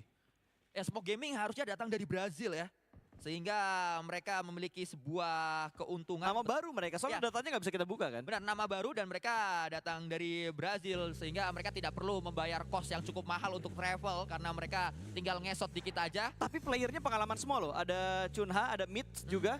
Terus ada Ninho sama Rafinha. Secara nama mungkin kita nggak terlalu familiar gitu. Tapi secara data yang kita pegang, ini tuh nama-nama yang udah punya histori dari PUBG Mobile sendiri. Mereka memang sudah banyak berkompetisi di PMPL Brazil dan juga PMPL Amerikas. Namun hanya mentok di sana saja. Mereka tidak pernah menuju Global Championship. Itulah yang juga menjadi satu kekurangan para fans PUBG Mobile di Indonesia. Karena banyak fans PUBG Mobile di Indonesia, kita sangat fokus untuk Asia Tenggara, tapi kita tidak menyaksikan turnamen-turnamen PUBG Mobile di ranah yang lain, di belahan dunia yang lain. Itu yang membuat kita tidak terlalu mengetahui siapa saja pemain-pemain dari seperti Raw, lalu juga SMK, dan kita tidak tahu SMK-nya ini jurusannya apa, elektrik, beda dong, otomotif. Beda dong, SMK-nya beda ya. SMK-nya beda, yang di Brazil sama di Indonesia tuh beda SMK-nya. Di sini kayaknya SMK-nya lebih ke arah beradu strategi ya. Untuk gimana caranya mereka bisa mengontrol circle di setiap circle baru ini muncul. Dan Nikma, tim yang cukup punya pengalaman, tim yang sempat flop juga. Ini bisa dibilang tim yang paling sering naik turun gak sih Nikma nih? Ya, naik turun memang apa yang sudah mereka alami. Tim asal Irak dan juga satu hal yang saya ketahui fakta dari Nikma adalah coach mereka keluar, yaitu yang sekarang jadi coachnya si Cleon di tim apa Cleon sekarang? Cleon sekarang ini di tim Malaysia kan? Malaysia ya, Todak. Todak, itu dia. Nah, coachnya Todak. Kenapa gue mau bilang Talon ya? Todak. Coachnya Todak itu adalah coachnya Nikma Galaxy. Emang orang Malaysia tapi dia pernah berkarir di Nikma Galaxy di luar negeri. Saat dilatih oleh coachnya Todak, mereka juara 3 di PMGC. Ya, kita Tapi lihat setelah lah. itu lepas saja. Kali ini bisa ngedapetin juara berapa untuk di PMGO karena sekarang mereka juga sedang berjuang di babak prelims. Dan sebuah tembakan dari tim Furia tadi tim sempat dibahas sama Sanskui, salah satu tim dengan logo yang begitu garang yang turun di arah drop zone-nya Alter Ego kalau kita ngomongin AE di Southeast Asia-nya sendiri. Dan Furia sudah mulai melanjutkan perjalanan mereka setelah menembak satu UAS tadi yang dikendarai oleh satu tim, tapi sayang sekali mereka tidak bisa mendapatkan knockdown ataupun tidak bisa untuk menghancurkan mobil tersebut. Dan Falcon kali ini yang cukup dekat dengan mereka. Split sedang dilakukan. Dua-dua split yang dilakukan oleh tim Falcon. Terdengar bunyi-bunyian mobil di bagian belakang sana. Siap rupanya pemain-pemain Falcon untuk bisa memberikan kejutan menuju ke arah tim Furia. Siapa yang bakal mendapatkan knockdown-nya terlebih dahulu. Top masih belum memberikan informasi. Tapi Inko, what happened? Inko tiba-tiba tumbang satu karena ulahnya sendiri. Bahkan ada follow up juga yang masuk menuju ke arah mereka. Knockdown dirasakan oleh Inko. Dua pemain mereka pulang dan Furia sudah mulai menerima tembakan dari tim Falcon. Satu persatu sudah mulai dihancurkan. Tapi Inko di bagian lain bisa mendapatkan sebuah trade. Dua orang langsung dibungkam begitu saja. Falcon bisa mendapatkan 2 poin early mereka tanpa trade sama sekali. Kembali action yang menjadi kunci dari tim ini. Di belakangnya ada Coach Senator. Coach Senator merupakan coach yang begitu terkenal, top lagi-lagi MVP PMGC Jakarta. Mendapatkan knockdown menuju Furia. Menyisakan hanya satu pemain saja, bahkan sudah ketahuan mudah sekali. Sangat-sangat mudah action. Melakukan N menuju satu pemain terakhir di spray. Langsung pulang semuanya, Furia tidak ada lagi di Sanhok. Sanskui. Prediksi dua tim yang sudah pasti lolos dari prelims ini ke babak grand final. Falcon dan juga satu lagi Falcon lagi. Dua tim dong. Falcon sama siapa ya? Vampire gue sih. Xavier lah gue lah, biar satu lagi Asia Tenggara. Oke, kalau begitu kita lihat aksi dari tim-tim lain Brazil yang sudah mulai bertanding kali ini, yang sudah mulai bertegur sapa dengan peluru panas mereka. Tapi Liquid di bagian lain Cardozin diamankan. Masih belum dipulangkan, namun ada threat yang terjadi karena Mythic bisa mendapatkan pemain dari tim SM. Sudah mulai berperang mereka, bahkan dari Insanity kali ini Sport sudah mulai bergerak. Nigma dibuat kocar-kacir di bagian lain, tapi Insanity mulai masuk ke depan sana. Inko yang bakal diincar. Silence akan bergerak menuju ke arah belakang sebuah batu. Dan Smoke Gaming mereka ter-take down satu orang tadi, namun granat akan segera dilemparkan meletup, hanya memberikan splash damage. Namun ternyata masih ada pergerakan dari seorang Ayala yang akhirnya mendapatkan poin tambahan untuk tim Liquid. 5 kali ini sudah dikumpulkan oleh Liquid. Ayala naik lagi.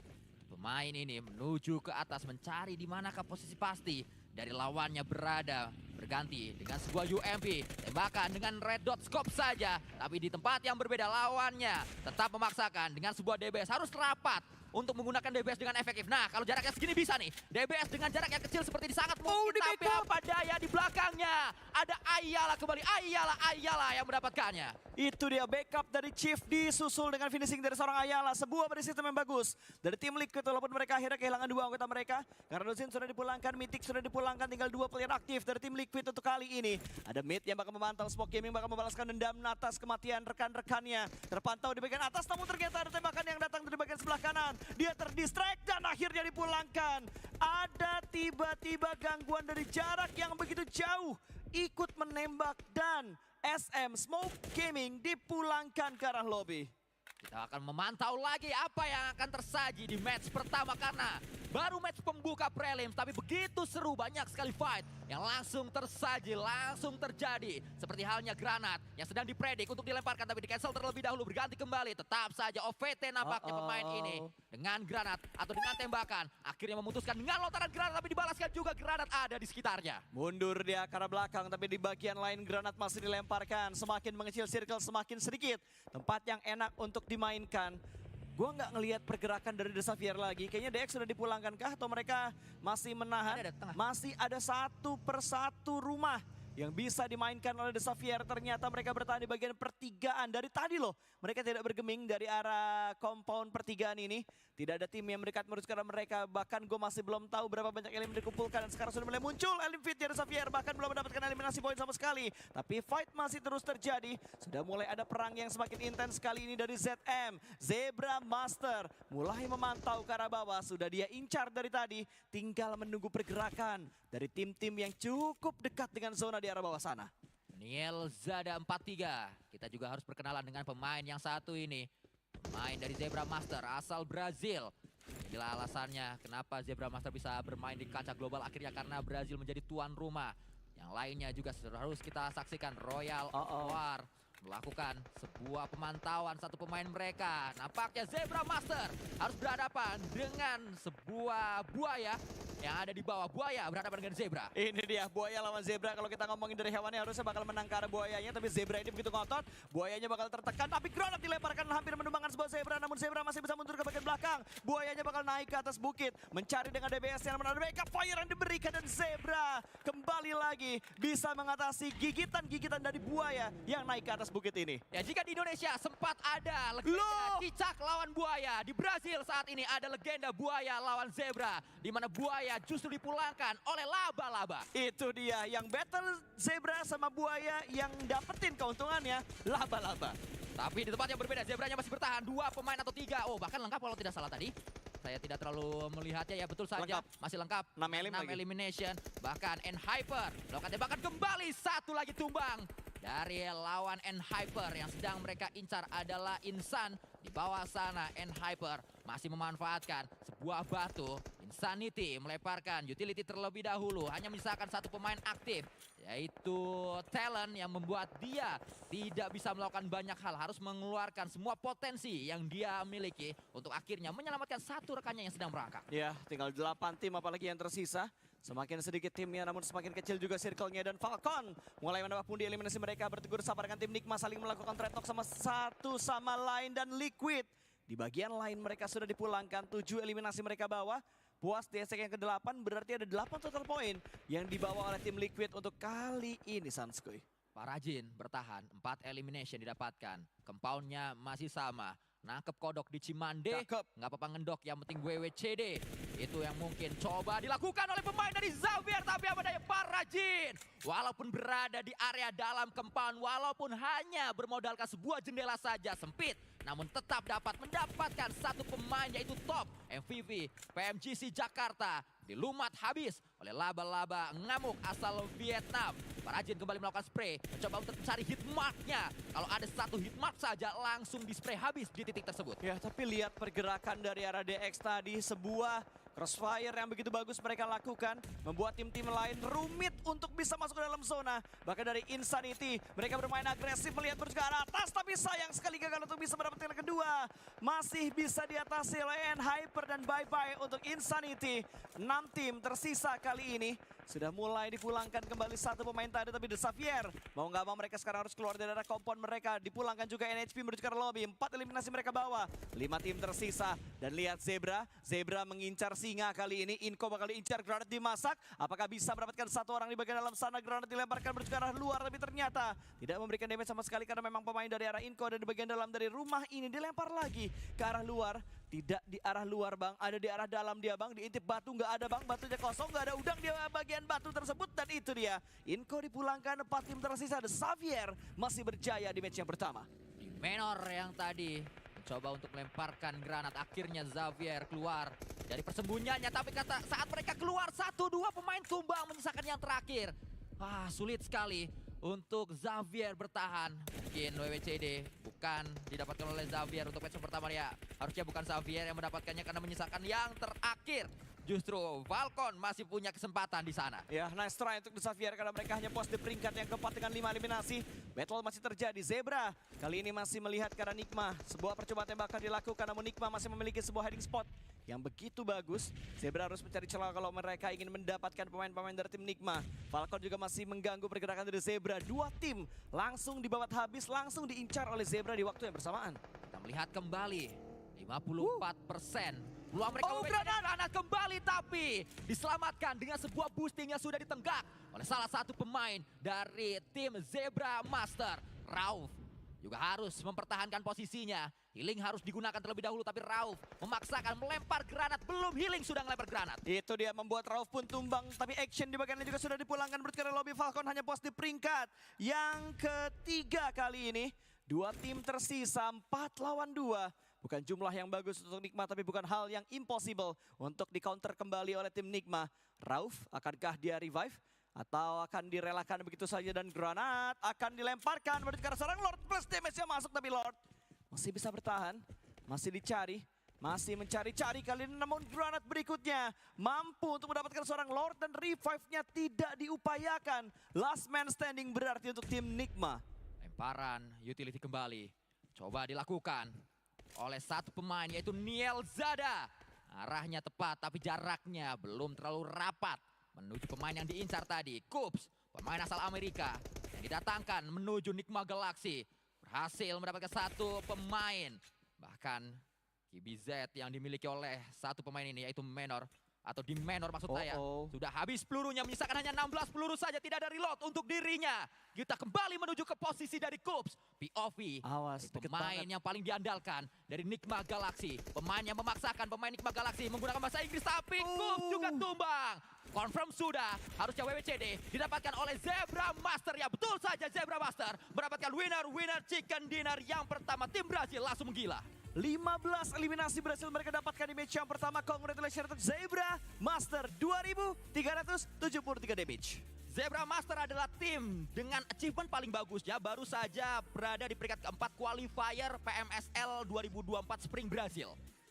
Wow, Dona. Gua kira Dona sudah di open, ternyata belum ya. Ya.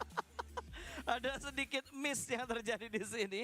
Tapi welcome back Dona Fiska. Ya, terima kasih ya. Wah, gokil. Ini game yang pertama sudah begitu cepat gue rasakan ya pace-nya. Ya apalagi kita bermain di Sunhawk, tapi memang terbukti nyata ada beberapa tim-tim besar yang ya lu bawa nama organisasi besar, belum tentu lu bisa besar untuk di kesempatan kali ini, khususnya di PMGO. Terbukti Merintis juga dulu. Merintis dulu, terbukti juga dengan VP dan juga Navi yang sempat vakum kemarin harus tusun di sini. Tapi siapa sangka Zebra Master yang sebenarnya datang dari Qualifier, mereka bisa untuk mendapatkan winner chicken dinner di kesempatan game yang pertama. Dan fun fact-nya adalah Falcon, Desavier sih dari tim partnership ya.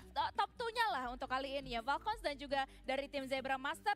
Mereka datang dari Qualifier kemarin yang kita akan lihat lagi. Ini dia keseruan di game yang pertama yang sudah cukup chaos. Memang ada beberapa tabrakan-tabrakan yang terjadi di awal-awal seperti ini untuk memperebutkan drop zone-nya. Tim Liquid despite mereka tim bisa dibilang tanda kutip baru, walaupun memang nama-namanya juga tidak terlalu baru-baru banget untuk kesemuanya, tapi mereka sudah bisa berani untuk mengamankan drop zone yang paling hot di seantero Sunhawk, yakni di Painan. Walaupun mereka harus berhadapan dengan tim yang lainnya, tapi mereka bisa untuk mempertahankan drop zone tersebut. Yang gue salut di sini adalah Zebra Master sebenarnya.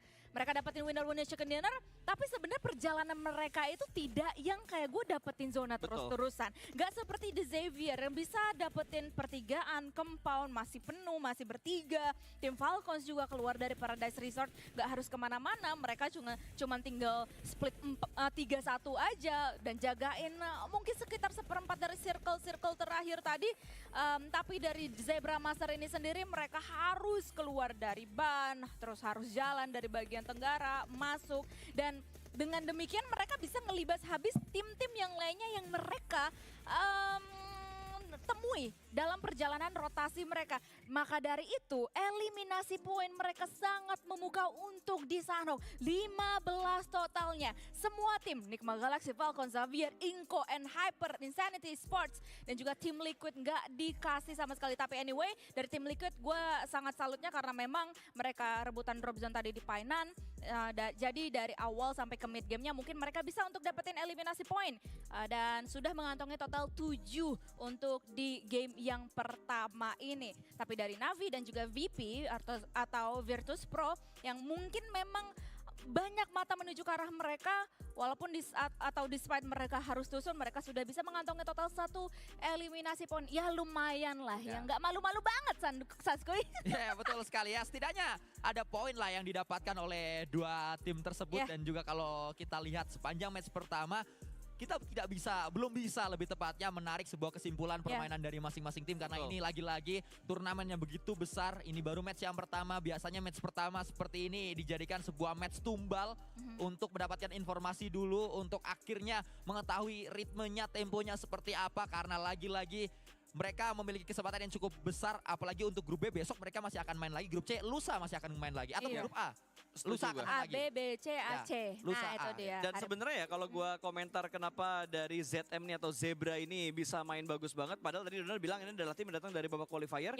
Karena data yang bisa didapatkan oleh tim-tim lain itu mungkin nggak sebanyak yang bisa didapetin oleh Zebra ke arah tim lain gitu. Karena mereka datang dari qualifier, nggak banyak mata bertuju kepada mereka. Mungkin dari segi streaming dan segala macamnya juga sedikit untuk bisa mencari drop zone, cara rotasi mereka, checkpointnya mereka. Ini juga sebenarnya terjadi di Void gitu. Ketika Void dapetin chance-nya mereka untuk main di PMSL pertama kali. Di minggu-minggu pertama ya. Betul. Mereka berhasil untuk keluar dan juga mendobrak dan memukau mungkin banyak mata yang memandang ke arah PMSL ini. Jadi intinya adalah atau TLDR-nya adalah ya there's always two sides of a coin. Tapi anyway Zebra Masters keluar sebagai pemenang WWCD untuk kesempatan di game yang pertama ini. Nilzada 4-3 lah yang berhasil untuk menjadi MVP. Yang gue seneng ya kalau misalnya dari tim-tim Brazil itu fotonya sangat memukau coy. Ini kayak abang-abangan Brazil banget. Iya, itu kalau di kita udah kayak abang-abangan fastur gitu. No Mercy. Itu lawan No Mercy. Kalau No Mercy tatap mata Peko atau Megazord kita. Ini tatap alis saya. Bener ya, emang lagi ngetren banget di Nah ini dia momen-momen di mana memang seorang Melzadaza ini berhasil untuk memberikan impact-impact yang luar biasa untuk tim Zebra Master yang sudah mendapatkan winner chicken dinner di Sunhawk. Balik lagi, ini adalah Sunhawk pertama. Dan masing-masing tim yang berada di grup A, B, dan juga C hanya akan bermain 2 kali Sunhawk untuk total 3 hari dari prelims ini. Jadi mungkin untuk mayoritas tim-tim ya udahlah ya Sunhawk tinggal tutup mata aja. The real deal-nya nanti 3 kali E-Rangel yang akan kita lihat sesaat lagi sesuai dengan jadwal nantinya. Dan kayaknya sih menurut gue bakalan tetap ada lah ya namanya tabrak-tabrakan drop zone. Dan gue senengnya ya dari mayoritas tim-tim di PMGO ini, gue melihat kayak mereka tuh sangat-sangat tidak ragu untuk tabrakan drop zone loh. Itu yang sebenarnya bikin ini tuh menarik gitu loh. Karena emang ini baru pertama kali ada PMGO, kali pertamanya yang dibilang sama Sansku tadi international match yang pertama kali ada di awal tahun gitu kan. Terus ngasih wadah buat sangat diuntungkan buat daerah Brazil. Middle East, Brazil to West lah itu ya. banyak banget keuntungan buat mereka. Jadi akhirnya kita bisa ngelihat oh ini loh ternyata Brazil tuh punya tim PUBG Mobile tuh banyak. Betul. Dan akhirnya menjadi daya tarik dari tim-tim yang kita bisa bilang kayak old timnya e-sport lah kayak BP, Navi, terus tadi ada tim Liquid juga. Cuman tinggal ngelihat perkembangannya aja nanti bakal seperti apa. Nah itu dia yang sangat gue tunggu untuk gue tonton di kesempatan seluruh pagelaran PMGO dari awal sampai akhir nanti di grand finalnya. Karena pastinya masih banyak sekali atau masih panjang juga perjalanan apalagi di prelims ini. Hari ini masih ada 5 kali kesempatan game dipermainkan, prelimsnya masih ada 3 hari dan nantinya di grand final mereka akan bertemu dengan tim-tim juara dari PMSL region masing-masing dari Southeast Asia juga contohnya ada Bumi Sports yang sempat tadi kita juga mention sedikit. Tapi Sanskuy, hot take saja mungkin kita bakalan ngobrol cepat aja sebelum mungkin kita bakalan move on menuju ke arah interview yang akan diadakan di venue nantinya. Red dari lu di Sunhawk barusan. Sunhawk barusan. Ayo Mas Sanskuy. Gua cuma bisa ngasih ya 70 lah. 70 dari? 70 per 1000. 11 per 100. 70 per 100 ya. Sama aja. 70 per 100. 70 per 100 ya. Banyak banget 7 per 10 kek. 7 per 10. 7 per 10. Ya. Tapi kita lihat terlebih dahulu ini dia interview yang akan kita saksikan live dari Sao Paulo, Brazil. Let's take a look. Zebra Master Team Bushazin. First of all, congratulations on this winning. And I'm here with the translator for him. And I have a couple questions about the last match. So, are there any particular opponent or team you are looking for to face in the future matches? Então, algumas perguntas para você. Primeiramente, tem algum time ou oponente que você queria enfrentar no futuro? Acredito que eu queria enfrentar a Bra. Bra. He believes that he would like to play with Como foi? Bra. Bra. Awesome. Okay, so this last match was quite impressive. So how does the win, the first match, impact the team confidence for the next matches? Como influenciar essa ganância no primeiro jogo ou sua equipe? Como será os seus sentimentos? Acredito que vamos ganhar muita confiança para o próximo mapa e com isso acredito que vamos terminar o dia bem. They believe that they will finish the day well and that it will increase their confidence, has already increased. Yeah, all right. So I want to know the expectations for the next match. will be in Erangel map. So the team Zebra Master managed to go well, to go good in the Erangel map. E as expectativas para o próximo jogo, o Zebra Master vai ficar. Como vocês vão ir? Como são as expectativas? Então, nós estudamos muitos dos times e com essa confiança acredito que podemos buscar mais uma vitória. They have studied other teams very well, so they believe it will be a nice games for them. Awesome. Thank you so much for the interview and good luck in the next map. Thank you.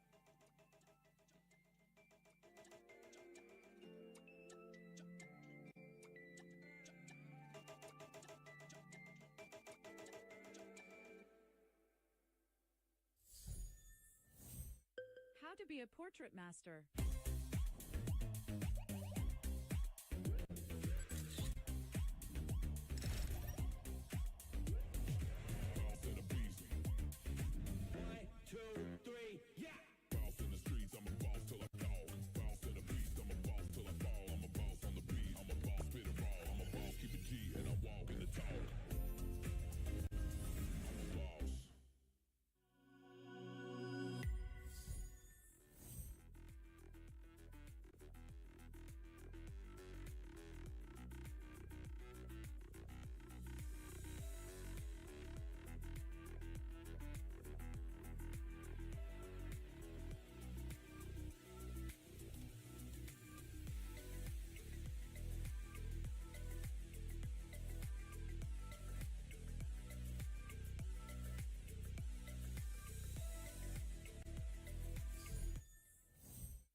semuanya, selamat datang kembali di PMGO 2024 berhasil menyiarkan langsung dari studio Jakarta, Indonesia. Inilah dia match kedua kita, back to the OG map Erangel. Pesawat mengudara datang dari Primors menuju Lipovka.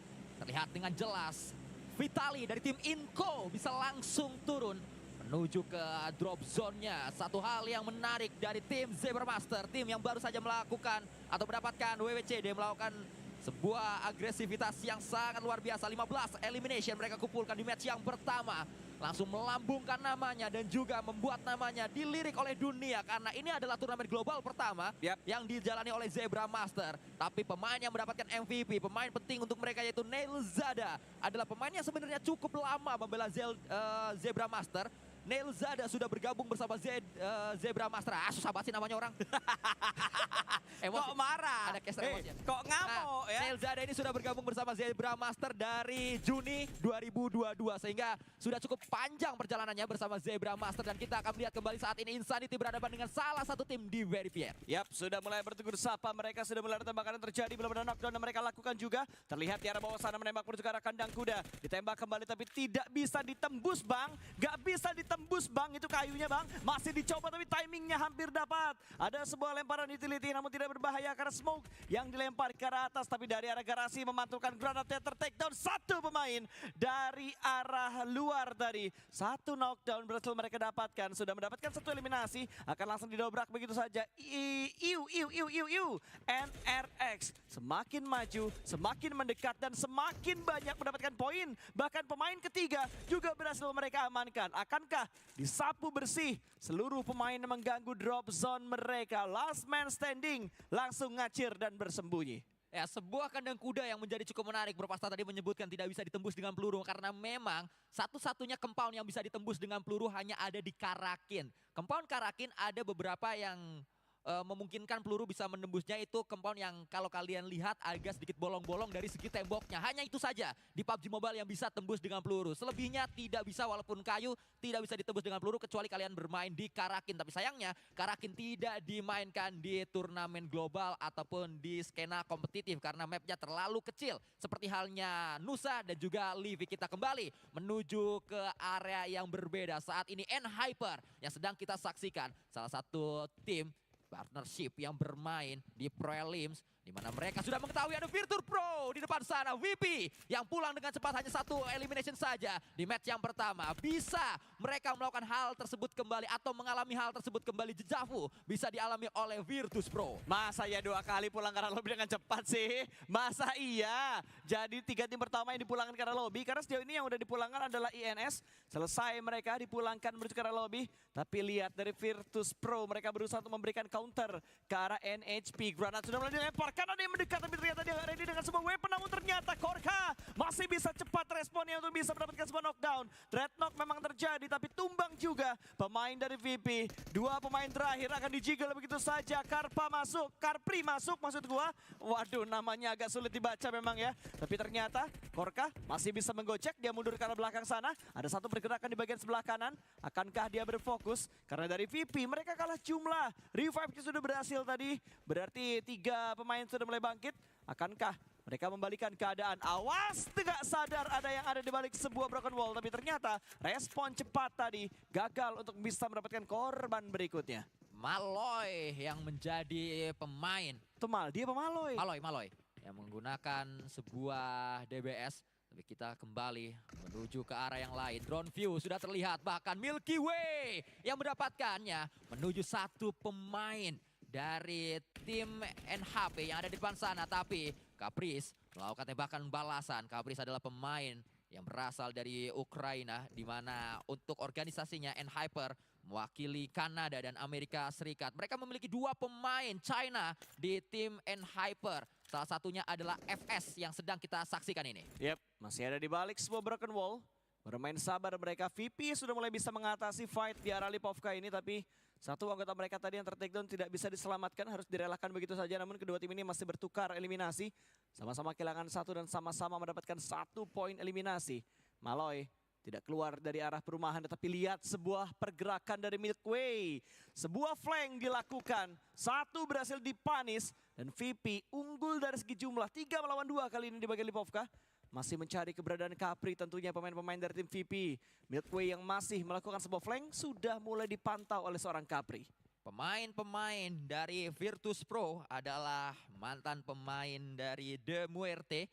The Muerte sempat kita lihat permainannya di PMGC 2023 kemarin. Tapi mereka tidak bisa menuju Grand Final. Milky Way di Eropa cukup terkenal namanya karena beberapa kali dia mendapatkan montage saat bermain di PMPL Europe. Tapi apa daya saat bermain di turnamen yang lebih tinggi lagi, kancah global, selalu tidak bisa maksimal.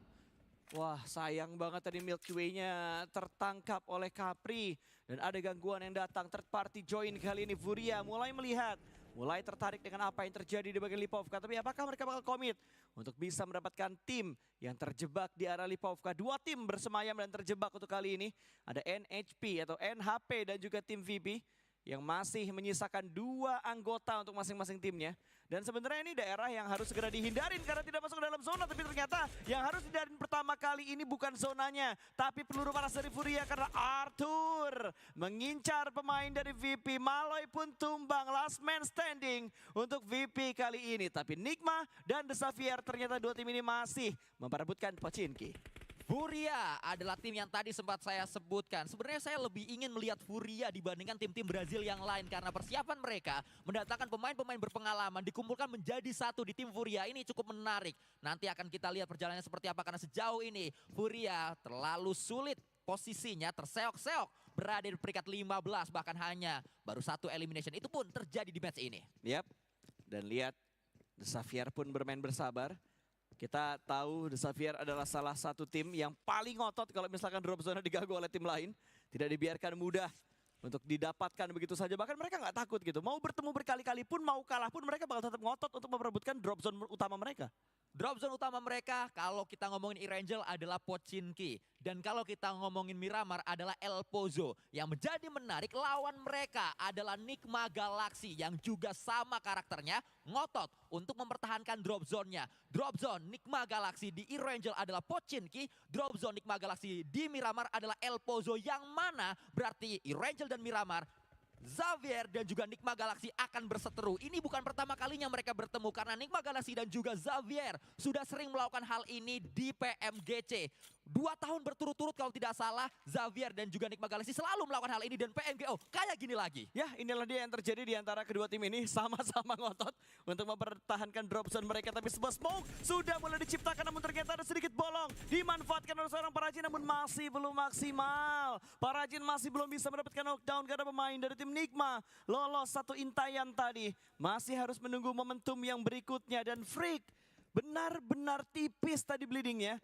Untung masih bisa di-up lagi oleh rekannya. Lord berada di atap. Klasik permainan Pochinki. Selalu seperti ini, selalu berada di atap, berpindah dari satu atap menuju ke atap yang lain. Biasanya memang berada di rumah orang kaya, tempat yang sedang didiami oleh Lord. Tapi kita juga harus melihat bagaimana circle terbuka dan area sebelah kiri dari hospital sangat kosong. Itu ada satu jalan lurus yang bisa diisi oleh siapapun, banyak compound di sana. Ya, tapi ini daerah yang benar-benar melompong banget sih gue. Kayak daerah barat itu masih benar-benar kosong banget dari circle yang pertama karena masih pada nahan semua di bagian blue zone-nya, apalagi di arah Lipovka masih ada 2 tim yang saling melakukan lock angle antara VP dan juga NHP. Walaupun akhirnya Korka harus melipir jauh karena tinggal sendirian. Tadi satu anggota mereka sempat terculik ketika adanya Furia yang datang untuk mengganggu fight yang sedang dilakukan oleh NHP dan juga tim VP. Xavier masih cukup nyaman di posisi mereka saat ini, tapi Navi yang tadi ngelewatin Pochinki malah tertangkap oleh tim Smoke Gaming. Satu anggota Navi langsung terpunish begitu saja. Poin demi poin mereka kumpulkan, bahkan Smoke Gaming ingin langsung tabrak untuk mendapatkan yang kedua. Knockdown sudah diamankan, tinggal dilindas Gaming saja. Poin kedua akan segera masuk menuju ke arah Smoke Gaming kalau mereka mau ngotot untuk bisa mendapatkan pemain dari tim Navi, tapi ternyata jump shot dilakukan dan Navi gagal. Ada pertemuan 3-way showdown yang akhirnya merugikan Navi. Navi pun pulang kembali ke arah lobby. Belum banyak poin yang bisa diciptakan Navi di 2 match berturut-turut. Ya, Navi yang sebelumnya mengambil atau saat ini mengambil pemain-pemain dari Titan Gaming. ternyata tidak bisa melakukan banyak hal. Mungkin benar apa yang dikatakan oleh banyak orang-orang di internet bahwa lebih jago RRQ dibanding Navi. Karena 2 match Navi pulang. Kalau yang main RRQ mungkin poinnya lebih tinggi. RRQ PUBG Mobile kan? RRQ PUBG Mobile sudah pasti. Betul sekali, karena RRQ PUBG Mobile kemarin kalau kita lihat di PMSL, week awal mereka betul-betul gila banget. Ya, itulah dia justru Navi terlihat hanya 1 poin di 2 match saja. Ini membuat Navi kemungkinan besar akan menjadi tim dengan peringkat paling bawah setelah match ini kalau si Branya nambah poin. Karena kemungkinan besar yang bawah ini masih sangat-sangat bisa menambah jumlah elimination, jumlah poin. Saya justru lebih khawatir dengan apa yang sedang kita saksikan saat ini, yaitu perseteruan panas yang ada di Pochinki. Pertemuan antara Xavier dan juga Nigma Galaxy ini akan terus terjadi sampai, ya menurut saya... Sampai PMGO nantilah. Nggak. Kalau misalkan dua-duanya lolos ke PMGO. Ya, menurut saya ini akan terus PMGO, PMGC. Ya, akan terus terjadi sampai setelah match ini juga akan lagi nih Rangel selanjutnya. Ya, sebenarnya yang bikin seru tuh tim-tim yang ngotot kayak gini gitu, yang nggak mau ngelepas drop zone mereka, yang masih bertarung dengan gengsi karena pride yang mereka bawa tentunya. Dan kalau dilihat dari tadi, lootingan mereka bener-bener low parah kuy. Cuma punya 2 smoke, nggak ada healing yang sangat menghuni gitu kan. Hanya ada beberapa boosting yang mereka punya juga. Jadi emang bener-bener rugi banget gitu saling lockdown di arah Pochinki-nya sendiri. Rebutan vehicle juga mereka lakukan. Merugikan juga karena sekarang mereka masih ada di blue zone untuk hampir masuknya ke zona yang ketiga. Ya, walaupun memang pepatah dari Jerman pernah menyebutkan, wah, ini suka gue nih, makan nasi pakai bakwan, kalau ngikutin gengsi bikin poin hancur kawan. Sejak kapan bahasa Jerman ada bakwannya? Itu bahasanya Adolf Hitler kayak gitu. Oh begitu. Nah, waktu zamannya Thomas Muller agak sedikit gimana tuh kalau Thomas Muller? Aduh, pakai nyebut lagi saya belum mikir nih. Langsung aja nih ke yang lainnya, jangan bahas itu lagi, saya belum mikir selanjutnya soalnya. Oke. Kita melihat langkah selanjutnya dari The Xavier daripada menunggu Sanskui untuk memikirkan langkah-langkah bahasa berikutnya. Sebuah granat percobaan dilakukan tadi dilemparkan ke arah jendela, tapi Vrick ada di bagian titik lain. Bahkan ada split yang dilakukan juga oleh 2 pemain Nigma yang lainnya. Sudah berada di bagian gereja. Bahkan 1 pemain dari Nigma udah mulai ngeflank. Berusaha untuk mendapatkan sebuah titik buta untuk bisa mendapatkan pemain dari The Xavier.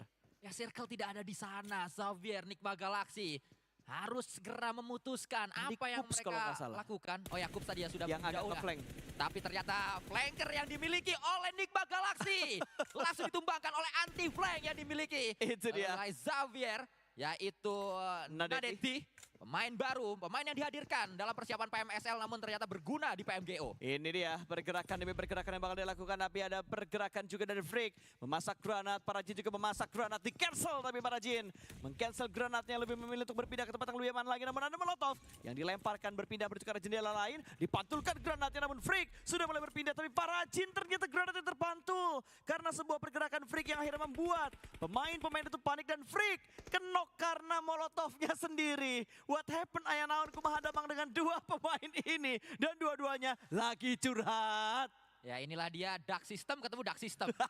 Bertemu di satu compound yang sama. Lucu banget. Satu kena granat sendiri, satu kena molotov sendiri. Nah, ini yang terjadi kalau sama-sama memperjuangkan gengsi. Bikin poin hancur, bikin justru malah tidak maksimal permainannya. Ya, apalagi pergerakan mereka sekarang masih tertahan sama Blue Zone. Ada 1 lagi yang ter-takedown dari arah tim Nigma yang belum diselamatkan karena tadi ada sebuah anti-flank yang dilakukan oleh The Xavier. 1 pemain ini masih belum di-up kembali. Kups masih menunggu untuk diselamatkan. Tapi tembakan dari bagian atas gereja, Lord bisa mendapatkan 1 pemain kembali. Kondisi malah dibuat imbang lagi oleh tim Nigma. Berapa lama momen ini bakal bertahan dan masih dilanjutkan. Lord punya sebuah angle untuk hampir saja bisa mendapatkan seorang Nadeti, tapi Nadeti sedang memasak sebuah granat, dilemparkan tidak sampai. Tapi granat dari para Jin connect. Lord pun tumbang, tercounter kembali posisi dari arah tim Nigma. Di saat Bro Pasta sibuk dengan Nigma Galaxy, sibuk dengan Xavier, kita melihat bersama bagaimana Virtus Pro VP pun pulang menuju lobby. VP dan juga Navi nampaknya terlalu besar nama yang mereka bawa sehingga pundaknya ini keberatan nama ini. Ini kalau kata orang Jawa harus dikasih bubur merah putih ganti nama. Harus mandi bunga 7 rupa dulu. Karena keberatan itu nama. dia. Kan ada teman-teman kita yang namanya terlalu bagus, berat, terus akhirnya diganti Betul, namanya. Gitu, ganti nama. Ganti nama. Gitu Nah, kan. kayaknya nih Navi sama VP nih membawa organisasi yang terlalu berat sehingga mereka keberatan nama itu tadi. Atau karena kentalnya magis di Indonesia ini, harus ada ritual-ritual tersendiri. Kalau nggak mau ganti nama untuk bisa membuat hidupnya jadi wangi. Dan ini dia Rauf yang ditinggalkan sendiri oleh anggota Nikmah yang lainnya. Akan bertegur sapa, dikejar. Udah bener di balik pohon, dia pakai melipir ke arah kanan. Ya, sehingga Scream Zoo bisa melakukan tabrakan. Selesai sudah, pulang menuju lobby. Xavier justru yang masih bertahan dengan 2 pemainnya, tapi bertahan dengan 2 pemain pun pasti begitu sulit mendapatkan WWCD. Kita menyaksikan Zebra Master lengkap dengan 4 player. Nikma Galaxy hilang semuanya. Kesempatan dimiliki oleh Falcon justru. Saya melihat Falcon punya kesempatan untuk berada di peringkat pertama di match selanjutnya. Karena mereka sudah berada di area yang harusnya cukup enak. Dan sejauh ini belum ketahuan posisi dari Falcon untuk melakukan tembakan. Nah, ada di seberang sana. Ya, tapi puncak tertinggi, vision tertinggi, terenak yang sekarang ada di arah Gergopol sudah dikuasai oleh tim Royals of War yang sudah menunggu di atas Gunung Gergopol. Tapi perang terjadi kembali. Ada RCB yang sedang berkolaborasi di PMGO. Kali ini mereka sedang bertegur sapa, bahkan langsung menerabas masuk begitu aja. Bahkan Molotov ditabrak. Gua nggak ngerti apa yang terjadi, tiba-tiba membuat RCB juga dipulangkan ke arah lobby. Pemain terakhirnya masuk ke dalam, terkena Molotov, dan selesai sudah. Lagi-lagi pemeran antagonisnya yang datang dari Liquid atau pemeran protagonis untuk Liquid adalah Mythic. Dia yang menjadi pemain paling berbahaya di tim Liquid. Di match sebelumnya pun pemain ini yang menyelamatkan Liquid untuk memenangkan fight di early game. Dan di match kedua kembali sama ceritanya, kita harus berpindah menuju tempat yang berbeda. Oh, Zebra Master berhadapan dengan tim asal Turki yaitu Next Ruya yang saat ini memiliki nama depan IW menjadi IWNXA. Susah namanya untuk disebutkan. Sehingga kita langsung saja melihat bagaimana ternyata jump shoot dilakukan dan langsung pulang 1 pemain dari Zebra Master. Yang kedua sedang diincar, di spam S12K, tapi justru Zebra Master rata. Dipulangkan mereka dengan hanya 1 eliminasi. Habis chicken, terbitlah Tusun. Itulah yang terjadi oleh Zebra Master karena hashtag 10 tidak mendapatkan poin placement sama sekali. Ujung dari arah gunung ini sudah mulai kedatangan tamu. Sudah mulai diganggu. Falcon mulai naik, granat dia lemparkan, split dilakukan oleh tim SM namun masih belum terlalu efektif. Malah 1 tertangkap di bagian kanan dan 1 orang lagi. Chunha juga tertangkap di arah atas. Membuat kerugian begitu besar menuju ke arah Smoke Gaming. Tinggal seorang mid yang tersisa di berondong peluru panas, split yang begitu brilian, dan Falcon menang tanpa korban jiwa. Ini yang saya katakan tadi, saya justru mencium bau-bau Falcon akan peringkat pertama. Baunya apa di itu? Match selanjutnya, karena bau-bau kemenangan seperti tadi yang sudah dilakukan oleh Falcon. Smoke Gaming, nampaknya mereka lupa namanya Smoke. Tidak ada smoke di area mereka tadi. Anda salah. Nah, kenapa tuh? Karena namanya smoke, gak butuh smoke. Karena sudah tertutup dengan nama smoke-nya. Nah, itu juga yang membuat mereka rata justru karena mereka lupa dengan yang namanya smoke. Itu yang akhirnya membuat Falcon terlalu mudah untuk melihat ke atas, terlalu mudah untuk melihat pemain yang tadi ngeflank. Maksudnya bagus untuk ngeflank tapi tidak bisa melawan kekuatan dari IC. Pemain sekali ber-IC menghadapi Smoke Gaming nampaknya terlalu mudah untuk dia. Dan kita akan melanjutkannya dengan pemain-pemain Falcon yang masih ada. Saya sudah menyebutkannya, ini Falcon akan peringkat 1 karena Zebra Master juga sudah tumbang. Sebenarnya Falcon juga tidak perlu capek-capek main di sini kalau di match terakhir kualifikasi kemarin mereka tidak ditabrak. Tapi sayangnya mereka ditabrak dan sebenarnya tabrakan itu sengaja ya supaya hari ini banyak yang nonton. Biar ada penonton lebih banyak ya. Gua tahu tuh kayak waktu itu ya, sengaja masuk babak-babak yang krusial supaya yang nonton jadi makin banyak gitu. Ya, sering terjadi memang di kota-kota besar tentunya. Dan perebutan arah Gunung Gergopol ini masih terjadi. Kalau tadi kita ngelihat hanya Smoke Gaming, tapi sekarang sudah mulai ada 3 tim yang mengincar bagian atas ini, bakal dikasih happy birthday sepertinya. 9Z naik tanpa permisi, sudah ditunggu oleh ROW di arah atas. Granat cukup dekat, akan dilempar cukup matang, lempar ke bagian bawah, meletup balon hijau harusnya. Tapi tidak mendapatkan knockdown sama sekali, hanya sekedar peringatan saja. Splash damage pun bahkan nggak masuk, gue. Ya, tidak ada sebuah damage dan akhirnya ada, walaupun memang lagi-lagi hanya sedikit saja. Bahkan Falcon justru yang memantau burung hijau yang ada di belakang. Kepakan burung Falcon bisa langsung mendapatkan, justru Inko. Entah Inko ada di mana. Tidak dalam pemantauan saya, tidak dalam pemantauan kita. Justru tim yang didapatkan adalah Inco di bawah harusnya. Ya, gue bingung dengan apa yang terjadi karena Falcon tiba-tiba nggak masuk loh. Falcon benar-benar nunggu momentum yang tepat banget untuk mengganggu perang ini. Dan Royals of War semakin memberikan tekanan, tapi granat dilemparkan. Splash damage yang masuk, untung cuma splash damage, tidak memberikan damage yang terlalu signifikan. Dan Raw sebenarnya paling rugi. Kalau mereka terlalu fokus ke arah 9Z, Falcon bisa aja menjadi pengganggu pertama untuk tim ROW atau pengganggu yang kedua. Tapi granat dari Coco masuk, satu tumbang. Ada lemparan granat yang berikutnya. Terlihat di arah depan sana namun belum ada yang muncul dari arah 9Z. Dia menunggu momentum banget namun teretok terjadi. Salah satu dipulangkan sudah menuju ke arah lobby tapi ternyata Simple juga tertangkap. 9Z hanya menyisakan last man standing mereka di bagian kanan dari ROW. Ya, akan kita lihat kembali. Saya penasaran kapan Falcon akan masuk karena sebenarnya fight ini akan segera selesai dengan adanya satu pemain di bawah. Tinggal satu pemain tersebut saja yang diincar. Smoke-nya sudah ditembak dengan DBS. Belum berhasil. Koko akan kemana Koko? Mungkin dia coba untuk turun mencari tempat yang lain. Dan saat ini Rivas sedang bergerak mencari melakukan sweeping di area bebukitan atau di area Gunung Sketa, Gunung Gergopol dan juga Gunung Hospital. Inco betul saja ada di bawah. Falcon memiliki angle menuju ke pemain Inco. Walaupun mereka juga sudah membentengi areanya dengan sebuah smoke. Ada tercatat dalam hitungan saya ada 3-4 smoke tadi. Yang dimiliki sama Inco. Yang sudah di pop up oleh Inco. Oh, yang udah di pop up sama Inco. Tapi kalau yang dipunya sama IC masih ada 6 yang belum dia pop up sama sekali. Dan ROW ini gue penasaran banget gitu. Kapan mereka bakal komit ke arah tim Falcon atau kapan kedua tim ini bakal komit untuk nembakin tim Inco. Karena itu bisa aja terjadi gitu. Dua tim yang ada di bagian atas gunung nembak menuju ke arah Inco yang ada di bagian bawah gunungnya. Tapi belum terjadi sama sekali untuk saat ini. Sementara ini masih berbagi area saja antara Falcon dan juga ROW-nya. Malah Falcon bakal memfokuskan angle mereka menuju ke arah tim NR yang ada di bagian bawah sana. Bagi bakal mereka incar. Trabas masuk menuju ke arah pertahanan dari arah tim Falcon. Begitu bebas pergerakannya. Begitu bebas arah tembakannya. Sebuah angle yang langsung dimaksimalkan oleh Falcon berhasil menambah pundi elimnya mereka. IC bertahan di atas. Kita juga berpindah menuju ke ROW. Tembakan akan dilakukan kembali. Satu pemain ini. Dimana Colgot yang berada di posisi enak. Tapi pelurunya tinggal 33 di tas.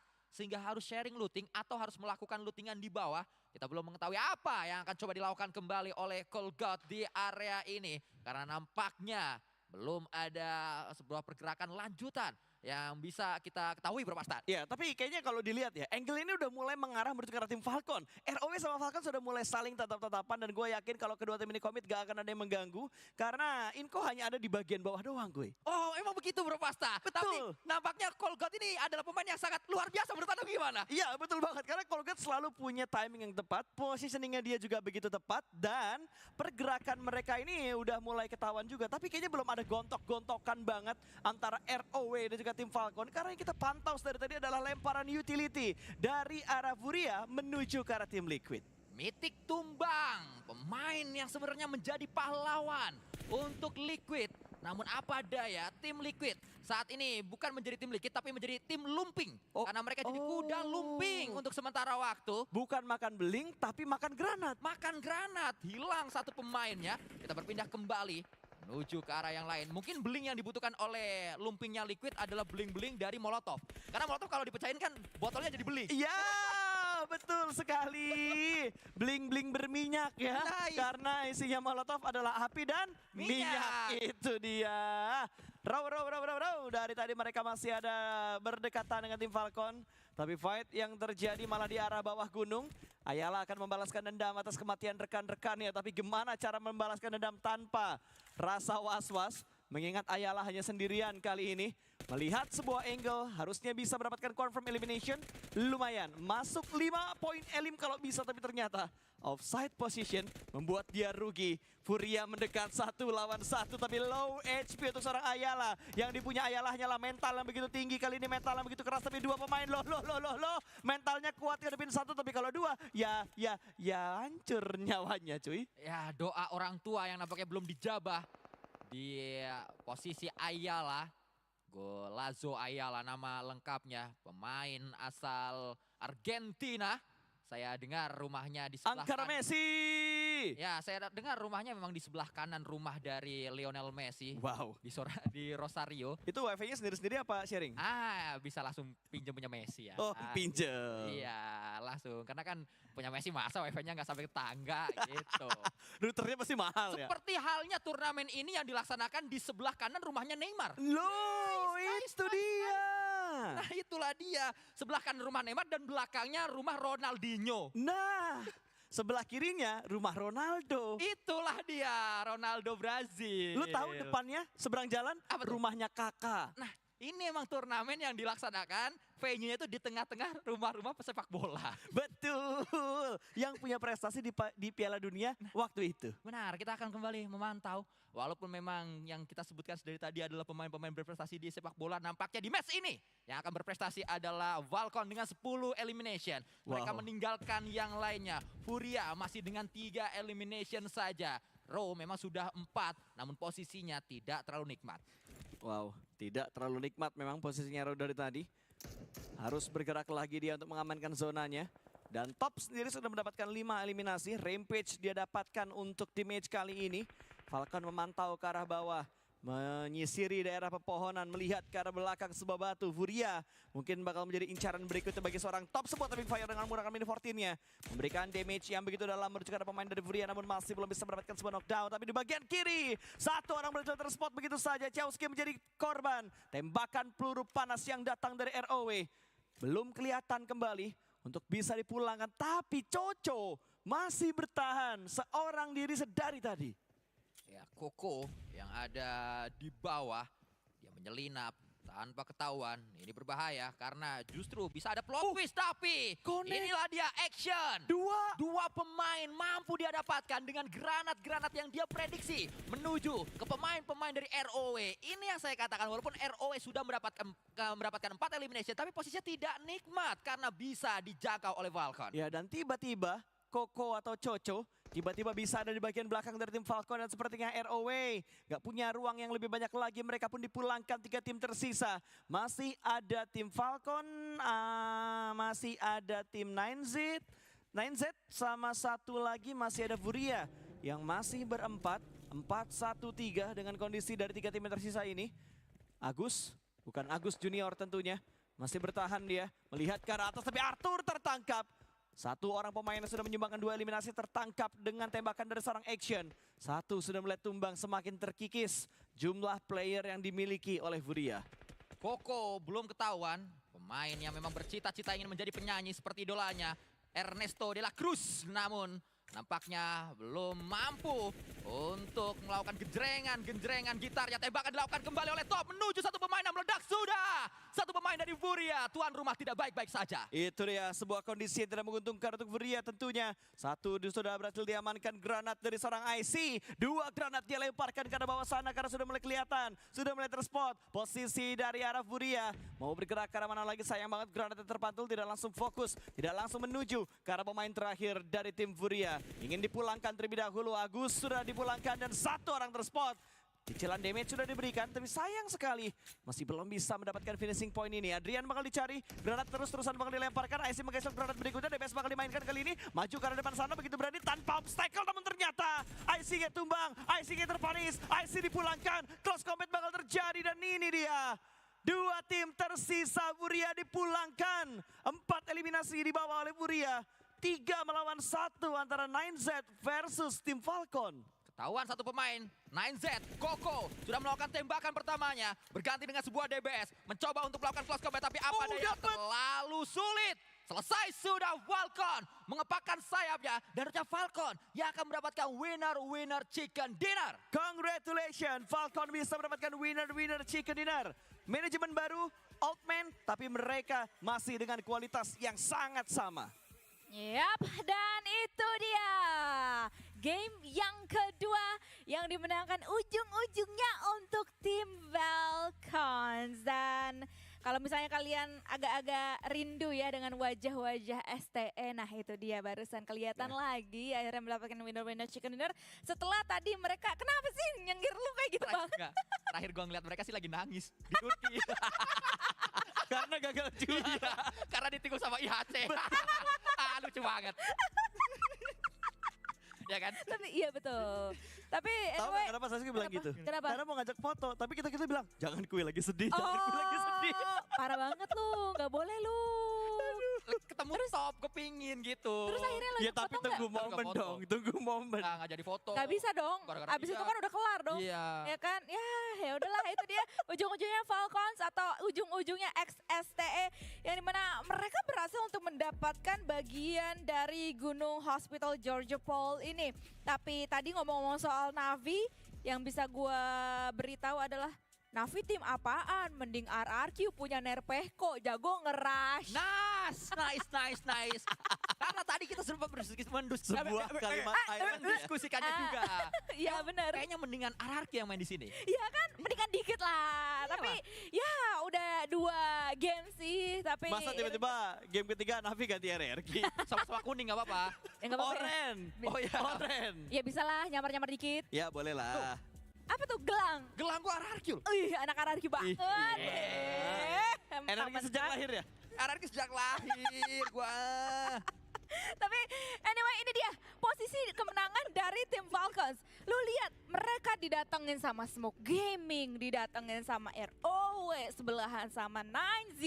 Mereka sama sekali tidak bergeming. Kayak gue melihat vibes atau gue melihat identity dari Falcons untuk di kesempatan prelims ini. Mereka tuh kayak yang udah dewasa banget cuy. Kayak anak-anak gede gitu yang kayak ya udahlah ribut aja lu semuanya sana gitu. Nanti gue tinggal nunggu aja. Dan disiplin hal yang mereka lakukan sedari tadi. Lu lihat selama mereka mempunyai utility, selama mereka masih bisa untuk menjaga jarak antara lawan-lawannya baik 9Z, ROW dan juga tadi ada tim yang lainnya juga. Mereka sebisa mungkin tidak terlalu mau untuk melakukan fight yang terlalu frontal sehingga mungkin nanti bisa memberikan mereka hal-hal yang tidak mereka inginkan atau crumbling down lebih tepatnya untuk tim Falcon sendiri yang sudah mendapatkan 18 total eliminasi poin. Mereka cuman tinggal stay di bagian gunung tersebut tadi nungguin tim Furia yang datang menuju ke arah gunung tersebut, ke kaki gunung yang keluar dari bagian Georgiopol sehingga kesulitan hal yang harus dihadapi oleh Furia sendiri. Inko pun juga demikian. Inko juga tertatih-tatih sekali langkah mereka sehingga mereka harus kehilangan 3 punggawa dan pas touchdown di bagian kaki gunung mereka tinggal sendiri yakni masih ada Vitali sebagai last man standing Tapi anyway itu dia game yang kedua kita teman-teman sekalian yang telah dimenangkan oleh tim Falcons. Dan kayaknya ya ngomong-ngomong soal vibes tadi yang gue rasakan dari tim Falcons ini mereka nggak mau melakukan hal yang sama. Mereka tidak mau mencicipi kekalahan lagi. Tiba-tiba saja mereka crumbling down dan mereka tidak bisa untuk menuju ke arah grand final nantinya. Itu pasti tidak diinginkan oleh mereka semuanya. Tapi anyway ini dia. Didominasi oleh 3 muka sekaligus dari tim Falcons yang of course dari MVP-nya adalah seorang Action dengan 6 total eliminasi poin, 1200-an damage sudah disumbangsikan oleh Action menuju ke Falcons dan juga menuju ke arah lawan-lawannya tadi. Masih ya dengan Action dari dulu. Gua kayak mengingat-ingat di awal-awal STE muncul di hadapan kita semuanya, Action dan juga Top pastinya yang dimana para caster kita menyebutkan Top Action antara 2 pemain ini masih terus-terusan di bawah sampai saat ini. Dan sekali lagi 18 total eliminasi poin sudah mereka kantongi. Ini pastinya akan menjadi poin yang akan memboosting posisi mereka nanti di klasemen sementara. Dan yang harus dilakukan oleh tim Falcons untuk kesempatan prelims ini menurut gue ya udah cuman main kayak gini aja. Be Falcons, be STM mungkin ya atau Steward atau yang lainnya lah. Pokoknya be 4 player ini. Jadi 4 player ini terus-terusan untuk mendapatkan poin untuk bisa bertahan di top. Karena balik lagi yang akan diambil untuk menuju ke arah grand final nantinya adalah 8 tim teratas. Dan bagi gua untuk Falcons ini bukanlah hal yang berat untuk mereka lakukan. Yang berat sebenarnya buat The Xavier sama buat Nigma sih. Gue gak ngerti apa yang terjadi sama Parajin tadi. Parajin kenok sama granatnya sendiri, terus pemain Nigma kenok gara-gara molotovnya sendiri. Kok bisa gitu loh seperti itu. yang akhirnya ngebuat mereka nggak ngedapetin poin sama sekali. Tapi di luar dari Falcon ya, gue sangat mengacungi 4 jempol gue, 2 atas dan 2 bawah. Waduh. Kepada jempol tangan dan jempol kaki. Iya betul. Itu kepada last man-nya tim 9Z tadi kalau nggak salah. Coco atau Choco. Koko. Ya, Choco, Koko, Coco. Ya, intinya seperti itu. Gue amazing banget dengan yang dia lakukan, kesabarannya dia, disiplinnya dia sampai akhirnya bisa finish di hashtag 2. Dan gua kira yang tadinya itu bakalan finish menjadi top 2 itu adalah Furia loh, yang di bawah kan? Iya, yang di bawah di bagian kaki gunung dari hospital tersebut. Karena kan dari segi jumlah pemain mereka lebih diuntungkan dibandingkan dengan 9Z. Tapi balik lagi karena mungkin si Choco ini lebih pintar lagi untuk bisa bermain di bagian tiran pergunungan dari hospital sehingga dia masih bisa bertahan. Dan Furia tadi mungkin memang melakukan beberapa blunder in terms of posisinya sehingga kelihatan oleh tim Falcon sendiri dan bisa langsung didepak habis satu persatu pemain-pemain dari tim Furia ini sendiri. Tapi ini dia teman-teman hasil dari kedua game atau map untuk pertandingan hari ini. Zebra Masters dan juga Falcon setelah mencicipi winner-winner chicken dinner untuk di hari yang pertama pertemuan antara grup A dan juga grup B ini. Sanskoy! Ya. Bagaimana melihat game yang barusan tadi? Kenapa tuh kaget? Tiba-tiba kaget ada corner. Gue nggak lama nggak sama Dona nge-host gini. Nge-hostnya dia tuh bikin kita kejang-kejang. Tapi kalau ngomongin game yang kedua, gue sudah mulai melihat ya ini sih. Pola. Ya ini sih harusnya menjadi prelims untuk si Falcon. Satu lagi untuk Furia, untuk tim tuan rumahnya. Di awal kita memang kaget dengan Zebra Master. Gue kira Zebra Master akan sama seperti itu, tapi ternyata enggak. Furia harusnya yang nanti akan melejit dari Brazil. Untuk Falcons ya, tidak untuk Navi berarti. Aduh, gimana? Ya udah, nanti aja lah ya dibahas. Kayak kita tuh masih mempunyai atau masih membutuhkan lebih tepatnya beberapa game yang harus kita saksikan untuk bisa melihat nama-nama besar di PMGO ini. Apakah mereka bisa membuktikan nama mereka atau justru mereka merosot in terms of performanya selama di pagelaran PUBG Mobile Global Open yang pertama di tahun 2024 ini. Tapi sesaat lagi kita akan menuju ke arah game yang ketiga, masih di E-Rangel. Ini akan menjadi E-Rangel yang kedua. Ini akan menjadi rematch untuk tim-tim yang mungkin tadi bertemu satu sama lain di drop zone awal-awal atau di jalur rotasi mereka juga. Sehingga mungkin mereka masih bisa untuk memperbaiki beberapa kesalahan-kesalahan mereka dan juga blunder-blunder yang mereka lakukan di E-Rangel sebelumnya. Sekali lagi ini akan menjadi kesempatan kedua dan mungkin akan menjadi penentu. Kalau tadi dimention oleh seorang Sanskoy bilang udah mulai bisa memetakan gitu kan. Nah ini dia nih the real deal-nya menurut gua di E-Rangel yang kedua ini. Tapi ngomong-ngomong soal action Bro Pasta, lu ada ngelihat kayak perubahan gak sih dari performa action ini sendiri atau ya udah gitu-gitu aja action being action? Gue rasa malah makin bagus gitu, kayak kesabarannya dia, decisionnya dia juga, dan pindahnya STE ke manajemen Falcon ini malah mungkin ngebuat mereka semakin termotivasi. Karena biasanya kan kayak kita baru ngelihat sebuah tim yang diakuisisi oleh tim lain secara satu keseluruhan tim tersebut pasti agak ngeflop. Pasti kayak gameplaynya agak berubah lah. Terus mereka harus penyesuaian lagi dengan mungkin gaming house yang baru, menyesuaikan lagi dengan manajemen yang baru juga. Tapi dengan yang dilakuin sama Action Top dan kawan-kawannya nggak menunjukkan hal itu. Gue malah lebih penasaran itu ke Lipovka. Kan dua tim tadi masih gotok-gotokan ya. Sama Nikma sama The Xavier. Ini kira-kira apa yang bakal dilakuin sama 4 tim ini gitu. Iya, apalagi ada beberapa momen-momen kocak juga kalau misalnya kata teman-teman semua di kolom komentar tadi ya. Yang terjadi. Kata Sanskoy apa? Dark System. Dark System. Dark System ketemu ke Dark System. Karena dua-duanya. Ada ya? Dark System ya. Gak ada yang dapat elim akhirnya kan. Gitu, dua-duanya. Gitu. Tapi anyway kita bakalan melihat terlebih dahulu interview berikut ini. Right now we are going to have an interview with him and have him his translator here with me. Okay, so last year you guys were in the top 2 and then you came to the qualifiers. So right now, what's your expectations for the prelims stage? Сүүлийн түрүү жил 2-т орсон. Энэ жил одоо ингээд ахаад эхнээс нь эхэлж байгаа тэрний талаар юу гэж бодож байна вэ? Эхнээс нь өмнө жил тэгээд ер нь 2-т орсон. Тэгээд тэр алдаа гацсаад одоо энэ жил ер нь бүх аварга авна гэж бодож байгаа. Last year we were in a second place, but for this year we expecting to be first, not a second again. Okay, first place for Team Falcons. Let's see. Okay, so only teams advance to the main event. Are you guys setting any strategy to put your spot possibly to the main event? Ямар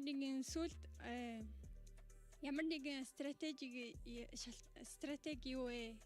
Стратеги одоо team стратеги ямар байна уу? Ер нь тоглолтгоороо тоглоод ер нь тэгээд ер нь communication сайн болгоод тэгээд ер нь team л юм. We play what we do, and then we try to better communication with team, and then that's it. Okay, communication is very important, really. Okay, so for the last question, I want to know what do you think were the key factors that led your team success in Erangel map? Erangel map at a good position эзэлж байгаа тэрний талаар хамгийн одоо тэрж байгаа шалтгаан юу вэ? Шалтгаан гэвэл ер нь хүн болгонд ер нь дүгэлээ аваад ер нь хувийн скиллээрээ тоглоо. Тэгээд ер нь communication-ээрээ яваад ер нь байгаа гэж. Everyone with their skills, and then most important is the communication. And okay, awesome. I think 9Z were pretty much angry with the guys. So do you think 9Z will come for you in the next map? 9Z их ууртай харагдсан. Тэгээ та нарын араас ирнэ гэж бодож байна уу ер нь? Хүрээ тэр хэлээ та. Yes, come for us. Yo. We'll be waiting. Okay, so 9Z, watch out. Thanks so much for the interview. Thank you.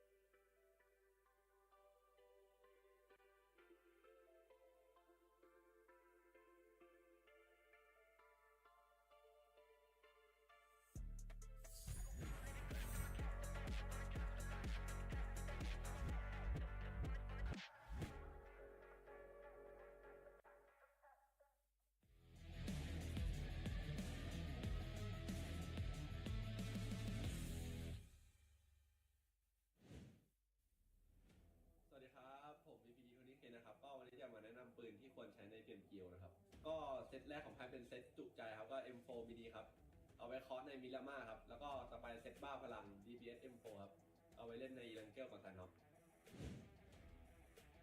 สวัสดีครับผมวีนูซีนะก็วันนี้จะมาแนะนำเกี่ยวกับการแข่งขันในแบบข้อแนะนำของในการ PMGO นะเกี่ยวกับเรื่องของการสื่อสารภายในทีมครับก็สำหรับการสื่อสารภายในทีมก็เหมือนอารมณ์แบบตั้งแต่เราฝึกซ้อมแล้วก็เหมือนอารมณ์แบบเราคุยกันว่าในช็อตที่เราจะทำเราจะทำยังไงครับมีหน้าที่แต่ละคนมีหน้าที่อะไรบ้างอะไรเงี้ยเช่นในการเข้าทำไฟเราก็สื่อสารกับเพื่อนครับว่าเราจะไปทำไฟอย่างนั้นระเบิดหรือว่าปาอะไรเงี้ยเราแค่สื่อสารกับเพื่อนบอกหรือว่าอยากให้เพื่อนค้ำเราก็แค่ต้องคอกลับไปหาเพื่อนว่าแบบเพื่อนสามารถคอเราได้หรือเปล่าอะไรเงี้ยก็เป็นการสื่อสารกันก็ประมาณนี้ดีครับ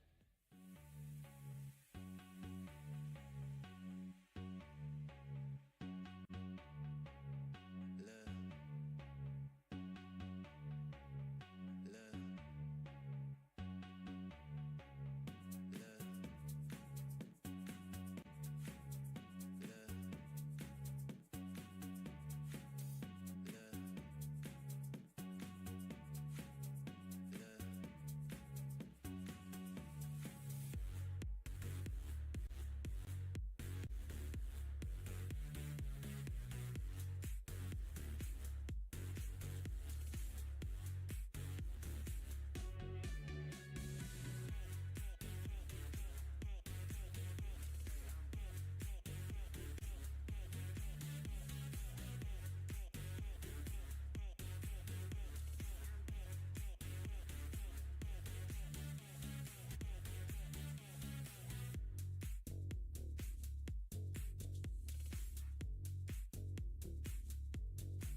Zebra Masters dan juga Vulcan sudah mencicipi winner-winner chicken dinner di pagelaran global yang pertama dari PUBG Mobile di 2024.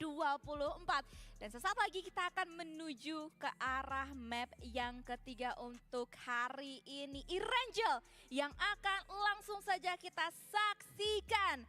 Untuk kita lihat siapakah yang mendapatkan winner-winner chicken dinner yang akan dibawakan oleh Sanskoy dan juga Bro Pasta. Ya, kembali kita lihat saat ini pesawat sudah langsung mengudara datang dari area Kameski menuju ke sebelah kiri Gatka. Inko langsung turun dengan begitu cepat. Kenapa saya berulang kali menyebutkan bahwa ini harusnya menjadi sebuah turnamen.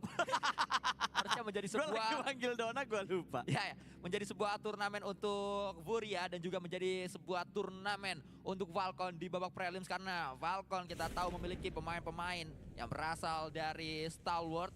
Itu adalah para pemain bintang di PUBG Mobile saat ini. Di sisi lain, dari Furia mereka memiliki Batchcare yang sebelumnya ada di Loops. Setelah Loops dia sempat membela Inko. Lalu juga ada tim Intense Gaming, salah satu pemainnya yaitu Adrian, mantan pemain Intense Gaming yang sempat mencicipi PMGC. Ini pemain-pemain yang udah sempat main PMGC, jadi yang membuat saya melihat Furia akan menjadi sesuatu yang spesial di turnamen ini. Artuzin juga zonanya gue mantan pemain QSO untuk pertama kalinya ke selatan. Ya, dan zonanya benar-benar gila banget, di mana Flagpad agak menuju ke arah utara, tapi tiba-tiba zonanya membanting menuju ke arah selatan. Dan The Xavier, Nigma masih gontok-gontokan mereka untuk memperebutkan daerah Pochinki. Sama-sama turun, ada yang saling melakukan lockdown juga, 2 lawan 2 di arah perkomplekan sebelah kanan. Akankah dimenangkan oleh The Xavier karena Chua sudah mulai memasak granat yang akan dilemparkan ke arah seorang Rauf, tapi ternyata tidak terkonek sama sekali. Rauf masih berada di posisi yang cukup aman. Kups akan membackup dari rumah sebelah kanan Rauf, tapi Nadeti masih dalam posisi yang tidak terdeteksi. Rauf akan membalaskan granat yang menuju ke arah seorang Chua, tapi Chua juga bakal memasak granat, tapi ternyata Chua tertangkap terlebih dahulu. Kups bisa mendapatkan pemain pertama untuk The Xavier, langsung diamankan begitu saja, namun trade knock terjadi karena Kups juga berhasil diamankan. Saya sudah mengatakannya di match yang sebelumnya bahwa kalau kata orang-orang makan nasi pakai bakwan, cakep. Kalau ngikutin gengsi, bikin poin hancur kawan. Nampaknya Dingos, Xavier dan juga Nigma Galaxy tidak ingin berkawan di sini. Tembakan kembali dilakukan, bahkan Nadeti dengan sebuah shotgunnya. Dia low HP, Rauf bertahan. Dengan mininya tembakan dilakukan, tapi Rauf apa daya, 2 pemain yang dilawan sehingga sangat sulit untuk dia bertahan. Lewis pun saat ini akan menghadapi 1 pemain lagi yang sedang dia incar. Terus berputar-putar. Ada di seberang, berada di rumah orang kaya sebutannya kalau di PUBG Mobile. Dan kalau misalkan Nigma dikalahkan di sini, kondisinya harusnya bisa dibilang 2-0 lah ya. Antara The Xavier dan juga tim Nigma, tapi kayaknya dari Kups sendiri berhasil diselamatkan. Kondisi ini kembali lagi berimbang menjadi 3 lawan 3. Masih belum ada yang bonyok, benar-benar bonyok di arah Pochinki antara Nigma dan juga The Xavier. Malah yang ada di Lipovka, gue nggak ngelihat ada pertempuran di antara kedua tim ini. Mereka nampaknya sudah Tadi bersepakat. NZ sama NHP kan ya? Yang di arah Lipovka kalau gue nggak salah. Saya lupa lagi. Ya antara itulah pokoknya ya. Ya harusnya. Dan kayaknya pertemuan mereka kali ini tidak berujung memanas. Hanya berbagi daerah looting saja di arah Lipovka. Padahal kan Lipovka kecil ya. Kalau berbagi looting sih sekaya apa itu keluar dari Lipovka? Mungkin itu alasannya. Karena kecil sehingga untuk bertemu di Lipovka kedua kalinya di 2 Erangel yang tersedia di hari ini tidak terlalu bijak ya. Sebenarnya kalau ngomongin Pochinki juga tidak bijak ya untuk bertemu di dua Pochinki. Yasnaya baru bijak. Ya, Yasnaya bisa untuk terus-terusan. Atau Gergopol itu juga bisa untuk terus-terusan. Tapi Pochinki sulit nampaknya untuk bisa dikuasai oleh 2 tim. Salah satu pemain dari Bra nampaknya tumbang, dan ternyata pertemuan saat ini sedang dialami oleh 2 tim asal Brasil, yaitu tim Lumping dan juga Inko. Ya, itu dia.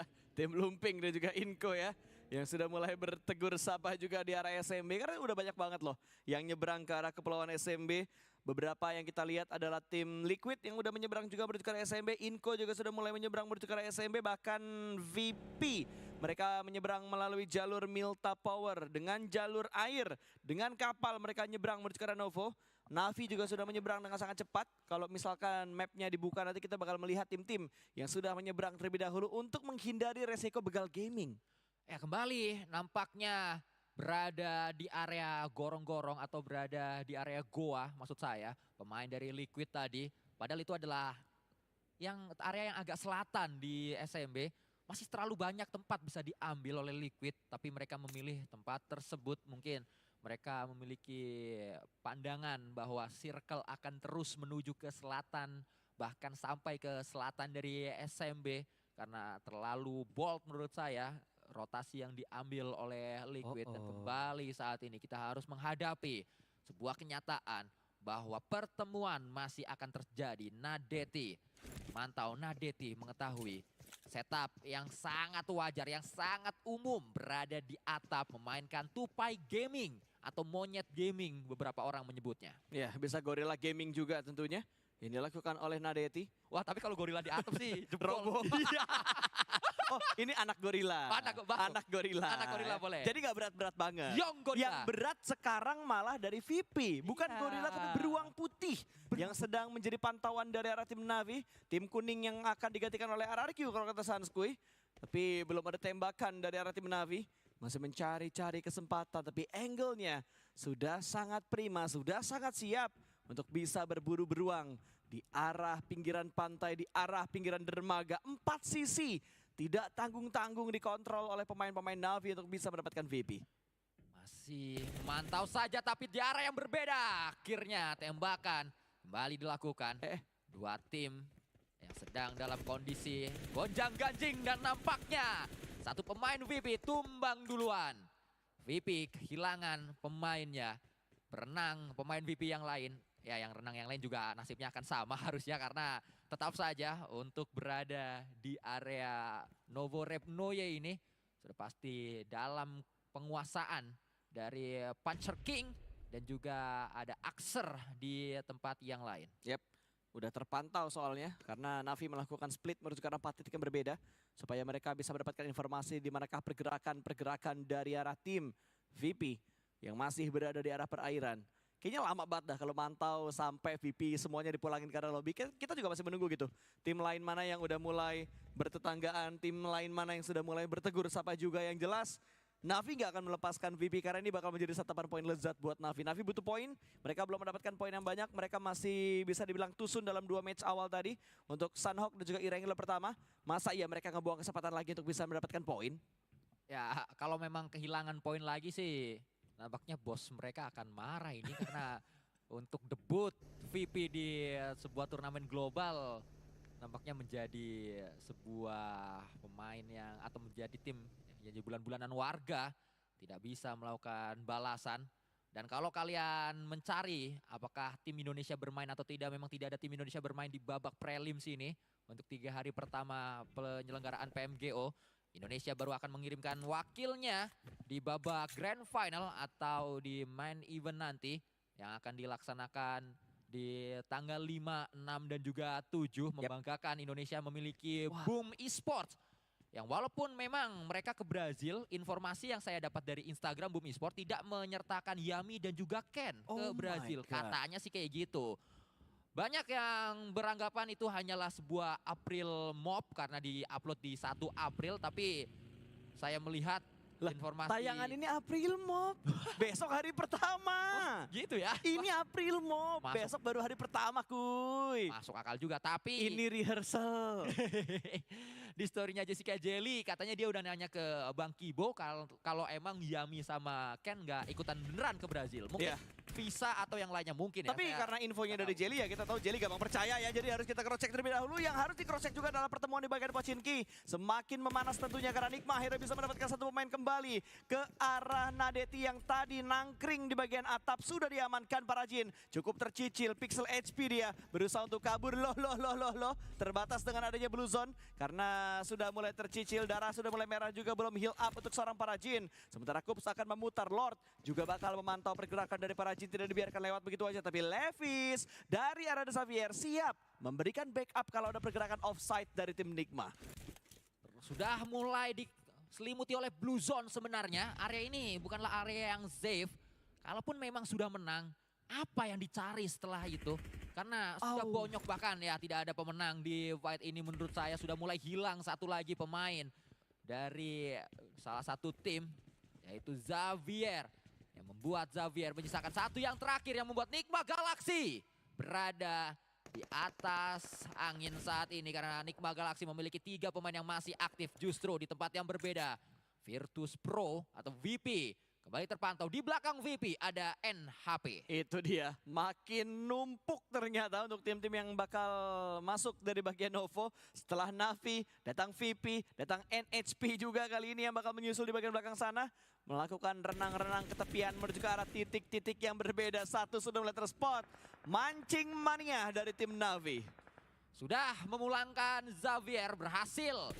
Misi yang sedang dikerjakan oleh Nigma Galaxy. Tapi misi selanjutnya, hal yang perlu dipikirkan oleh Nigma Galaxy setelah mereka memenangkan Pochinki adalah rotasinya. Akan seperti apa? Apakah cukup waktu yang dimiliki oleh mereka? Apakah pencarian kendaraan bisa mereka lakukan? Dan juga apakah lootingannya mampu membawa Nigma Galaxy sampai ke late game? Walaupun tetap saja saya memiliki pandangan lain dari pertemuan di Pochinki 2 kali di hari ini. Mereka mempersiapkan itu untuk Grand Final, Bro Pasta. Karena nantinya Grand Final mereka kemungkinan besar akan bertemu lagi. Nigma Galaxy ada di 4, Xavier ada di 7. Tapi Grand Final juga sudah mulai ada tim atau ada 8 tim yang menunggu. Betul. Siapa tahu salah satu dari 8 udah punya Pochinki juga. Ya bahkan salah satunya menurut gua yang turun di arah Rozok nantinya kalau misalkan mereka lolos, mereka juga bakal rebutan sama Bumi Sport. Bumi kan sekarang turun di bagian Rozok gitu. Bahkan mereka sampai ngambil ke arah rumah banjir. Dan itu harus dipertimbangkan juga untuk Bumi Sport. Apakah mereka bakal komit untuk melakukan fight untuk memperebutkan Rozok atau mereka bakal memilih opsi yang lain lagi. Tapi udah nggak ada opsi lagi untuk di titik ini. Navi benar-benar menjadi tim yang paling diuntungkan, yang paling diunggulkan karena mereka punya kontrol dari daratannya. Mereka bisa mengusir mereka bisa mengusir VP, mereka bisa mengusir NHP. Dua tim ini bakal menjadi santapan bagi tim Navi kalau Navi tidak offside dan terbukti. Betul saja. Nampaknya NHP tertangkap satu pemainnya. Walaupun Navi juga harus sedikit memikirkan ada investasi yang harus dilakukan oleh mereka, yaitu mengirimkan satu orang menuju zona. Areanya tidak zona tadi kalau tidak salah saya lihat di minimapnya. Karena saat ini kita harus sedikit berfokus menuju tempat yang berbeda. Nampaknya Brian kelihatan tapi Navi Milky Way gagal mengerjakan tugasnya. Tidak seperti Milky Way yang kita kenal karena di tim sebelumnya di The Muerte ini adalah pemain yang paling ngegendong. Wah, si paling kenal banget Sanskrit dengan gaya main dari Milky Way tadi. Atau dari pemain-pemain yang mendapatkan kesempatan, pemain yang mendapatkan chance untuk bisa mendapatkan knockdown. Navi tadi selamat dari kekeran mangsanya. Navi langsung bergerak menuju ke arah checkpoint berikutnya. Karena mereka tahu tempat ini udah gak worth it lagi. Tempat ini sudah ditinggalkan oleh circle yang ketiga. Mereka bergerak. Ada pergerakan juga dari arah tim VP. Mulai bertemu kembali Milky Way. 1 lawan 2, 1 lawan 3. Harusnya nanti bakal segera menyusul juga. Ada sebuah granat yang dilemparkan namun masih belum bisa mendapatkan. Pemain dari tim VP berpindah dia ke tempat yang lebih aman. Tapi Nigma juga dipulangkan. Mereka bertemu dengan Inko dan mereka dipulangkan ke arah lobby. Ya mungkin saja kenapa VP akhirnya memanggil Milky Way dan pemain-pemain dari The Muerte. Kenapa diakuisisi? Karena memang The Muerte di akhir tahun yang lalu di Fall 2023 mereka adalah juara PMPL Europe. Itu yang menjadi alasan. Itu adalah CV yang dipercaya oleh Virtus Pro. Tapi ternyata nampaknya Virtus Pro kemakan investasi bodong. Waduh, investasi bodong memang lagi sering dan marak terjadi untuk di tahun ini. Tapi Navi benar-benar tahu gimana caranya mereka bisa lockdown habis area out dari arah Novo. Perpindahan dari Navi ini selalu bisa memotong. Tadi VP kepotong, sekarang NHP juga kepotong. Bahkan NHP hanya menyisakan last man standing mereka yang entah ada di bagian mana. Harusnya pemain terakhir ini masih ada di sekitarannya Novo. Karena masih ada di arah Blue Zone untuk kondisinya saat ini. 13 tim, tersisa 46 orang yang masih bermain dan Liquid enak mereka, ada di pinggiran tebing, mereka juga punya compound dan mereka sudah mengamankan kurang lebih seperempat dari circle. Yang ketiga, menunggu update circle berikutnya, 9Z harus menyeberang dan akan bertemu dengan Zebra. Tapi di tempat yang berbeda, Falcon nampaknya berhadapan dengan Furia. Ini adalah dua tim yang bertemu di late game match sebelumnya. Namun terlalu cepat pertemuan ini terjadi karena satu sudah hilang dari tim Falcon.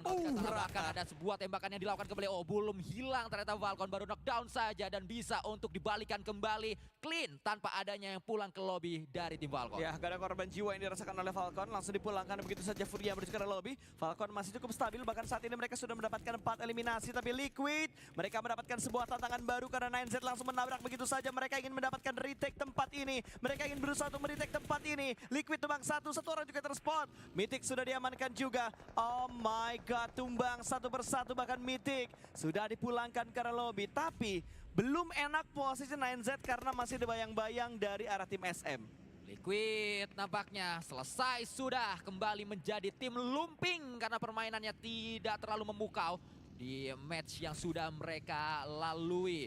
Bahkan tidak mendapatkan elimination sama sekali, tidak ada poin yang mereka tambah di match ini. Action tumbang karena ada Next Ruya di area tersebut. Kita belum mengetahui apa yang sedang terjadi, apa yang sedang melibatkan Falcon dan juga Next Ruya. Tapi yang sudah pasti, satu pemain Falcon hilang, 4 elimination sudah mereka kumpulkan. Action berarti yang hilang ya? Yang langsung di knock end begitu saja, berarti poin masuk menuju ke arah Next Ruya. Dan kondisi tiba-tiba hening karena belum ada yang gotok-gotokan lagi. Sementara ini 10 tim yang tersisa kayaknya mereka memiliki daerah compound yang begitu enak. Punya kontrol terrain yang begitu enak juga. Jadi tidak ingin mereka tinggalkan, nanti mereka bakal pindah tergantung dari update circle-nya yang keempat. Kita memantau Zebra setelah mendapatkan WWCD di match yang pertama. Sunhawk tadi, nampaknya Zebranya puasa ayam di match selanjutnya karena belum kelihatan lagi permainan Zebra yang cukup nyepak menuju ke lawan-lawan yang ada. Inko juga masih menguasai pesisir dari area sungai atau pinggiran maksud saya, dari area sungai di tempat yang lain. Inilah dia screen Mizu Falcon, Skrea Mizu, pemain dari 9 set, tapi satu pemain memang sudah hilang, menyisakan 2 saja dari tim Falcon. Nggak terlalu enak ternyata tempat mereka, dan entah kenapa Navi di game ini mereka punya angle enak banget buat memotong tim-tim lain. 2 tim mereka potong di area Novos karena mereka bakalan memotong pergerakan daerah tim Falcon. Dibuat tidak tenang pergerakan dari Falcon. IC akan menerima sebuah through the smoke dari pemain Navi. Namun masih belum bisa connect peluru-peluru paras tersebut. Hitmarknya masih belum masuk dan harus repositioning supaya tidak dengan mudah ditemukan oleh pemain-pemain dari tim Falcon ataupun ditemukan oleh tim lain. Karena sudah mulai ada tim lain juga yang mendekat menuju ke arah tim Navi. Mulai berpindah tempat mereka menyisiri ke bagian sebelah kiri. Clearing mereka lakukan untuk mengamankan arah bagian selatan. Kembali ada sebuah spray down yang dilakukan. IC menjaga, memainkan open field. Masih berani untuk berada di tempat yang terbuka. Para punggawa dari Falcon, kita bergeser sedikit menuju ke pemain Navi. 6 kali ini yang terpantau di sana. Satu lagi hilang, top nampaknya pulang. Tidak baik perolehan poin atau tidak banyak perolehan poin yang bisa dikumpulkan oleh tim Falcon. Tapi tetap saja minimal-minimalnya mereka sudah punya 4 elimination tadi. Next Ruya dapat lagi. Bra kali ini yang sedang dihadapkan dengan sebuah maut. Sebuah derby Turki sedang kita saksikan karena 2 tim ini berasal dari negara yang sama. Yap. Sudah mulai bertegur sapa mereka semuanya. Ada sebuah smoke yang akan segera dilemparkan dan dari arah Next Ruya mereka sudah ada 1 buah kilisut yang ada di arah anggota tim mereka karena mereka baru aja melakukan sebuah loot supply. Navi 8 eliminasi mereka kumpulkan, sebuah perbaikan positif yang dilakukan oleh Navi di match ketiga ini. Gonzo yang sedang melaju, touchdown dia mengambil satu kamar mandi sebutannya kalau di komunitas PUBG Mobile, tapi kembali ada sebuah tembakan M16 nampaknya dari satu pemain yaitu Zwolf yang melakukan tembakan tersebut. Pemilihan senjata yang cukup unik M16 digabung dengan DBS. Karena ini senjata yang dua-duanya nggak bisa nge-spray nih. Betul, nggak bisa auto. Yang satu harus close combat, yang satunya lagi middle range-nya. Tapi bisa digunakan kalau misalkan pergerakan tangan lo cepat. Dan sebuah bagi yang ngepot, langsung di-follow begitu saja. Pergerakan yang benar-benar berani dari Navi. Kembali lagi mendapat pundi eliminasi mereka. 9 elim mereka kumpulkan. Kali ini walaupun satu anggota mereka tumbang karena ada gangguan dari URNRX. Datang dari arah belakang, tidak terdeteksi namun masih ada backup yang bisa dilakukan oleh seorang Axer. Tembakan lagi sedang diinginkan oleh pemain Navi ini. Pemain yang sebelumnya membela Titan Gaming dan juga bersama dengan negaranya Kazakhstan sempat menjadi juara di Bali.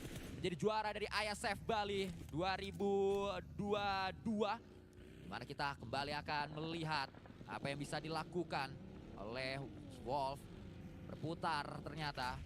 Tapi kembali juga harus melihat dari tim Zebra. Zebra bertemu dengan salah satu tim asal Brazil yang lain. Choco atau Coco yang ada di belakang dan selesai sudah nampaknya pulang satu pemain tersebut karena knockdown. Dan pastinya untuk diselamatkan mungkin cukup sulit. Loh, kok Coconya juga tumbang? 2 pemain berarti tumbang. Yang dirasakan oleh 9Z tadi, 2 sudah dipulangkan ke lobby. Menyisakan 2 pemain terakhir yang sudah mulai dipantau juga oleh beberapa tim. Termasuk dari Zebra Master yang melihat ke arah 9Z kali ini. Ada smoke yang coba di through the smoke-in. Coba dicari, disabu bersih. Akankah ada hitmark yang mereka dapatkan di bagian dalam dari smoke tersebut? Bahkan Zebra juga melihat satu orang lagi, satu tim lagi yang ada di bagian pinggiran tebing. Kita memantau dari drone view terlebih dahulu. Di saat setup sedang dilakukan oleh ROW. Tim Buaya, kata dari Brazil dan juga kembali Six yang mendapatkannya. Nationality dari pemain-pemain Navi ini adalah Kazakhstan, tapi mereka membela Tunisia saat ini. Negaranya atau asal negaranya, tembakan kembali dilakukan, meledak harusnya satu bagi atau justru sudah meledak bagi tersebut. Sehingga nggak meledak weh. mampu mendapatkan satu orang lain. Nggak meledak. Nggak meledak, tapi tetap kenok yang ada di bagian belakang bagi. Karena yang nembak gak cuma 1 orang, tapi ada 3 orang tadi yang nembak menuju ke bagian belakang bagi. Dan ini dia Royal of War atau ROW. Mereka akan berperang dengan Navi, di mana Navi dipulangkan. Tapi mereka berhasil membawa 11 eliminasi. Begitu tinggi elim yang dikumpulkan Navi di match kali ini. 11 total poin mereka bawa karena di hashtag ke-9 tidak ada point placement. Tapi kita lihat dari Zebra, satu anggota mereka terpleset dan ter-take down di arah sekitar jembatan. Inilah yang terjadi saat kita melihat PUBG Mobile di belahan dunia yang berbeda. Ya. Kita baru pertama kali melihat bagaimana Brazil memainkan sambanya di PUBG Mobile dan ternyata samba tersebut terlihat tidak hanya dari gocekannya tapi dari pemilihan senjata yang cukup unik. Kita melihat tadi ada DBS M16 sama digabung DBS. sama M16. Saya melihat di Elimfit ada yang menggunakan VSS di sebuah turnamen global. Sesuatu yang cukup haram sebenarnya karena siapa lagi yang memikirkan pakai VSS bisa kali ya. Tapi sebenarnya VSS buat sampai late game itu enak loh gue. Maksudnya kayak senjata yang udah auto suppressor, susah ke-detect juga. Walaupun memang dari segi long range-nya agak kurang ya. Cuman kalau ada di tangan yang tepat, gue selalu percaya gitu. Seenggak enaknya kita melihat senjata tersebut, kalau ada di tangan yang tepat, itu senjata bakal berbahaya. Ya, itu yang akhirnya membuka mata kita bahwa di belahan dunia yang berbeda ada loh orang main turnamen official kancah global menggunakan VSS. Karena VSS adalah senjata yang nggak pernah digunakan di PMSL kemarin. Bahkan PMSL saya dimainkan 1 bulan. Nggak ada yang kepikiran pakai VSS. Ya, padahal kan emang kalau kita tahu pelurunya VSS tuh ngampleh ya. Maksudnya kayak gampang turun gitu loh. Nah itulah yang tadi gampang turun. Kenapa saya berpendapat VSS ini haram sebenarnya karena sulit untuk bisa dikendalikan dan jarang-jarang ada orang menggunakan senjata tersebut. Apalagi ini late game. Harusnya untuk late game seperti ini lootingan sudah lu bisa dapat banyak dari orang yang udah jadi kotak, orang yang udah pulang ke lobby, lu bisa dapat banyak untuk looting itu betul. lagi ya. Dan kayak misalkan dari Zebra gitu, dia punya satu supply di depan yang bisa mereka looting juga, hanya tinggal menunggu momentum yang tepat. Kalau misalkan mereka ingin ambil, karena kayaknya yang pengen ambil supply-nya nggak cuma Zebra doang, melainkan dari tim SM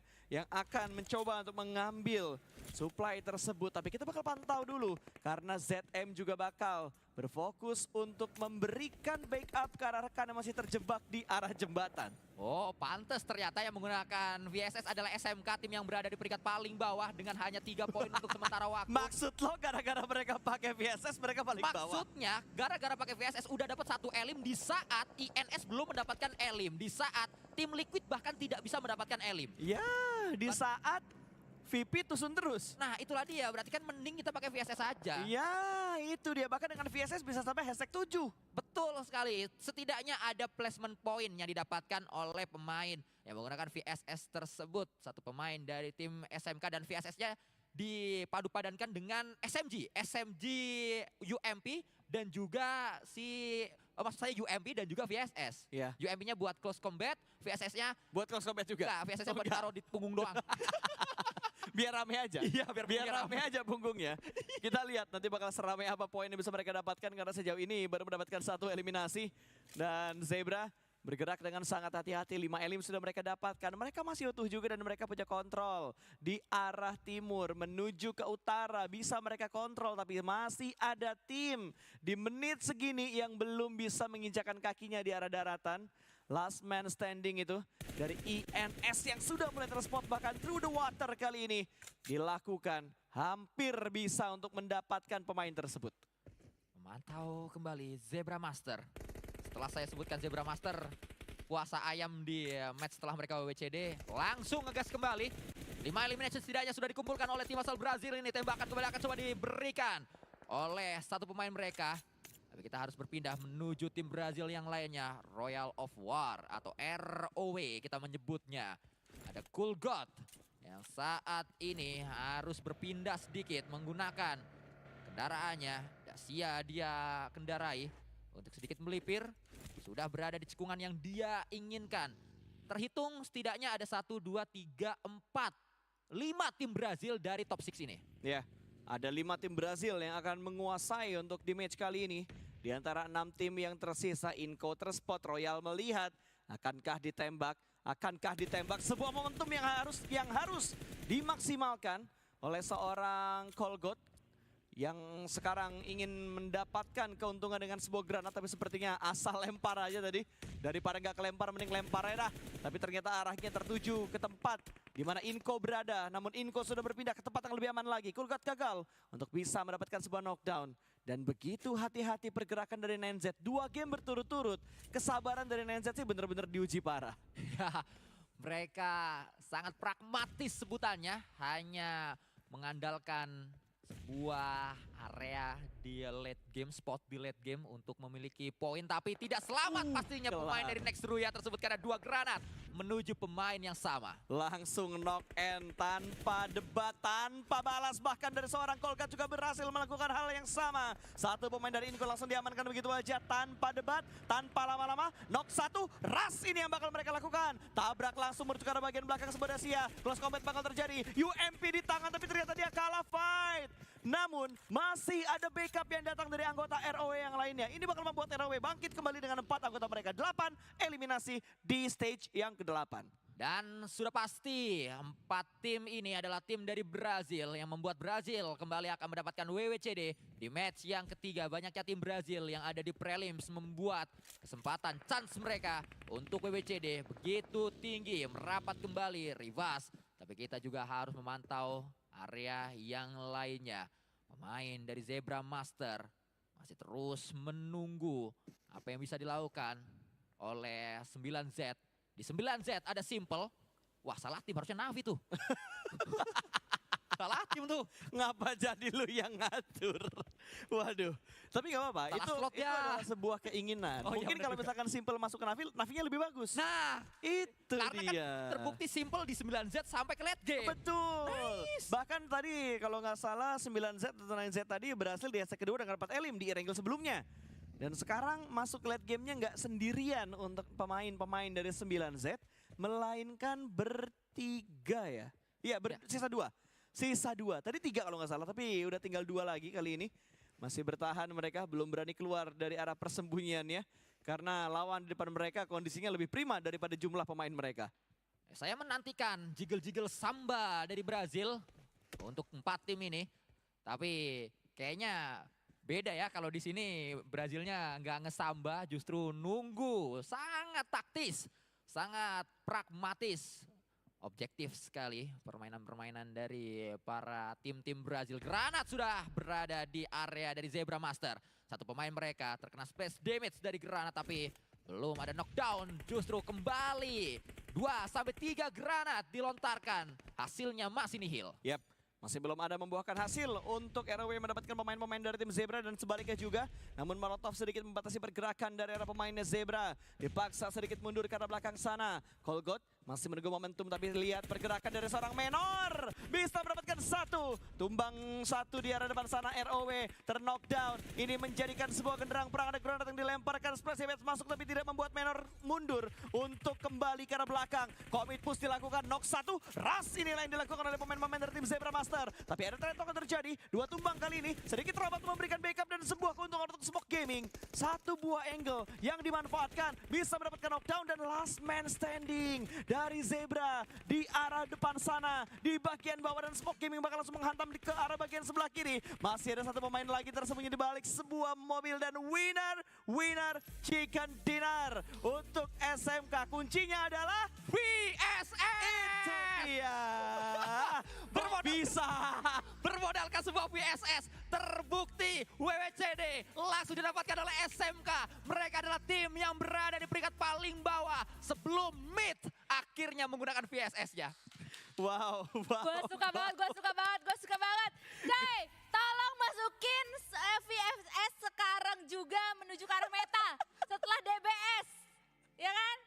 Kalau perlu ditambahin tuh, di buff lagi buat VSS ya. Orang mana pakai UMP sama VSS? Chicken. Kok bisa? Dan ini adalah Smoke Gaming. Tim yang datang dari Qualifier dan di Qualifier kemarin mereka itu di posisi ke-7. Coba. Bottom tuh. Kita pantau dulu Smoke Gaming sepanjang Qualifier kemarin. VSS-nya dipakai apa enggak? Bener.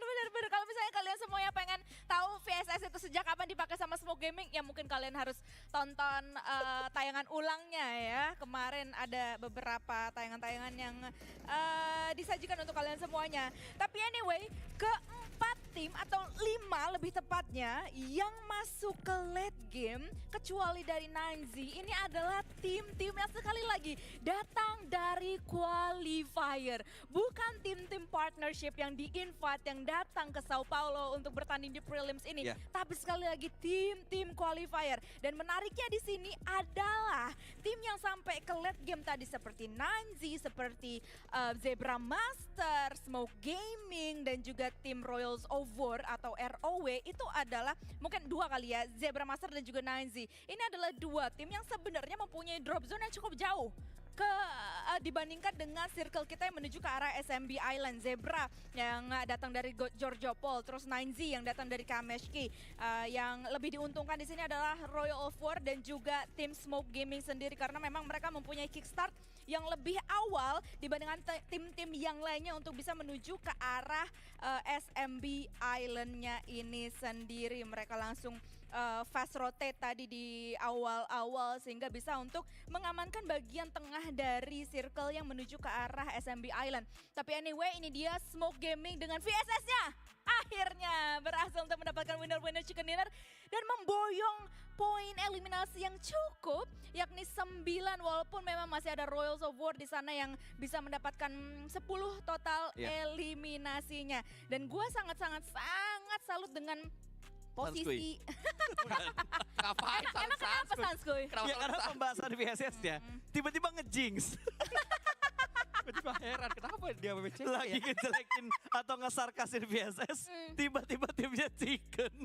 Kenapa dia WWC sih? Nggak apa-apa, gara-gara Sanskuy mention terus-terusan sama VSS gitu, nanti banyak yang lirik, Cong. Ya VSS jadi naik lagi ya. Jadi dipakai, udah VSS bosen. jadinya S-nya Sanskuy. SS Sanskuy, ya kan?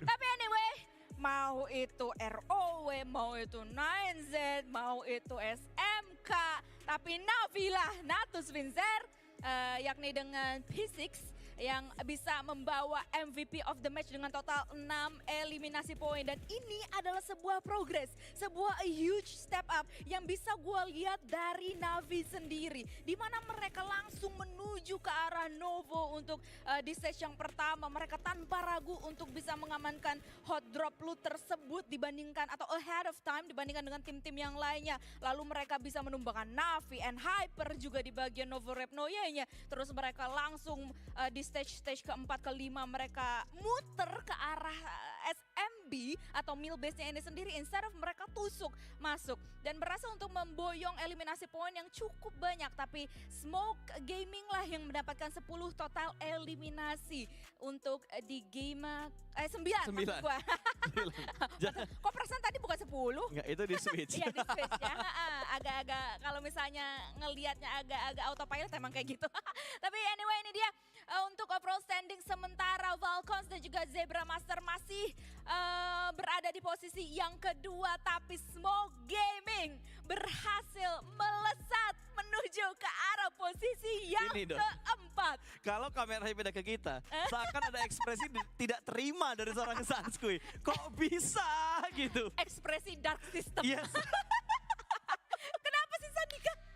Gak terima banget. Gue terima, bagus kok mainnya. Bagus coy. Pakai itu namanya visioner. Visioner. Oh iya. Menciptakan meta baru. Ya. Karena kita mungkin bosen dengan DBS, kita bosen dengan UMP, S12, kita bosen dengan S12K. Kita butuh ada sebuah membunuh tanpa menyentuh. Karena biasanya VSS itu disebutnya senjata yang membunuh tanpa menyentuh. Iya. Hantu, karena Senjata kita nggak tahu datangnya dari mana ini senjata. Bener. Soalnya kalau VSS ya, itu kan yang tadi gue bilang, auto suppressor gitu. Lu gak bisa tahu nembaknya dari bagian mana. Apalagi di turnamen kompetitif yang seperti ini, itu kan pasti hard mode-nya nyala.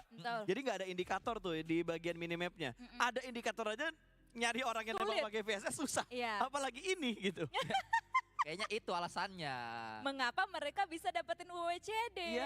Karena nggak ke mapping out gitu. Gue ditembakin dari arah mana ini? Memanfaatkan sistem. Memanfaatkan itu dia. Ngakalin sistem. Sistem yang udah dibuat oleh PUBG Mobile di VSS ini. Ya might as well Smoke Gaming pakai, dan gue harap mereka akan pakai terus-terusan. Ya amin. Amin ya. Karena masih sampai ada di final nanti ya. Sampai di final. Kalau mereka masuk ke final. Kata Sanfi lolos itu. Lolos. WWCD bro. Kalau misalnya game-game selanjutnya mereka pakai VSS sih gue yakin lolos sih. Lolos. Berarti kalau kita pantau udah nggak ada VSS lagi di Smoke Gaming, kelar mereka. Kelar itu Smoke Gaming. Selesai SMK. SMK selesai. Kehilangan jati diri. Kehilangan jati dirinya mereka adalah VSS itu tadi. Soul-nya mereka di VSS. Jadi S-nya Sanskui dan Soul. Nah, itu dia. Soul-nya Sanskui. Itu. V-nya apa dong? V-nya Victory. Lolos ke grand final. Victory lolos ke grand final. Tidak logis nih. Ditembak mau bikin rame. Baru hari pertama kita melihat Sao Paulo memberikan sebuah sejarah VSS digunakan. Baru 3 game bahkan. Ya kan? Inilah kalau kita melihat PUBG Mobile itu kan global. Betul. Ada di belahan dunia yang beloknya berbeda. Kemana nih? Biasanya kita melihat di Asia Tenggara metanya udah terbaca. Ke Brazil metanya berbeda lagi. UK nanti. Harusnya ada meta-meta baru lagi. Karena ke Brazil metanya naik tangga. Oh iya, emang kalau saya metanya nggak naik tangga berapa sah? Berenang, karena kan banyak pulau. Kalau di saya banyak kepulauannya. Rotasinya juga banyak yang berenang. Iya, betul. Iya, dibandingkan dengan tadi tim-tim Brazil. Naik ke atas. Naik ke atas. Langsung tabrak-tabrak masuk. Itu Sambat terus-terusan. Kayak lu mau lewat jembatan gitu kan dari main island langsung nusuk. Udah. Langsung terabas semuanya kayak yang dilakukan oleh tim Liquid tadi. Kalau gue nggak salah ingat di stage yang keempat mereka itu sudah mulai keluar dari zona nyaman atau zona aman, terus mereka mau masuk nembusin tim-tim yang lainnya kayak tapi metong karena hal tersebut juga dilakukan sama Nanzi. Nanzi itu mempunyai pola pikir yang sama, jadi timingnya sama Nanzi dan juga tim Liquid yang akhirnya gontok-gontokan dimenangkan oleh tim Nanzi, sehingga Nanzi tadi berhasil untuk menuju ke arah late gamenya di titik yang sudah mereka rebut dari tim Liquid. Dan cerita terus-terusan bisa berubah teman-teman sekalian, karena dari game yang pertama di Sanhok, Irangel pertama dan Irangel kedua sudah berubah semuanya. Tapi kita akan mempersiapkan Irangel yang ketiga. Tapi sebelum itu kita bakalan mendengar interview berikut ini. Chicken dinner. Okay, awesome. Congratulations for this last chicken dinner. Okay, so I got a couple questions for him, and I want to know, the first 2 matches wasn't so good for your team. What did you guys have to change? Olá, Miyaki, tudo bom? Congratulations, parabéns pelo Chicken Dinner. As 2 primeiras partidas não foram tão boas assim. O que vocês acham que tem que mudar? Acho que nós só estávamos esquentando, né? Por ser as 2 primeiras partidas, tiramos aquela pressão das costas. E é isso, executamos nosso jogo, nosso plano de jogo, como foi estudado e passado. Já estamos jogando há vários dias consecutivos, então, né, só esquentando mesmo. It's just a warm-up for the first 2 games. And they have been playing for a few days now, and now it's going to be easy. Incredible. And this was the second chicken dinner for a Brazilian team. Does he think Brazil have the dominance here? Esse é o segundo Chicken Dinner para time brasileiro. Você acha que vai ser tudo bem daqui para frente? Com certeza, né? Além de termos a maior quantidade de equipes representantes, né, no nosso país, então, né, além disso, né, nós estamos jogando há vários dias, como eu disse. Então, né, já estamos acostumados com a casa aqui. É isso. Yeah, we have been playing for a few days now, so we think we are going to be good. Awesome, awesome. Okay, so 2 chicken dinners for Brazil so far, but we will see in the next match. Thank you so much for the interview. Obrigado.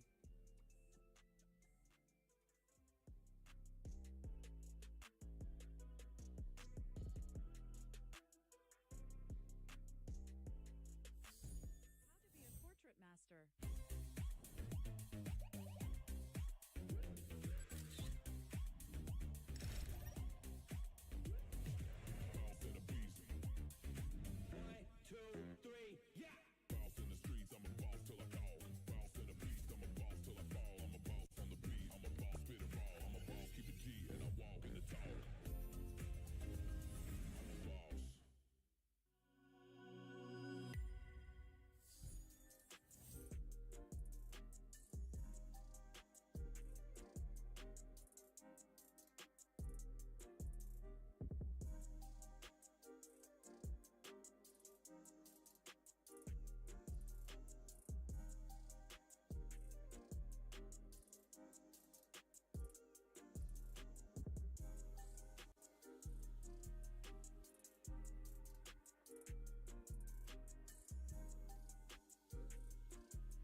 players, 50 teams, $3 million, and 1 trophy. Welcome to the 2023 PUBG Mobile Global Championships.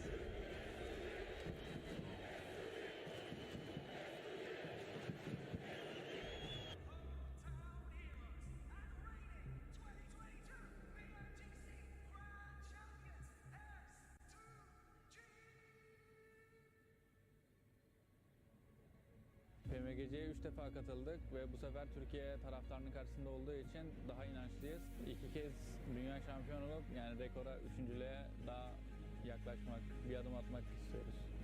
Yani onu düşünüyorum, başka bir şey düşünmüyorum. Gue udah 4 kali di PMGC dan baru 2 kali di final, dan ini tahun apa ya, kayak PMGC pertama kali ya, setelah 2 tahun kemarin gue nggak lolos, dan mungkin perasaan gue berada di PMGC lagi di final tentunya itu apa ya, semua tim itu udah merata sih dari segi skill dan apapun itu, dan gue rasa PMGC ini bakalan PMGC yang seru banget karena semua tim itu udah jago banget. Mungkin momen yang nggak bisa gue lupain itu waktu jadi World Champ di Malaysia tahun 2019 itu salah satu yang apa ya, momen yang paling gue inget banget karena semua orang juga tahu kan kalau tim gue dan gue bisa buktiin kalau kita tuh bisa loh juara dunia, nggak cuma di region kita doang.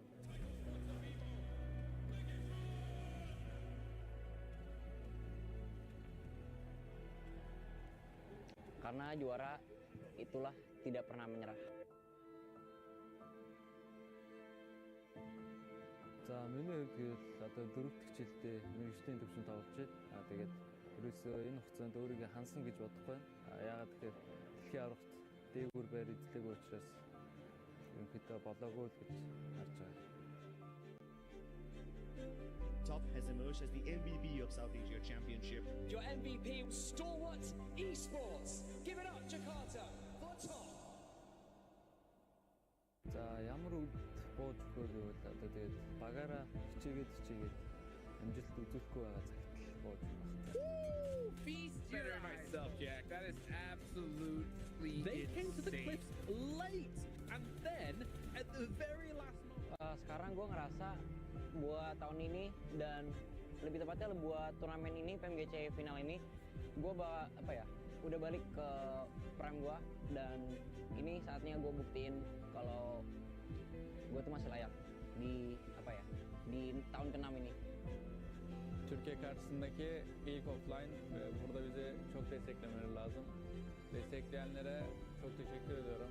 Yani her şey için konuşalım, tekrar alalım. Her şey için Cem herkes derim ama.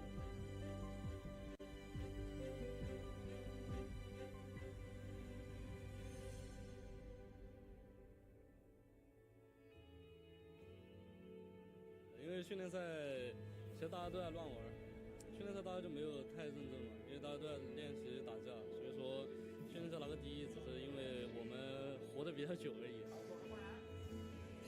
สั่งผ่านคอมเมนต์ได้เลยนะ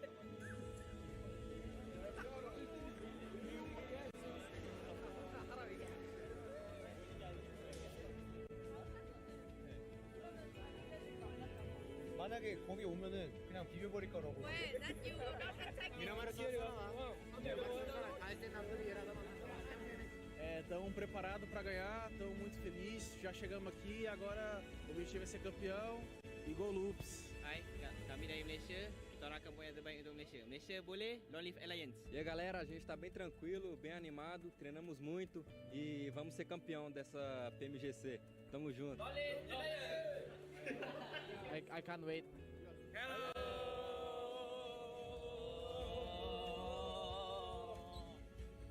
I will bring the chicken dinner. Just play the game.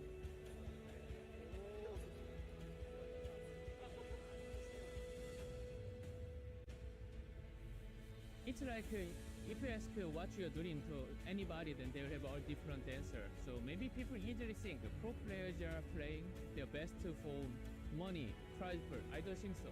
I think prize pool can be one reason, but each player will have another different reason. They may just want to show off themselves to audiences or other people. Somebody wants to take the fame or reputation as a pro player representing their country. So all players will have their different target and goal, but I believe anybody playing here, their first most important goal will be winner chicken dinner.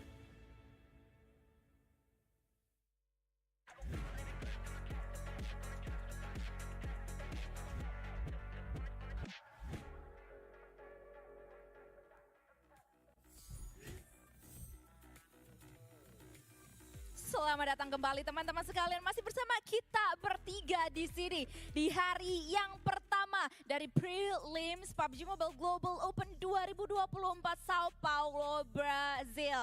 Setelah 3 kali pertandingan, first half sudah kita lalui begitu banyak drama, begitu banyak entertainment side yang bisa kita saksikan. Dan kita benar-benar tidak bisa menunggu lama lagi untuk bisa melihat 3 kali pertandingan yang masih tersisa pada malam hari ini. Masih ada 1 kali E-Rangel, ini adalah E-Rangel terakhir dan juga nanti akan ditutup dengan back to back Miramar. 2 kali Miramar yang pastinya akan begitu tegang karena ini adalah pertemuan antara tim-tim yang duduk di grup A dan juga grup B. Alright, jadi game yang pertama untuk mungkin nge-refresh pikiran kalian lagi, Zebra Master telah mendapatkan winner-winner chicken dinner disusul oleh Falcons dan juga barusan saja Smoke Gaming yang mendapatkan winner-winner chicken dinner. So far, yang kayaknya masih agak-agak normal adalah E-Rangel pertama tadi yang yang dapetin WWCD-nya adalah tim Falcons gitu. Tapi untuk di E-Rangel yang barusan kayaknya agak-agak sedikit aneh atau ada anomali. Smoke Gaming mendapatkan winner-winner chicken dinner dan ini adalah E-Rangel terakhir yang harus kalian saksikan yang akan ditemani oleh Propasta dan juga Samskoy. Silahkan. Alright. Kita bakal langsung masuk untuk game yang keempat. E-Rangel yang ketiga, OG Map. Di mana pesawat mengudara berangkat dari bagian utara menuju ke arah selatan. Yang kita tunggu juga adalah di manakah circle pertama ini akan muncul. Ya, circle pastinya menjadi satu hal yang tantangan untuk masing-masing tim. Karena mereka harus berada selama mungkin di circle yang tersaji di sebuah match. Ada beberapa yang masih bertanya-tanya ini turnamen apa, sistemnya seperti apa. Mungkin kalian sedikit lupa bahwa di awal tahun atau di akhir tahun lebih tepatnya saat PMGC Turki, Opa James yang sudah menyebutkan tahun 2024 adalah tahun yang berbeda untuk PUBG Mobile karena di 2024 PMSL akan dilaksanakan 3 kali untuk Asia Tenggara dan negara-negara yang lain atau region-region yang lain maksud saya juga kedapatan PMSL. Jauh lebih itu, spesial yang selanjutnya bahwa turnamen global akan dilaksanakan 3 kali di 1 tahun 2024. PMGO, lalu juga ada eSport World Cup nanti dan ada PMGC sebagai puncak dari turnamen PUBG Mobile. Ya, yang 3 kali juga pertemuan antara Nikmar dan juga Xavier. 3 kali E-Rangel, 3 kali mereka bertemu di hadapan Shinki dan kali ini belum ada tukar-tukaran nyawa. Rauf masih di rumah yang sama seperti di game sebelumnya, di mana bakal dijaga juga oleh seorang Chua, di mana tadi mereka kalau nggak salah saling bertukar granat dan Kups lah yang bisa mendapatkan Chua namun di-trade dengan cepat oleh seorang Nadati. Kondisinya serupa tapi tak sama karena setup dari Nadati berada di arah rumah yang berbeda dan pintu dihancurkan guna untuk membuka vision yang lebih luas lagi. Tapi Chua kali ini tidak melemparkan granat. Rauf punya molotov, Rauf akan melempar ke arah dalam sana, berpindah ke tempat yang aman dan free fire diberikan namun tidak memberikan damage ke arah seorang Rauf. Rauf pun berpindah, ini bakal menjadi fight yang begitu lama. Selama mereka berada di dalam rumah dan selama kedua tim ini belum melakukan regroup position. Keadaannya untuk sementara waktu 1 sama. Karena di E-Rangel yang pertama, Nikma Galaxy yang rata, Xavier sisa 2 pemain untuk menuju stage selanjutnya. Di E-Rangel yang kedua keadaannya berbalik. Nikma Galaxy menyisakan 3 pemain sementara itu Xavier pulang ke lobby. Dan di E-Rangel yang ketiga atau E-Rangel yang terakhir seperti yang disebutkan oleh Donaviska tadi, ini adalah pertemuan yang ketiga. Berpasa sudah menyebutkannya. Barang siapa yang menang berarti pertemuan antara Nikma dan juga Xavier dimenangkan oleh tim tersebut karena skornya menjadi 2-1. Atau bisa kita bilang untuk gontok-gontokan di Pochinki ini best of 3 series. Ya, best of 3 series setiap harinya. Setiap harinya. Tapi terjadi cuma di hari ini aja.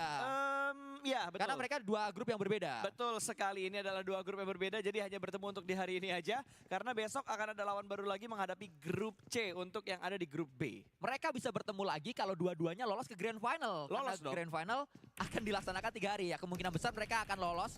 Walaupun sejauh ini Xavier masih di 10 sih. Ya, masih ada kesempatan karena baru ada 4 match yang dimainkan oleh The Xavier. Terhitung tuh harusnya masing-masing tim punya kesempatan 12 match. Karena mereka main 2 kali dalam 3 hari ini atau main 2 hari dalam 3 hari ini di babak prelim. Tapi granat masuk menuju ke arah Nadati. Tapi untungnya masih bisa dihindari begitu saja. Nadati hanya bisa atau hanya menerima splash damage saja. Levi's cukup low HP tapi untungnya dia punya aid kit untuk melakukan heal up. Dan belum ada pergerakan barbar tambahan yang dilakukan oleh Nigma. Karena dari tadi yang melakukan pergerakan barbar adalah The Xavier ketika mereka melakukan regroup dan sedikit memukul mundur setup dari Nigma, bahkan memaksa Nigma untuk regroup dengan cepat. Masih ada kurungin loh. Ya, sudah mulai dikurung sebenarnya. Setupnya sudah mulai jelas. Parajin ini sebenarnya jadi kunci karena dia agak ngejauh. Kalau Parajin bisa menuju ke sisi belakang dari permainan Nigma akan menguntungkan vision dari Xavier atau Dingo Xavier. Masih ditunggu saja, granat belum dilemparkan. Justru satu pemain dari Xavier Nadeti tumbang dia, yang kedua sedang diincar. Karena tiba-tiba datang para pemain Nigma Galaxy. Dengan begitu barbar sekali. Buah tembakan terus dilakukan, spam S12K dengan suppressor. Tapi apa daya, tumbang juga pemain tersebut. Iya, karena Rauf tadi melakukan push juga. Walaupun Rauf dalam kondisi yang low HP, tapi ternyata ada backup yang cepat datang dari arah Kups. Membuat The Xavier hanya meninggalkan 2 anggota saja. Berada dalam jarak yang tidak terlalu jauh. Chua bakal membackup Parajin dari arah belakang. Tapi bisakah mereka selamat? Karena Nigma sudah unggul dari segi posisi. Nigma unggul dari segi jumlah juga. Dan mereka juga sudah mengetahui di manakah Parajin berada. Berusaha untuk melakukan sebuah sandwich dengan area backup dari arah Chua yang mundur di arah broken wall. Parajin fokus menuju ke arah pintunya karena dia yakin dengan backup Chua. Kalau misalkan ada yang ngepus tapi Parajin keluar. Di waktu yang tidak tepat, Kups bisa mendapatkan Parajin, last man standing. Chua, bebanmu begitu berat nak untuk keluar dari arah Pochinki. Ya, nampaknya selesai sudah perseteruan antara Xavier dan juga Nigma Galaxy, dimenangkan oleh Nigma Galaxy, yang mana berarti Xavier tidak akan turun di Pochinki kalau mereka lolos Grand Final. Yang memiliki Pochinki adalah Nigma Galaxy untuk sementara waktu. Itu kan secara sistem normal. Normal. Biasanya kalau kalah dalam segi jumlah pertemuan dari map yang dimainkan, tim yang kalah cabut. Ya. Biasanya. Cuma kan lu harus tahu keras kepalanya DX itu seperti apa gitu. Benar. Gengsi ada di kepala mereka. Jadi gue gak yakin mereka bakal menyerah kalau nanti kedua tim ini akan lolos ke arah babak grand finalnya. Tapi ternyata Chua seorang diri dia hampir saja bisa mendapatkan 2 pemain dari Nigma. Satu sudah dia tarik menuju ke arah lobby. Kali ini sudah mulai terspot, ada lemparan granat atau molotov dari arah Lord ke arah gorong-gorong. Tapi masih belum bisa membungkam pergerakan dari Chua. Satu orang ini tanpa helm dengan level 1 face. Mampu untuk membuat repot pergerakan dari Nigma. Bahkan face-nya sudah 50% tergerus, terkena damage, sudah merah sekali. Kalau Chua bisa melakukan clutch dengan Bison, ini mengulangi apa yang sempat dilakukan Tospic dari Bra di PMGC 2023 saat berada di Zeverny. Mungkin akan segera terulang karena Bisonnya hanya menyisakan sedikit peluru saja. Satu kembali didapatkan, yang kedua coba untuk dicari kembali saat ini tembakan. Terus tembakan, tapi apa daya, Chua pulang ke lobby. AK tadi yang dia gunakan untuk second weaponnya dan hampir saja bisa mendapatkan korban yang kedua karena Lord lihat cukup pixel HP dengan kondisi Kups jauh di bagian belakang. Kalau itu tumbang, gue yakin knock and valid no debat bakal dilakuin sama seorang Chua. Selesai dengan Chua, selesai dengan Xavier, kita harus berpindah menuju sang empunya WWCD di match ketiga, yaitu SMK yang langsung melesat menuju peringkat keempat tadi. Tapi saat ini turun ke peringkat 5 karena Row sudah mendapatkan 1 elimination dan juga, berarti di 5 doang tadi. Dan kita akan lihat bagaimana Malloy juga bergerak dari tim. Tadi 4 kuy. Oh tadi 4 ya? 9Z sekarang udah lebih tinggi lagi. Kenapa tiba-tiba 9Z lebih tinggi tapi bentar. Di overall leaderboard tadi 4 kan? SMK peringkat 4. Makanya 9Z. Makanya kenapa gue bilang ROW udah naik karena dapat 1. Karena gue kira poinnya sama naik. Terus gue kira poinnya gak ada Eli-nya nambah sama-sama masih 21 kan. Makanya gue juga bilang SMK kita digembosi. Dark System kalah sama sistem normal. Kita digembosi. Ada antivirusnya ternyata gue. Tapi walaupun peringkat 5 mau peringkat 4 sama-sama, yang penting 8 besar. Karena di babak grup ini atau di babak prelims ini yang dicari cuma 8 besar aja. Itu Peringkat dia. 1 sampai 8 value-nya sama. Sama-sama lolos ke babak grand final, tapi prize pool-nya beda. Iya sih. Karena ada distribusi prize pool di babak prelims ini. Itu yang membuat prelims tetap penting untuk bermain ngotot. Itu yang membuat Falcon tetap terus mengincar poin-poin besar. Dan kita memantau di mana next Ruya dapat lagi ROW. Terkena satu pemain mereka, Cool God. Harus tumbang, langsung dikonfirm menjadi elimination. Ya, bahkan Liquid ingin mendapatkan korban berikutnya. Sudah mulai menembak dari arah belakang sana.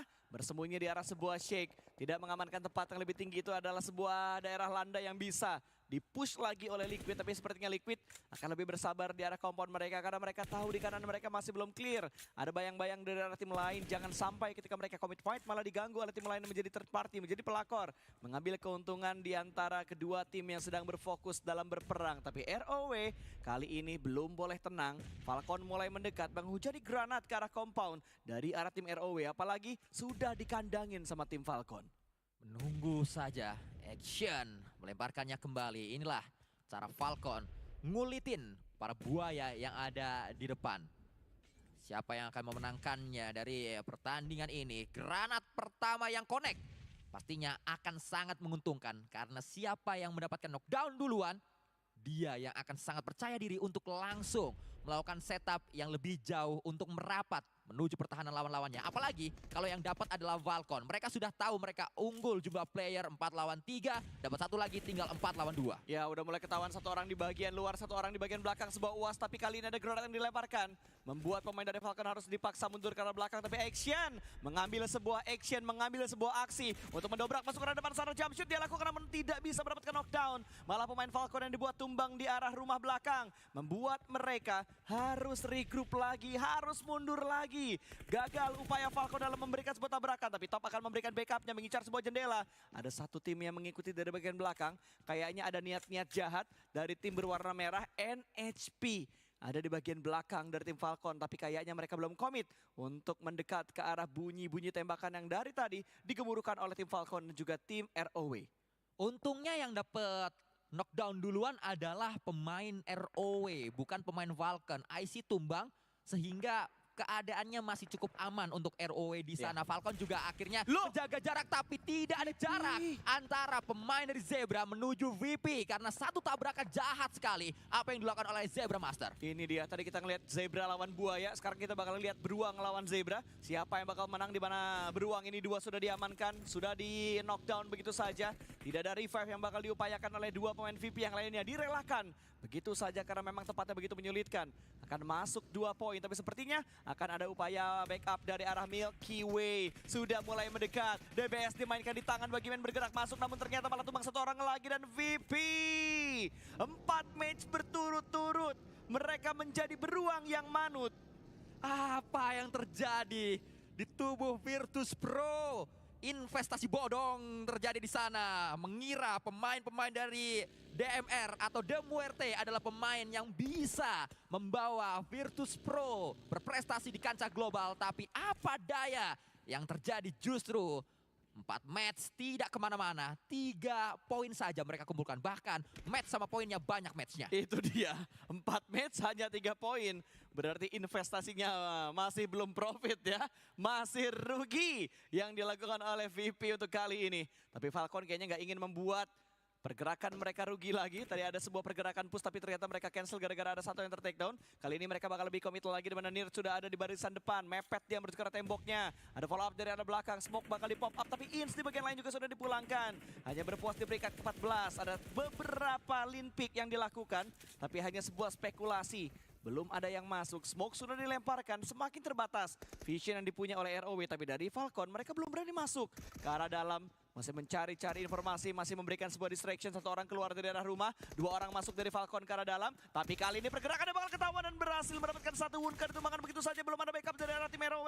Mereka hanya menunggu di bagian lantai 2. Tapi Falcon setelah mendapatkan satu, mereka bakal lebih percaya diri lagi karena mereka menang jumlah. Satu orang sudah mulai masuk, action ada di bagian tangga. Sebuah Qualifier diberikan dan membuat action mundur ke arah belakang.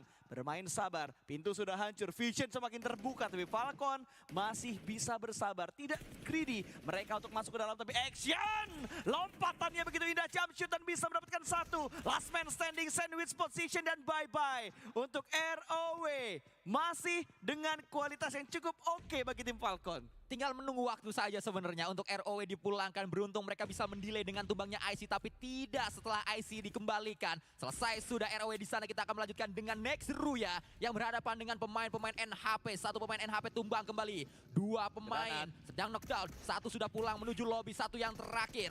Berharap mampu bertahan, tapi apa daya, jump shoot dari belakang, kepala belakangnya langsung ditembak dengan DBS. Mantap, itulah yang terjadi tadi. Dipulangkan NHP, dibuat tidak berdaya. Next Ruya bisa bertahan, menambah pundi poin eliminasi. 11 tim tersisa kali ini. 42 orang yang masih bermain dan Zebra. Setelah tadi mereka memulangkan VP karena lobby. Daerah Milta benar-benar mereka kuasai. Bahkan masih ada satu anggota dari Zebra Master yang menunggu di area jembatan. Berharap ada yang lewat nih. Ya kita... BTR lewat circle. Oh, itu zaman dulu BTR di Novo. Zaman dulu betul sekali. Karena sekarang tidak ada di area Novo. Justru sedikit maju ke utara menuju Milta. Tapi kita melihat bagaimana farm yang akan menjadi akhir dari pertemuan kita di Erangel yang ketiga. Furia masih ada di sana. Falcon masih ada di sana. SMK juga masih bertahan. Yang cukup saya sayangkan, INS ini pulang dengan cepat, padahal INS memiliki satu pemain yang cukup berpengalaman yaitu Swagwin, tapi nanti akan kita bahas. Kita melihat terlebih dahulu bagaimana pertemuan melibatkan pemain dari Turki yaitu Bra Esport berhadapan dengan tim dari Brazil 9Z. Ini dia pergerakan yang sangat harus sangat rapi. Puter-puter datu kata-kata karena bakal dipus oleh 9Z. Satu orang memancing ke depan sana, hanya punya ruang gerak yang cukup kecil. Ada backup dari bagian belakang, ternyata tim lain bakal menabrak dan Nigma masuk di waktu yang tepat. 9Z dipulangkan ketika mereka berfokus menghadapi RCB yang kali ini akan mendapatkan lawan yang baru karena Nigma mendekat ke arah kompon mereka. Tapi reset ataupun reset akan dilakukan dan bisa mendapatkan satu ternyata. Satu demi satu poin masuk ke arah mereka. Nigma nggak punya ruang gerak yang terlalu banyak juga karena hanya menyisakan seorang Lord kali ini. Memaksakan diri masuk menuju ke arah shake-nya. Sudah cukup siap dan Nigma hanya menyetor nyawa untuk Ragnum Karya Bra.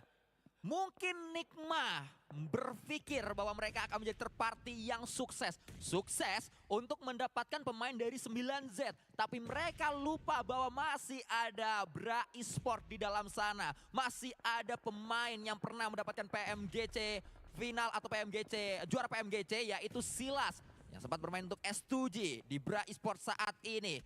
Langsung pulang dengan begitu cepat. Inilah pola permainan dari Nigma. Mereka barbar, tapi barbarnya tidak terkalkulasi. Kita menuju ke tempat yang berbeda di mana Zebra Master justru mendulang poin. 5 sudah mereka kumpulkan, lawannya Navi saat ini. Iya, satu anggota Navi sudah menjadi poin bagi tim Zebra. Ini dia, maju satu, granat di tangan, lempar ke arah dalam, memaksa pemain Navi mundur ke arah belakang sana, bahkan melewati dapurnya. Ada sebuah granat berikutnya. Pintu tertutup, pintu dibuka, granat dilempar, meletup, dan ada fold out yang dilakukan oleh pemain dari Navi. Selamat satu, tapi satu masih terjebak. Akan ada heavy birthday yang mereka lakukan kali ini bakal masuk, itu dia. Ternyata masih bisa dikontrol dengan sangat baik kali ini. S12K-nya masih tercounter, namun ada backup yang datang juga. Molotov dilemparkan ke arah dalam sana, bermaksud untuk memberikan backup karena Navi semakin pincang anggota pemain mereka. Bermain di arah luar malah menerima tembakan dari tim lain. Terpaksa masuk, tapi ada Molotov DPS-nya dimainkan dan malah bisa mendapatkan satu. Counter attack dilakukan Navi. Masih bisa mendefense kompon mereka. Namun ada tembakan dari arah tim Liquid. Ayala, sebuah celah di jendela berhasil dia manfaatkan. Inilah yang terjadi. Bagaimana third party yang begitu sukses ditunjukkan oleh Liquid. Navi, apapun yang mereka lakukan nampaknya memang bukan harinya mereka. Sial sekali mereka di hari ini. Seakan mereka sudah menang, seakan mereka sudah mendapatkan keunggulan, tapi tetap saja selalu ada plot twist yang dialami oleh pemain-pemain dari Navi. Lemparan granat juga kembali dilakukan oleh Zebra Master. Hilang satu pemain Zebra Master karena tidak berhasil untuk di-revive. Yang membuat maksimal pemain yang akan bertahan dari kedua belah pihak adalah 2 melawan 2. Liquid yang memantau dari jarak jauh. Siapapun yang menang akan menghadapi Liquid. Ayala sudah merapat, pintar sekali Ayala mengambil spot di sana. Dikontrol area dari pertahanan Navi dan juga Zebra. siapapun yang menang di sini akan langsung menghadapi peluru panas dari Ayala. Dan kayaknya Zebra tidak ingin pulang dengan tangan hampa, mereka ingin menambah pundi poin eliminasi. Beberapa granat mereka lemparkan, tapi Navi juga memasak granatnya. Akan dipantulkan menuju ke arah pintu, tapi tidak memberikan damage sama sekali. Nyangkut di bagian dalam, akan dilemparkan kembali granat ke arah dalam sana, mengincar pemain dari tim Navi. Namun Navi juga melemparkan granat, menghalau pergerakan dari tim Zebra. Sedikit melipir ke arah luar, terlihat di bagian dalam sebuah ruangan, namun masih belum bisa mendapatkan sebuah knockdown. Kejutan datang dari arah dapur, dapurnya juga kebakaran. Dapurnya juga dikontrol, karena masih ada sebuah angle yang terjaga, dan itu dia. Tim Liquid masih bisa memanfaatkan celah dari jarak yang jauh. Dan kali ini Navi yang menjadi korban dari tim Liquid. Kembali diincar satu yang terakhir, selesai sudah. Dipulangkan semuanya, Zebra Master masih terus ngejingkrak kudanya.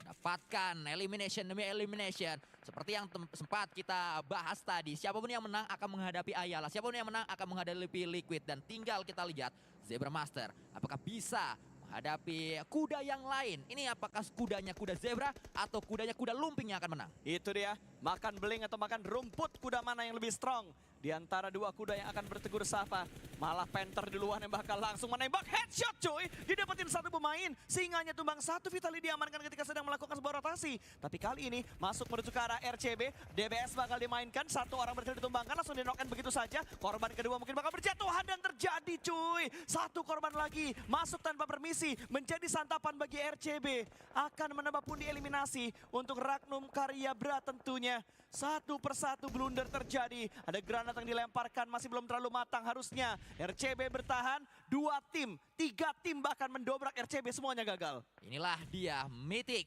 yang akhirnya mengambil peran. Granatnya berhasil!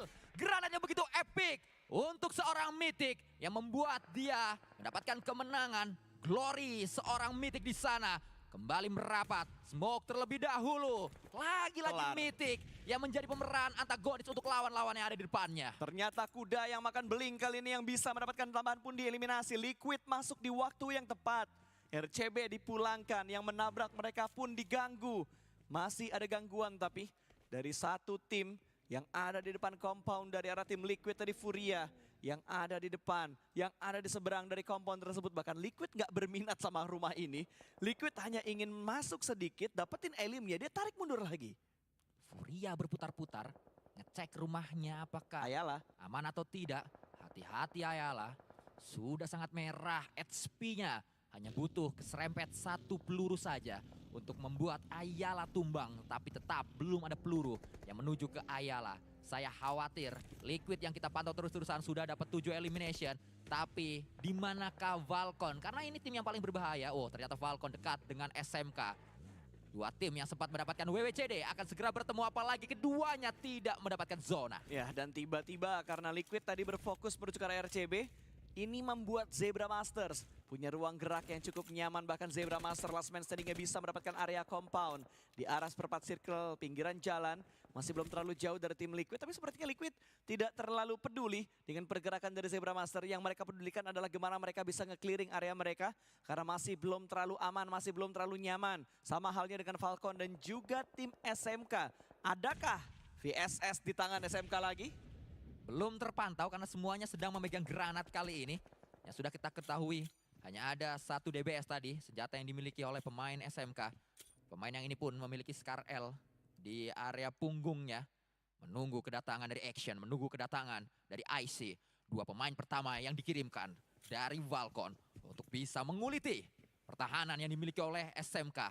Ada 2 kemungkinan yang akan terjadi. Valcon akan menyelesaikan fight ini atau justru melipir langsung menuju ke area dalam dari zona. Karena SMK saya pantau nampaknya agak sedikit mundur. Lama-lama mundur terus ini pemain-pemain SMK. Ya, tapi ada 1 orang yang bakal menahan. Ninho ada di bagian balkon. Loh, gak dicek. Nengok kiri mas, dia lompat dong. Timingnya gak tepat. Malah blunder semuanya. Malah yang nge-backup dari bagian sniper tower, dari arah rumah Spider yang di take down oleh pemain dari tim Falcon. Entah apa yang terjadi, padahal tadi adalah knockdown gratis yang bisa didapatkan oleh SMK. Tapi inilah cara SMK untuk mendapatkan elimination menuju pemain-pemain Valcon. Siapa yang menyangka Valcon akan dipulangkan oleh SMK? Rata sudah. SMK mendapatkan pemain Valcon. Counternya Valcon adalah SMK. Itu dia. Sebuah counter yang dilakukan oleh SMK walaupun ada sedikit kelengahan tadi yang terjadi. Tapi membawa sebuah berkah untuk SMK. Smoke Gaming bisa mengcounter push dari SMK. Itu namanya Smoke Gaming counter dari SMK. Dari tim Falcon. Itu namanya Samba. Samba. Digocek dulu. Itu Nggak dia. langsung di early. Samba Brazil bro. Samba jiggle waka Nice. Itu dia. Itu caranya SMK menang atas Falcon. Emang seperti itu. Kita emang nggak pernah ngeliat aja belahan dunia yang berbeda di Brazil kayak apa. Cara main PUBG Mobile-nya ternyata Samba. Caranya walaupun kelihatan ada knock gratis di depan, kita gocek dulu. Akhirnya tetap menang. Ya sama kayak drone kita yang dari tadi menggocek-gocek dengan tiba-tiba cepet. Tapi akhirnya berhenti pergerakan dari drone-nya. Karena Liquid sedang mendapatkan satu lawan yang masih berputar dari tadi. Furia masih menjadi bayang-bayang. Tapi di bagian lain, SMK kembali tertahan. Next Ruya berusaha untuk menghalau. Masuknya SMK, lolosnya SMK, enaknya posisi SMK. Ya nampaknya habis sudah di counter, SMK. Ternyata masih ada satu knockdown didapatkan oleh SMK. Inilah dia tim dengan banyak kejutan. Tim 1001 kejutan. SMK kembali membuat kita tercengang dengan permainannya. Ninho tadi yang memberikan counter menuju ke arah pemain-pemain dari Next Ruya. Dibuat pusing karena harus ada inter takedown, bahkan langsung dipunish. Dipulangkan tadi langsung menuju ke arah lobby. Tiba-tiba hening, 5 tim tersisa, smoke-nya banyak yang muncul. Karena Kane masih berusaha menjadi ninja untuk bisa mendapatkan keuntungan dan kembali men-knockdown pemain dari SMK. Namun smoke dari SMK juga begitu tebal. Bahkan satu anggota dari Smoke Gaming tidak memberikan infonya sama sekali. Dia hanya melakukan sebuah proning. Sebuah pergerakan juga dilakukan dengan menggunakan sebuah vehicle. Voting akan dimaksimalkan. 5 tim tersisa berada dalam titik fokus yang berbeda-beda. Dari drone view, di tengah sebenarnya ada sebuah airdrop. Itu airdrop yang berada di area dalam dari zona. Bisa dimanfaatkan oleh tim Liquid. Atau justru pemain dari Zebra Master yang akan memanfaatkannya. Karena Zebra Master dekat dengan airdrop tadi. Liquid belum kelihatan siapa yang akan mengambil airdrop tersebut. Tapi Zebra Master tidak selamat. Liquid datang kembali. Coba untuk didapatkan. Lemparan molotov terlebih dahulu. Ayala ngebron kali ini. Tapi ada tembakan dari tempat yang berbeda. Smoke Gaming mendapatkan elimination menuju Zebra Master. Bahkan Liquid dihajar oleh 2 tim yang berbeda. Satu orang masuk ke bagian dalam dari broken shake-nya. Satu orang lagi mundur ke arah belakang. Namun Smoke Gaming bakal memberikan tembakan yang begitu lengket. Apakah dia sempat masuk? Tapi ternyata sempat karena Ninho melakukan sebuah reload. Timing yang tidak terlalu bagus untuk bisa mendapatkan korban yang kedua. Bahkan dari Ninho juga mengubah arah angle-nya menuju ke arah tim Furia yang ada di bagian seberang sana. Furia masih cukup tenang dan Ayala sudah dipulangkan. Ada satu pemain terakhir dari tim Liquid yang ada di dalam dari shake tersebut. Sedang terpisah ternyata 2 anggota dari tim Liquid ini dan regroup. Langsung diupayakan, langsung dimaksimalkan. Satu orang kembali lagi masuk. Furia menembak tapi ternyata tidak bisa mendapatkan damage cicilan ke arah pemain-pemain dari tim Liquid. Smoke begitu tebal, tapi berapa banyak smoke yang bakal mereka punya, namun granat. Connect begitu saja, Chief tumbang, last man standing untuk sang kuda. Satu pemain terakhir yang bisa membawa Liquid lebih jauh lagi, tapi tidak kali ini. Karena langsung dipulangkan. Cardozin dilempar sebuah molotov, terbakar hidup-hidup dia, langsung menuju lobby. Dan kita akan kembali melanjutkan hanya dengan 3 tim tersisa. 3 tim tersebut, 2 dari Brazil, 1 dari Turki. Next Ruya masih ada di sana dengan 3 pemain aktif. Di sisi yang berbeda, Furia.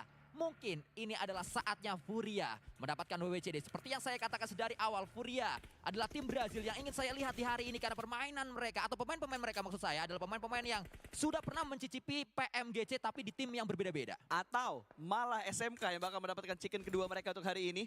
Karena masih cukup stabil permainan mereka, Sanskui. Tidak boleh dianggap remeh. Padahal kita belum ngecek loh, ada VSS lagi atau enggak. Tapi dengan VSS yang mereka mainkan tadi, di game sebelumnya, buffnya sampai di match ini. Masih terbawa momentum yang dimiliki oleh pemain-pemain SMK. Tapi sayangnya mereka hanya bertahan 3 pemain. Satu yang lain yaitu Rafinha sudah pulang karena saya dengar Rafinha harus main sama Barcelona terlebih dahulu. Wah, beda. Beda dong. Namanya sama Rafinha soalnya. Beda dong. Dan sama-sama dari Brazil memang. Ya, tapi beda dong. Ya. Yang satu pakai patupul, yang satu pakai HP ya. Berbeda tentunya dari playstyle dari kedua pemain tersebut walaupun namanya agak-agak sama ataupun sama. Tapi satu anggota dari Nextruya sudah berhasil diamankan dan sekarang bakal menjadi bulan-bulanan peluru panas oleh pemain dari Smoke Gaming. Mid masih memberikan tembakan dan tekanan yang menurut ke arah Nextruya. Dua tim ini nembak ke arah tim Turki. Terus diincar menjadi bulan-bulanan warga. Posisi dari Nextruya, tapi Furia juga sedikit mengintip ke area dari SMK. Ini adalah segitiga yang sedang terjalin di antara tiga tim. Satu sudah mulai melebar. Chunhai kalau tidak salah tadi, tapi tembakan kembali Furia dapat satu. Chiaoski yang menjadi Algojo di sana. Tapi lihat Chunha semakin mendekat. Chunha harusnya bakal membuka tembakan, tapi ternyata ada sebuah pergerakan yang membuat Smoke Gaming rugi. Ninho tumbang kali ini. 4 pemain Furia masih bertahan. Nextruya juga sedang tumbang satu anggotanya. Tapi Chunha masih menjadi bayang-bayang. Bagi mainnya bakal bergerak, dia bangkit dari arah mobilnya, bakal menembak menuju ke arah pemain dari arah Furia. Ngepot di bagian luar dari arah play zone. Ada tembakan yang datang dari arah Furia yang lainnya, namun masih bisa digocek begitu saja. Chunha masih begitu tenang, tapi tidak dari angle sebelah kiri. Dipulangkan terlebih dahulu Nextruya menuju ke arah lobby. Battle berhasil terjadi. 2 melawan 1 kali ini dan menjadi milik tim Furia untuk di game yang keempat Irangel terakhir pada hari yang pertama. Seperti yang saya katakan, ini adalah saatnya Furia mengaum leopardnya untuk mendapatkan winner-winner chicken dinner. Sebuah transfer yang dilakukan oleh manajemen Furia berhasil mengantarkan mereka mendapatkan WWCD di PMGO di tanah sendiri. Wah, gokil, Legit. gokil. Puas sekali gue melihat 3 Irangel yang sudah kita saksikan untuk hari ini. Furia akhirnya menyala. Karena kalau misalnya kita ingat-ingat, Chiaoski itu adalah salah satu pemain yang tidak asing sama sekali. Tim Queso. Sebelumnya. Queso. Ya, sebelumnya dia di tim Queso. Terus pernah main sama Becker Pernah main di sama Becker. Loops. Ya. Dimana kayak di Loops itu pas tahun-tahunnya, awal-awal tahun kedatangan dari Loops ini mereka sering banget juara. Ya. Dan pada akhirnya mereka bermain lagi bersamaan di sini setelah mereka berpisah. Dan pada akhirnya berhasil untuk mendapatkan winner-winner chicken dinner untuk di Irangel terakhir hari ini. Kenapa sih Pas? Gua tuh OPT kalau lu gitu. Ngomongin Loops, gue tuh lagi mengingat. Loops tuh yang kejadian di gereja bukan sih? Kayaknya iya deh. Iya kan? Yang di gereja dia diem bukan sih? Yang di Irangel waktu itu. Irangel yang mana? Yang PMWL? Apa yang PMGC tahun 2021. 21. Iya bukan sih?